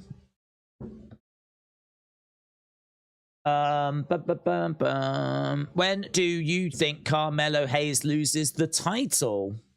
I think Carmelo Hayes, I don't think he'll hold the title too long, to be honest. I don't think he'll hold it too long just because, I mean, I think he's going to make his way up. I mean, latest for Carmelo would be the Raw after WrestleMania. Raw after WrestleMania would be the latest I would see him coming up. So, I don't know, it's tricky. It's really tricky. I don't think we need him at the moment. It really depends when we need to bring him back, you know. When they've got some creative for him. Certainly, I would be shocked if he was still champion after WrestleMania. Or around WrestleMania. I get a feeling he'll probably lose it before that. Just because we've got a few people like Ilya Dragunov who, you know, I think he could do with a run with the title. And there's a few people that are like bubbling around. So like Trick, is he going to get past Trick? I mean, Trick winning the title would be crazy because we just haven't really done anything with Trick. But I think if Carmelo had to drop it to someone, I think he would want to drop it to Trick. And we're kind of trying to build Trick up now. But yeah, I feel like Trick needs a bit more builds in. But Dragunov, I think, is a very credible challenge. So it's hard to see Carmelo still having that belt around WrestleMania time, isn't it? SummerSlam 92 is goated. Yes, you was a boomer. I am a boomer. I am a boomer. That is true. Hunky Tonk Man annoyed the beep out of me back in the day, said top tier. Why isn't Bron Breakker on the main roster? To be honest, think it's probably, well, I think there's a couple of things. My guess would be, one, he hasn't long been heel. Most of his time has been babyface, and I think heel Bron is so much better. So much better. It fits him better. So I think that I think a heel Bron is something that he's still kind of working out and exploring and working on. So we've got that. And also, I think the bigger one is just creative.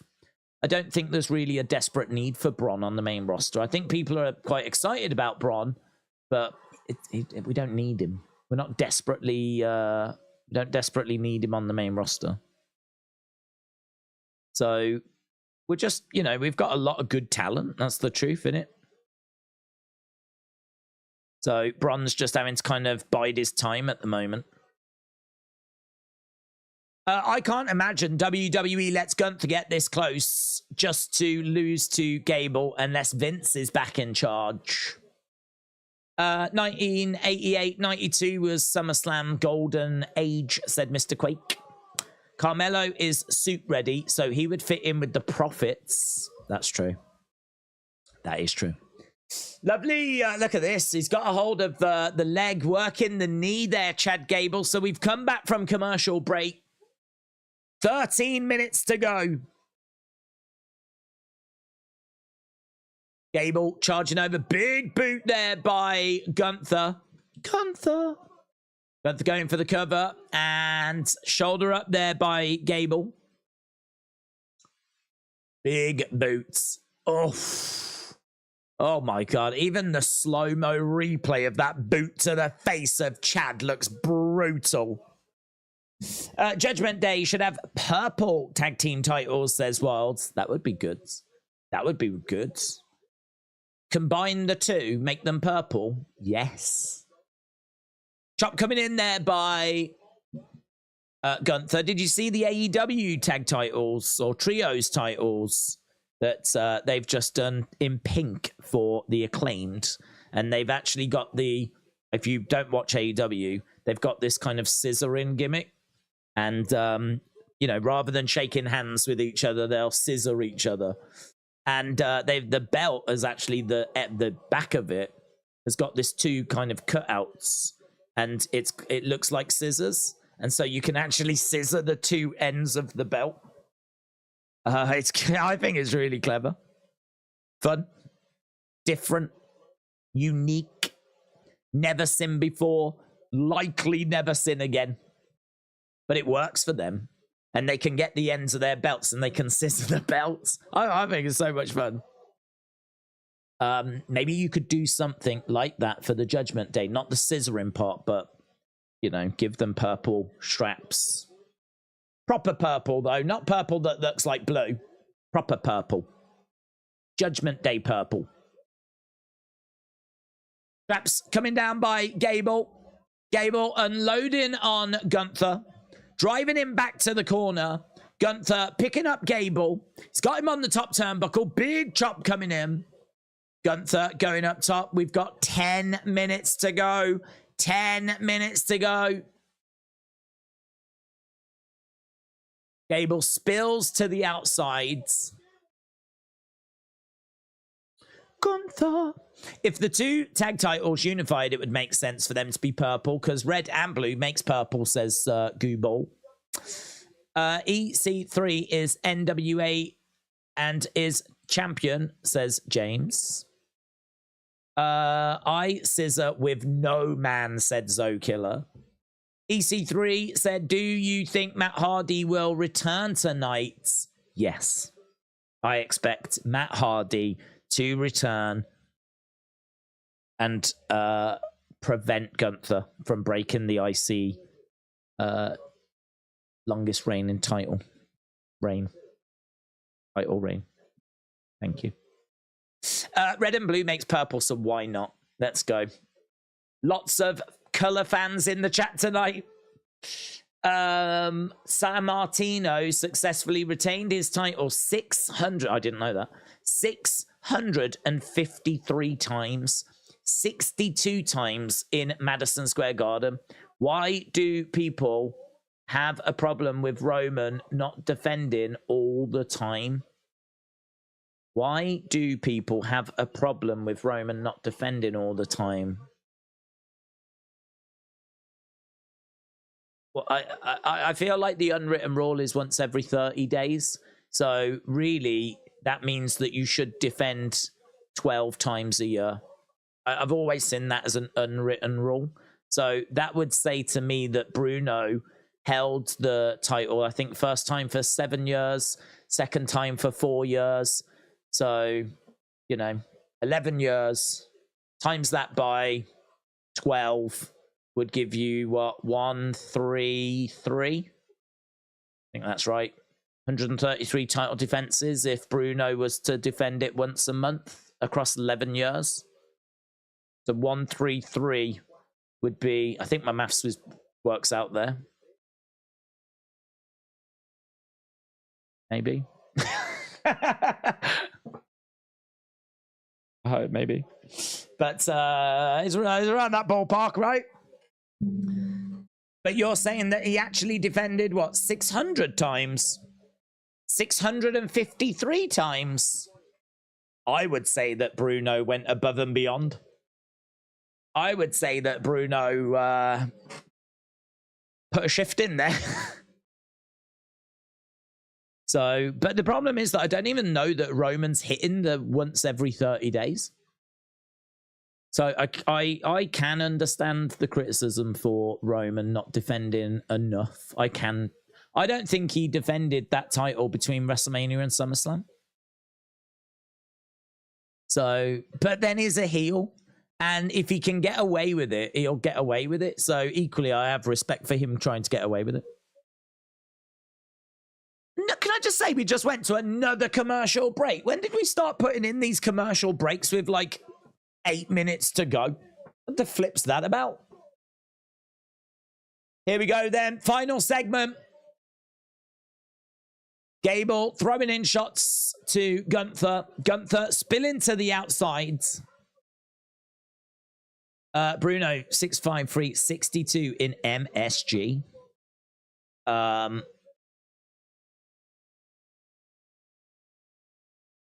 we've got... Ooh, duck underneath. German on the outside by Gable.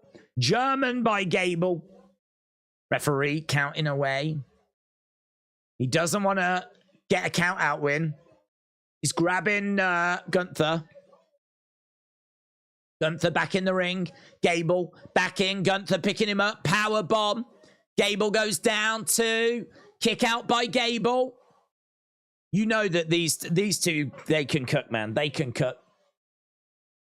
How long we got? 6 minutes. Come on. Look at this. Look at that. Bang. Power bomb. Kick out by Gable.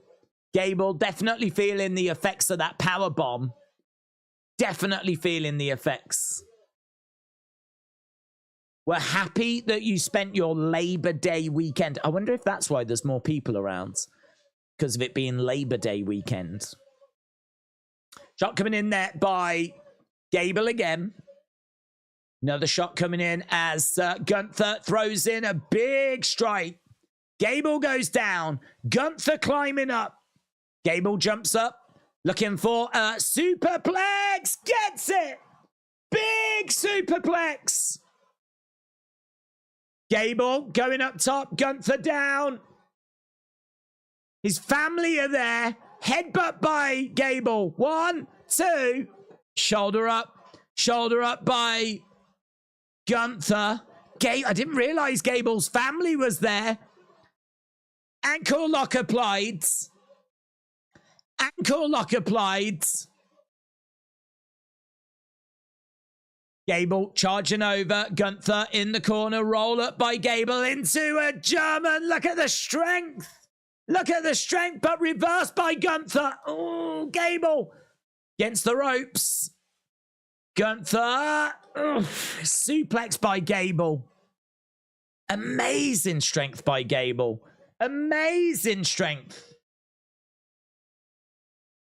Gable on his feet is looking out at the crowds.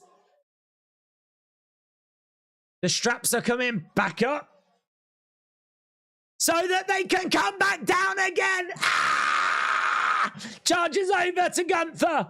Roll up into the... No! Ah! Oh my God, I'm putting the straps up so I can take him back down. Ah, let's go, let's go, let's go. Why is this not on a premium live event? Stupid commercial interruptions. This is fire.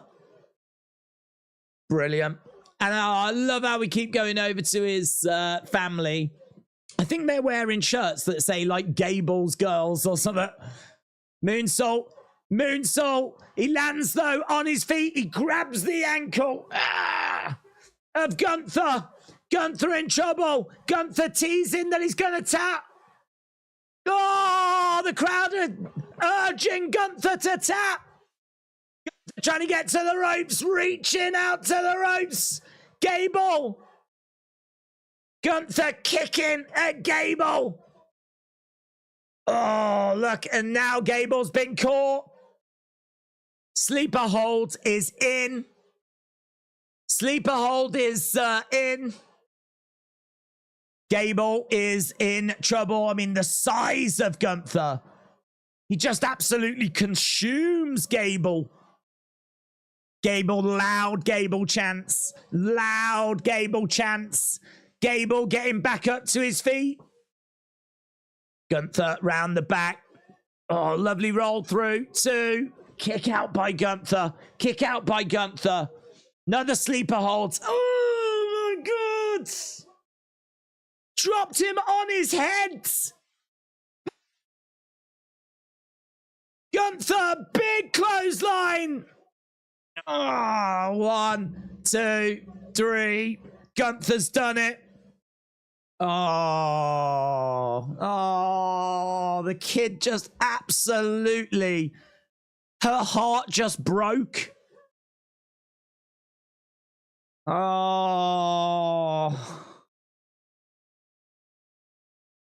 Oh, why you done this, Triple H, you douche? Ah, stupid. Oh, I've got the delay, so I've had to watch it twice.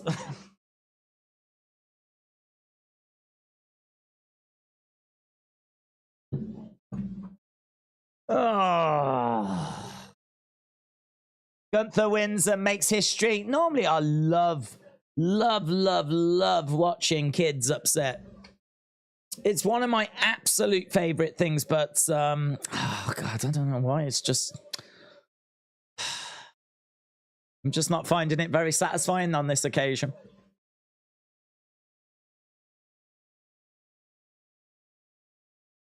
Oh, look! Oh. I don't feel good about this at all. Why does Triple H love ending shows on a real downer? He loves it, doesn't he? Get Fury in there. Get Fury in there. Bye, bye, Miss American Pie. Threw my Chevy to the levee, up the levee was dry. The good old boys drinking whiskey and rye, singing, this'll be the day that I die. Come on, everyone! This'll be the day that I die. Come on!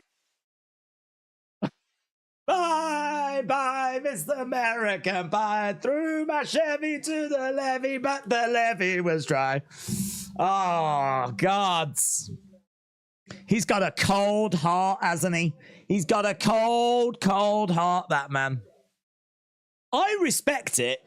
I respect it. I think on any other occasion, I think that I could really get behind kids crying, but...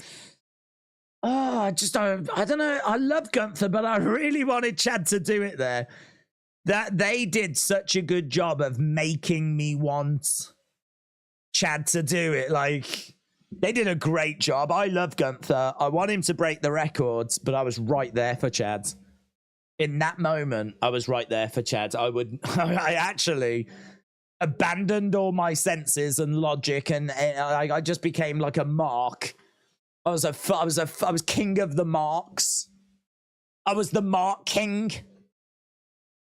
I was right with Chads. Having his family there was such a good move, but also horrific.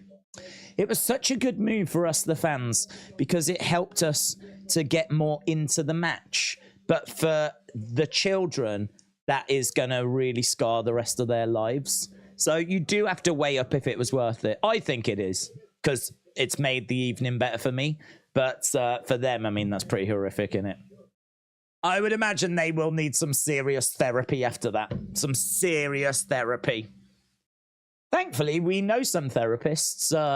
Alexa Bliss went to one the other year, so I'm sure we can get... I'm sure WWE have got some numbers. Days was ready to lunge for Chads. There was no lunging. There was no lunging. I think, actually, that wasn't a shot of... Chad's children. That was a shot of Tony Khan backstage at All In. I'm pretty sure that was a shot of... I don't know how WWE got the footage from Wembley, but I believe that is what we just witnessed. What a time to be alive. What a time to be alive. But we haven't even spoke about it. Well done. Many congrats to Gunther, the Ring General, who didn't stick around and like celebrate. I thought he would have gone up to the kids and been like, do you want to see something that your dad will never win? Do you want to see something your dad's not good enough to earn? Do you want to touch the Intercontinental Championship? Well, you can't, because you're a loser Gable family. I thought he might do that, but it turns out he's got a lot more compassion than I've got. That is the security footage we've been told of. That is the security footage right there. Tony Khan. That girl feared for her life.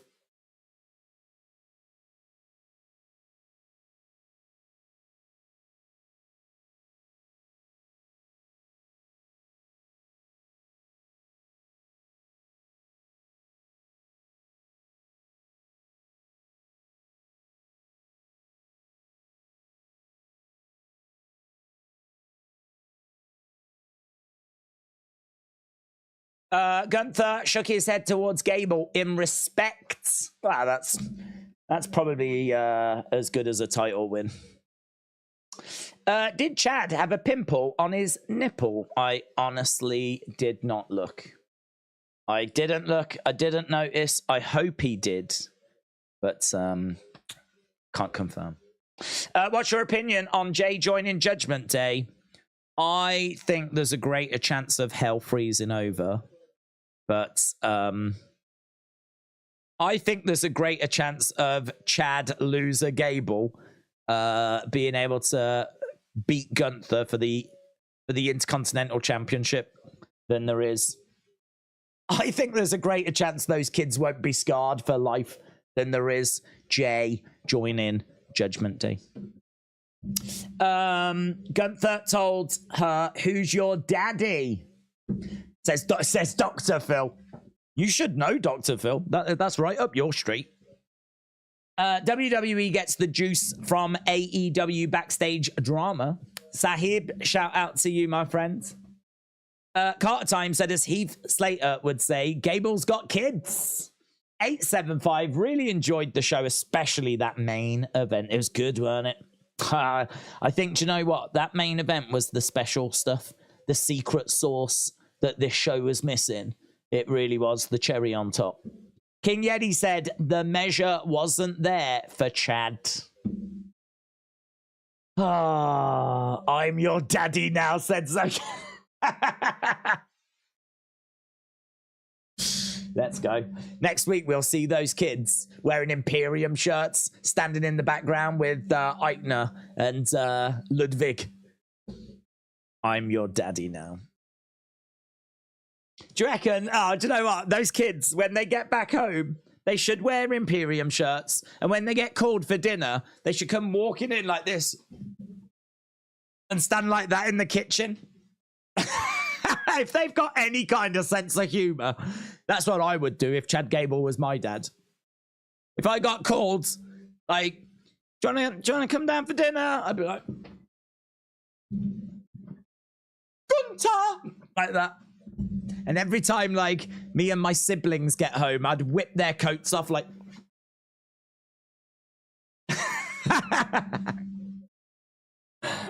I think you could have real fun with that as a family. Real fun as a family. Whether Chad would see it that way, I'm not sure. But his loss. Literally, his loss. Chad's daughter is going to turn heel and join Imperium. Gunther deserves some pyro, maybe even some confetti. Listen, Gunther got everything he needed. He got the tears of a child. That is better than any pyro, any confetti. The tears of a child. That's all Gunther needs to celebrate. That's it right there. Let's go.